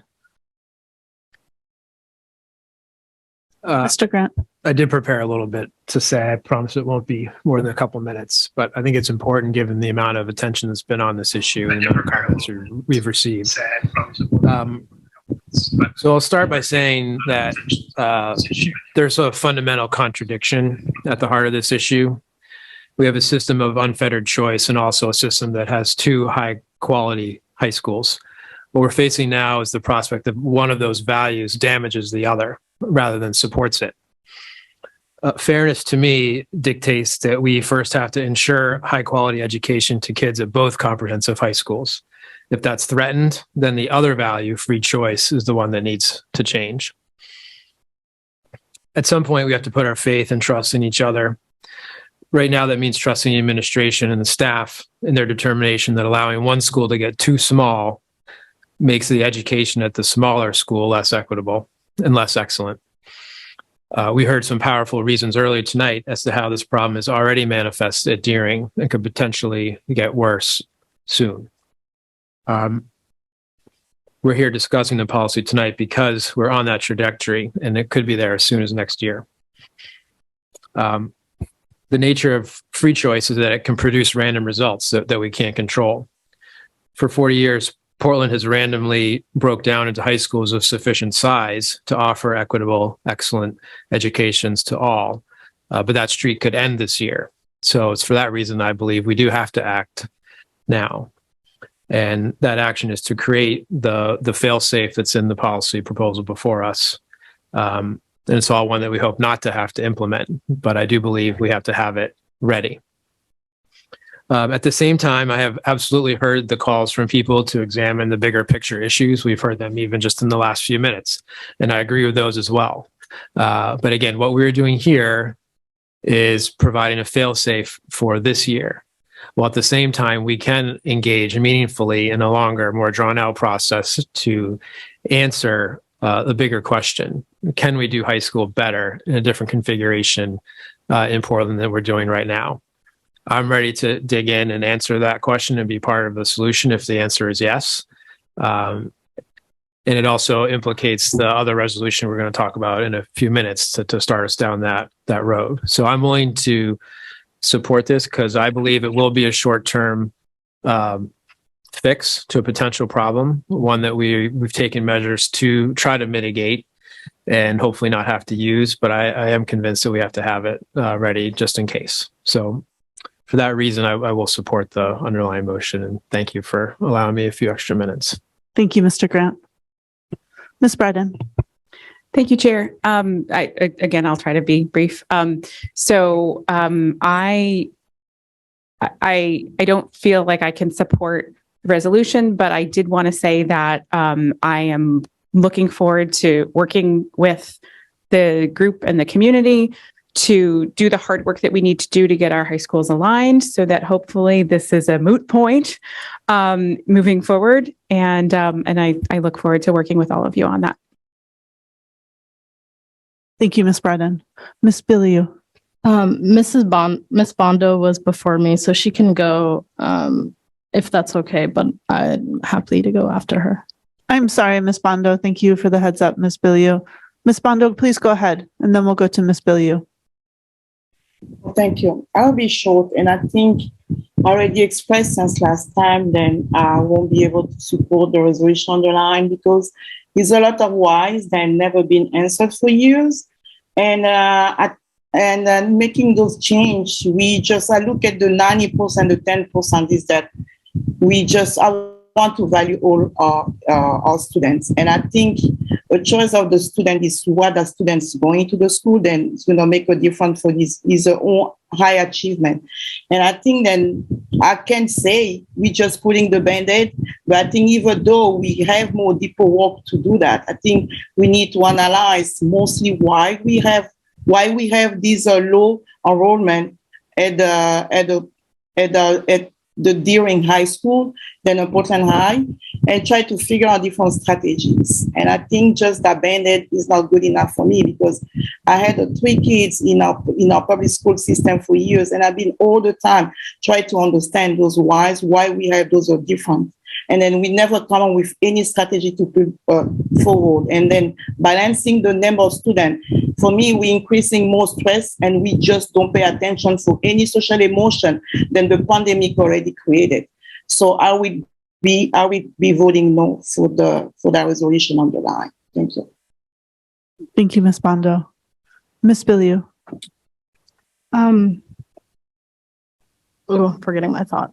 I just want to, I guess, talk about the marginalization of choice and how a lot of, and I know I keep bringing this up, but I am a person of color and I went to Portland Public Schools, and I'm always going to center what I experienced there. And I think we don't understand how a lot of like BIPOC families don't necessarily have a choice, even if there is a choice. Mm-hmm. Like if you're going to Deering, you're still going to be exposed to some form of racism, some form of Islamophobia, some form of harm, right? Like, and it's great that for some, for white kids, you know, it's great that Portland is essentially a safe space for them, but it's like, what about the Black kids that go to that school? Or what about just the aspect of the disadvantaged kids? And I think like that is a huge factor, because the reason is that the mainstream, I guess, I don't really know what term to use, but the mainstream culturally would not be, sorry, I'm gonna stop talking because I feel like I'm gonna say some borderline or things that are my opinion that a lot of folks might not believe. But I really want us to pay attention to the people that don't have choice, to the people that just want safe spaces. They don't necessarily care how, or not care, but they don't have the capacity to care about how well their education is, just that they have a space to be educated, just that they have a space to learn English, just that they have a space for their special needs to be addressed. And I want us to also even pay attention to the decision that we made a while back about not providing funding to some of the not providing funding for some of the special needs kids that were also ELL students. I might be saying that wrong, but that is a very specific demographic that needs very specific resources and very specific and a very specific curriculum with people that specialize in their needs. And we decided not to give those folks the proper funding for education to be specialized for them. And, you know, and there were a lot of reasonings to why we didn't do that, but that is a specific demographic that we didn't decide, or we didn't protect resources for. So I think we need to recognize, like, where are we prioritizing these places? Where are people whose safety needs to be prioritized in these schools, and whose safety is already implemented within the processes that we already have now. And I think I just don't feel like it's productive to really pay attention to the people that wouldn't necessarily be harmed by us like implementing this, but the folks that are being harmed right now if we're not taking any action, the folks that are missing out on education, and the folks that are missing out on leadership opportunities that they could utilize because we don't have any process to deal with this issue. So I think like focusing on that is a huge thing, not on, you know, how, like, yeah, I just wanted to say that. Thank you. Thank you, Ms. Biliu. Ms. Lentz. Yeah, thank you. First, I just wanted to really thank everybody in this room for pushing this conversation in so many different ways, and for members of the community for pushing the conversation in so many ways. Like, we have heard from a lot of folks, and I think that those conversations have pushed us to seek out other conversations and more information. So while I, in our last meeting, I did talk about also feeling rushed, like, I do feel like the process that we have had has been thorough, and I feel like I have enough information to support this resolution right now. And I think the two pieces that I just want to highlight is I've heard a lot of either or thinking, that either we pass this Band-Aid or we tackled the bigger issues.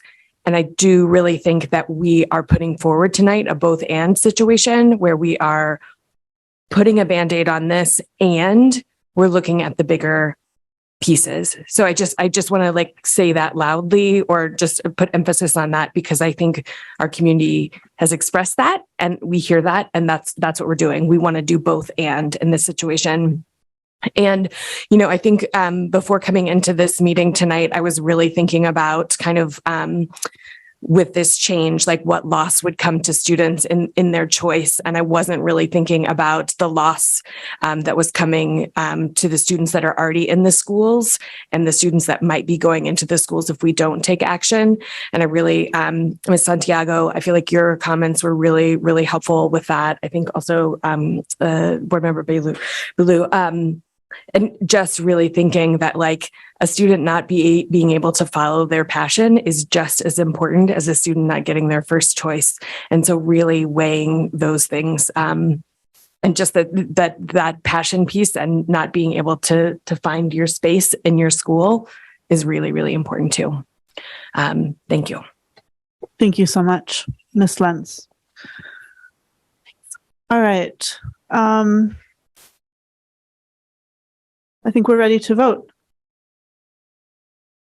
So by roll call vote, please indicate whether you support action to approve the resolution to direct the superintendent to work. Action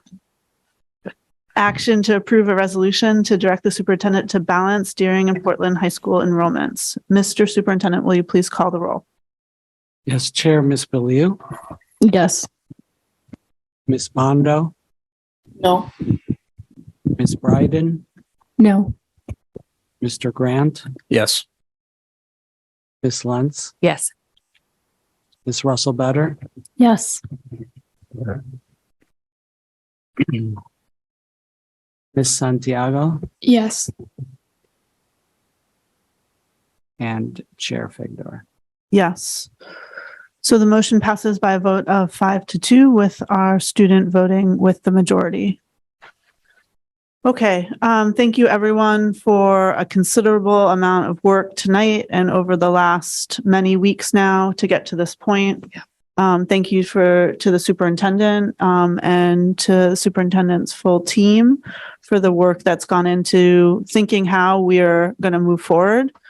And just want to appreciate that we're at a significant juncture now, and it's taken a lot to get here. And I also just want to appreciate all the members of the community who reached out to us and otherwise engaged in the process.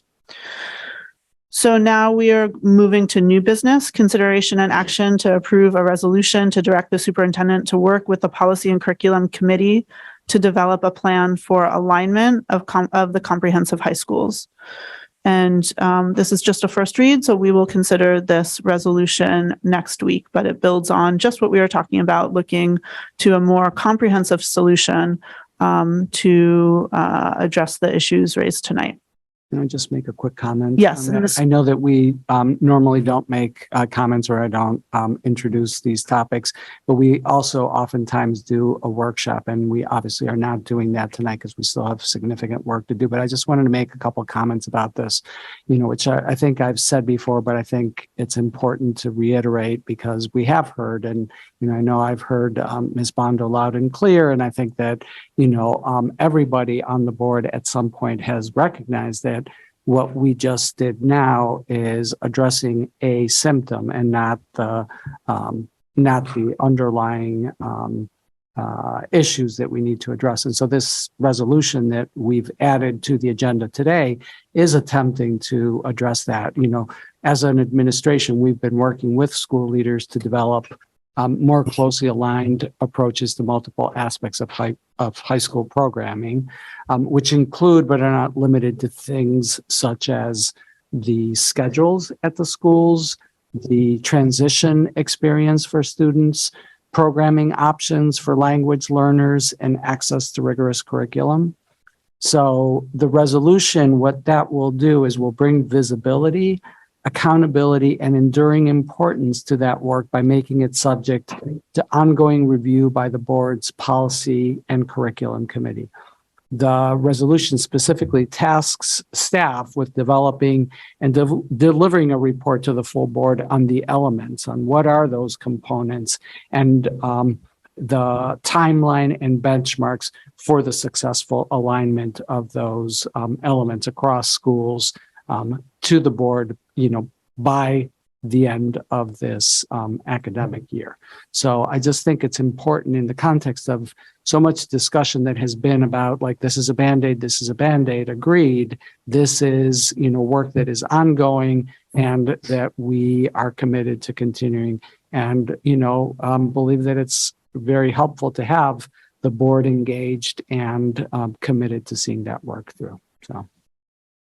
And just to articulate it in a way that it might be a little bit different, as working towards a vision of having essentially one comprehensive high school with two campuses. If that helps, helps articulate kind of the movement of this work and where we'd aim to go. And that is for next week when we would have a discussion on it. And questions, unless it's really urgent. A very quick question. Sure. Okay. Thank you, Chair. I just, my question is, the June 2023 date, is that intended to be the deadline by which? Yeah, we're going to wait on that question. Oh, I just wanted to know what the sentence means. Okay. Like, does that mean when the policy and curriculum committee would have to deliver the report, or when all the implementation of the elements would have occurred? Definitely the former. The report. Thank you.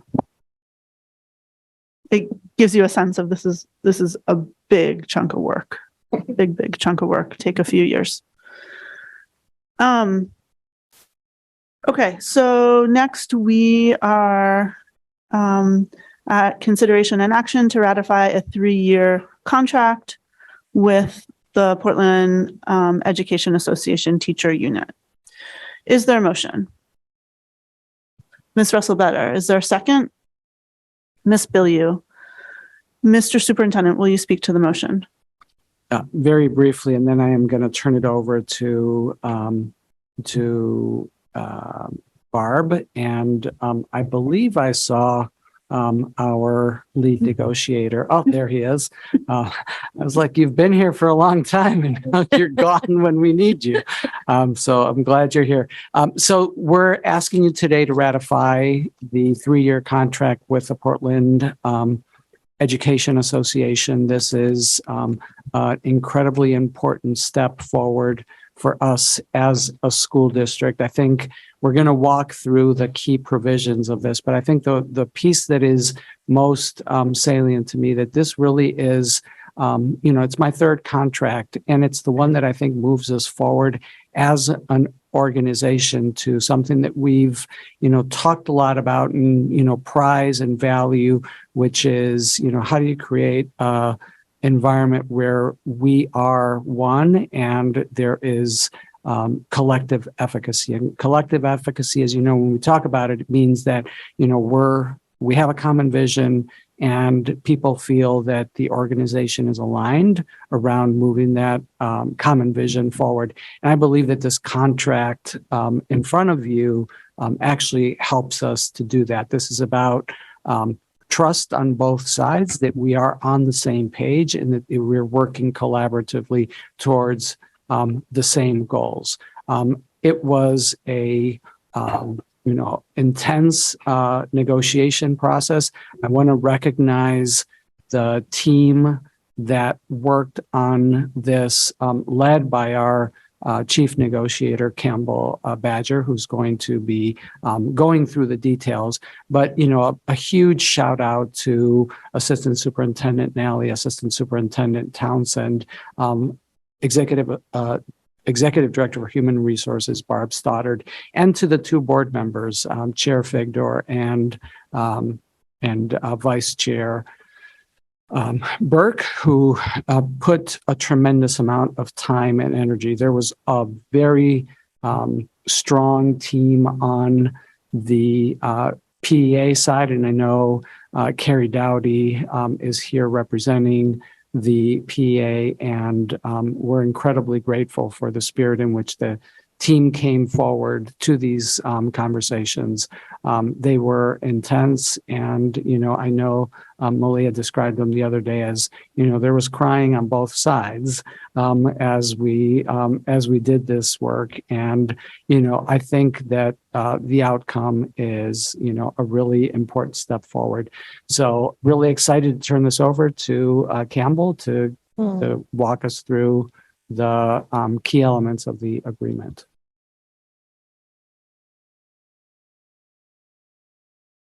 Thank you. I think I might have been at a different set of negotiations. I'm not sure how intense it was, but what I do know is that everyone worked really, really hard, and I really appreciate it. And I'd also just like to, along with our team and the people who worked really hard and a tremendous amount of work, I'd also sort of like to recognize the association and their team, and in particular Carrie, the new PEA president, Carrie Forster, the former PEA president, and also Beth Arsenal, who was their chief negotiator. And I think that we all worked very hard.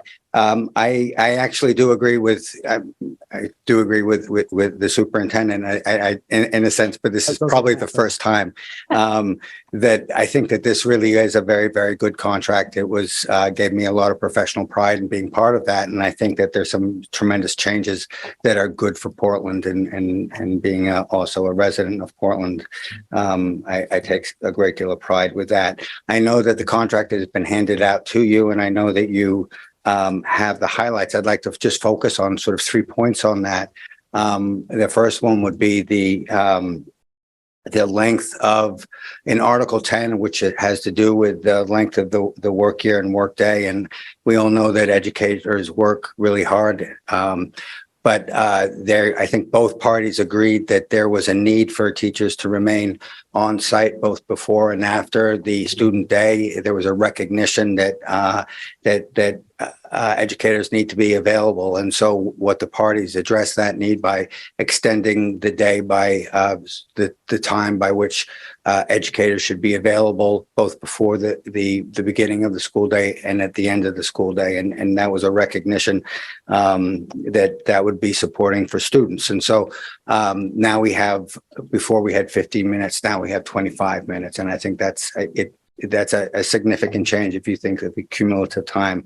But more importantly is that there are now the parties agreed that there would be 2 meetings per month for collective directed work. And that's outside of the school day. And of course, everyone's so busy and with their schedules, it's very difficult to find common time. And so both parties agreed that there was a need for groups or cohorts of teachers to get together and work on projects. And so we now have 2 meetings per week. 2 meetings per month. The meetings are 60 minutes each.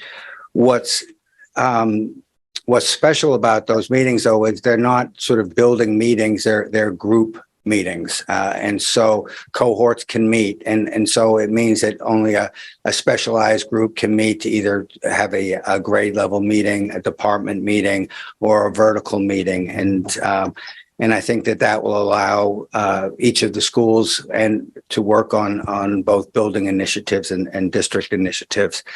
And then I think that the superintendent mentioned this sort of mutual trust that we're trying to engender in the collective bargaining contract. And there was a provision from negotiation from years past where there was an activity log where teachers or educators were required to log their activities, and that had quite a few unintended consequences. And so the parties agreed that they would eliminate that. And there's no longer this bean counting of time and activities. There's a recognition that teachers do work far outside of the school day with a variety of topics being available for students, being available, outreach for parents, being able to available for 504 IEPs, and also to meet in cohorts. And we added a provision in the contract that recognizes that, but we took away this requirement that those types of activities need to be memorialized in an activity sheet. So, and the idea is that there's some trust between both the administration and the educators, and the PEA. So those were the big changes. We also had this introduction of building leadership stipends, and there's a recognition that there was a need to have leadership teams throughout the school. There was some disproportionality in terms of teacher leadership teams at the high school and not at the middle school and at the elementary school. And the board was looking for a mechanism where there'd be a greater transparency and a greater degree of equity of resources distributed throughout the district. So we've negotiated in a provision, and indeed the PA has sort of embraced that idea, and we've negotiated a provision in the collective bargaining contract where there will be a leadership team within each of the schools, and those leadership teams will be responsible for developing leadership stipends. And we have a process in which those leadership stipends will be supported, and the creation of job descriptions. And I think that the sort of highlight of this is that there's going to be a greater degree of flexibility. So as the needs of schools change, then those leadership stipends can change. So it's not a static. Currently, we have these stipends in the back of the contract that are kind of static, and this will allow greater flexibility. And then the final point I want to talk about is the improvements we've made to make the compensation more attractive. We found that there were certain deficiencies in the salary scale in terms of attracting and retaining new educators to the district. And so we gave you have a salary scale which is divided into 5 lanes, and new educators are primarily placed on lane 1. And so the parties agreed that some additional funds should be placed on lane 1, so that we could better compete with our neighboring schools and obviously support educators in the beginning of their career. We also have a salary grid which has to do placing teachers on your salary scale, and this grid sort of converts and tells you where you're going to be on that scale. And I don't want to get too much in the weeds here, but we agreed to revise that scale so that people can be placed on steps that are more attractive and competitive with neighboring school districts in southern Maine. And then finally, we agreed to that new teachers or new educators can accelerate the time that they take to move and a chance to improve their compensation through greater education and taking courses by allowing them to move between steps in shorter time periods, 3 years and less credits rather than the 4 years. And so if we think about that, those were all efforts, and indeed that was embraced by the PEA and by our by the board team, that those were adjustments that needed to be made to the salary scale that are investment in the salary scale to keep and retain our educators. So I think those are I talked to you before, I think last month about what the salary increases were, and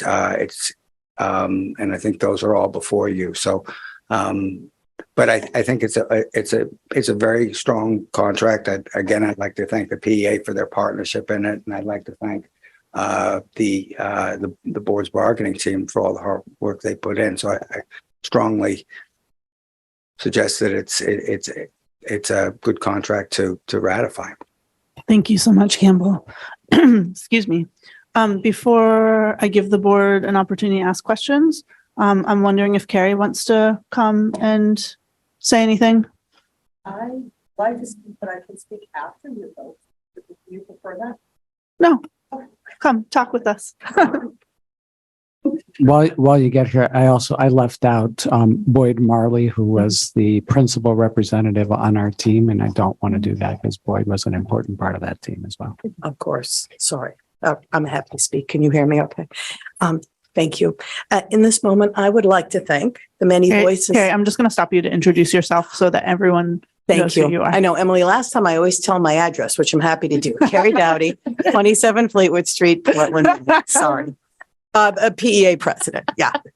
In this moment, I would like to thank the many voices of the PEA involved in the negotiation of this contract, including but not limited to the negotiation table team, Carrie Foster, Brian Dodge, Adam Waxman, Phil DeRoz, Megan Langella, Matt Brown, and the satellite team led by Jesse Muldoon.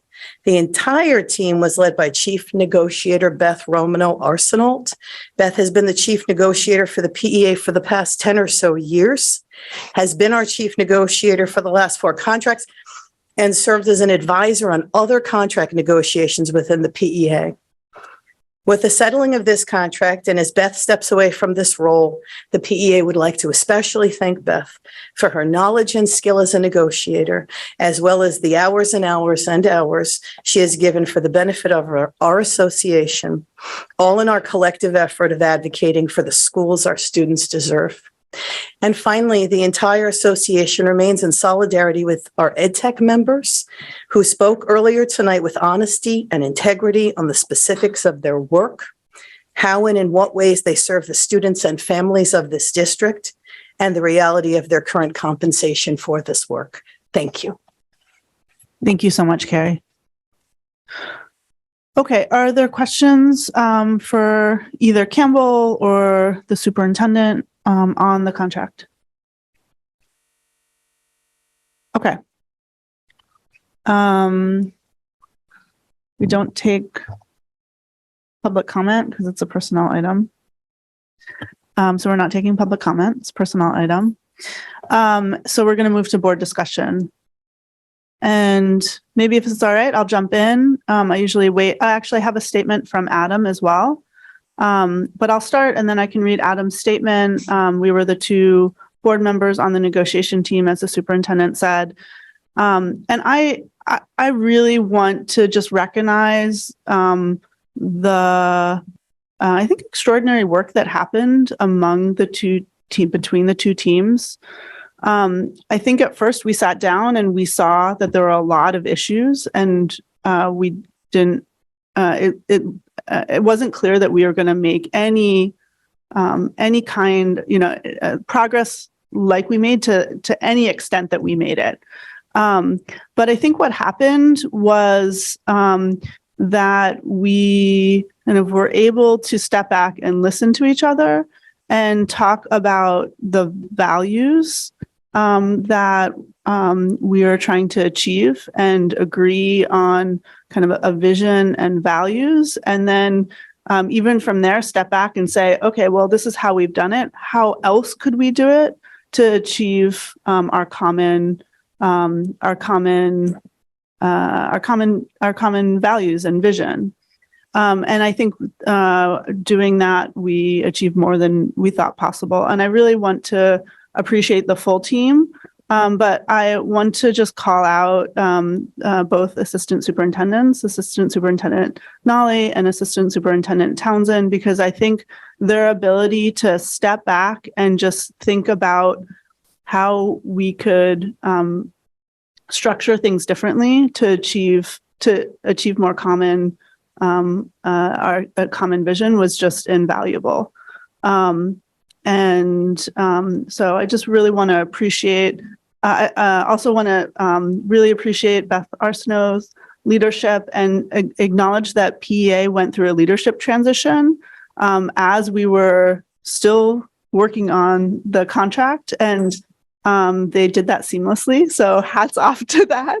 It could have been really tricky and it wasn't. So just I have deep appreciation for the result here. I think I really think, as the superintendent says, that it has a lot of, that it will move us forward. And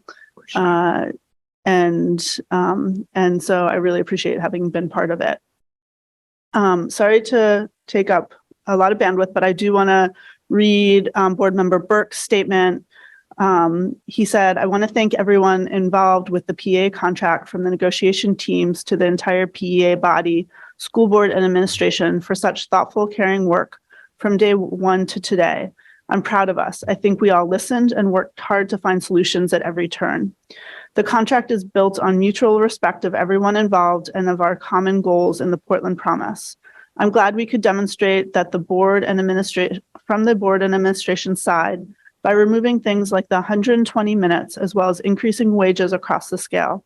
And I appreciate so many gestures from the PEA. Specifically, I'll shout out how they brought language to the table related to the Educators of Color report to ensure that our contract held us all to task to do the work we need to do to ensure Portland Public Schools is an incredible place to work for everyone. Thank you again to the PEA and the negotiation teams. I'm sorry I can't be there tonight for this ratification. I support the ratification of this contract." And again, those were the words from Board Member Burke. So is there any other board discussion? Okay, seeing none, by roll call vote, please indicate whether you support ratifying the 3-year contract. So this is school year 2022 through school year 2025 with the Portland Education Association Teacher Unit. Mr. Superintendent, will you please call the roll? Yes, Chair, Ms. Biliu, Yes. Ms. Bondo, Yeah, Ms. Bondo has had to leave us. Ms. Bryden, Yes. Mr. Grant, Yes.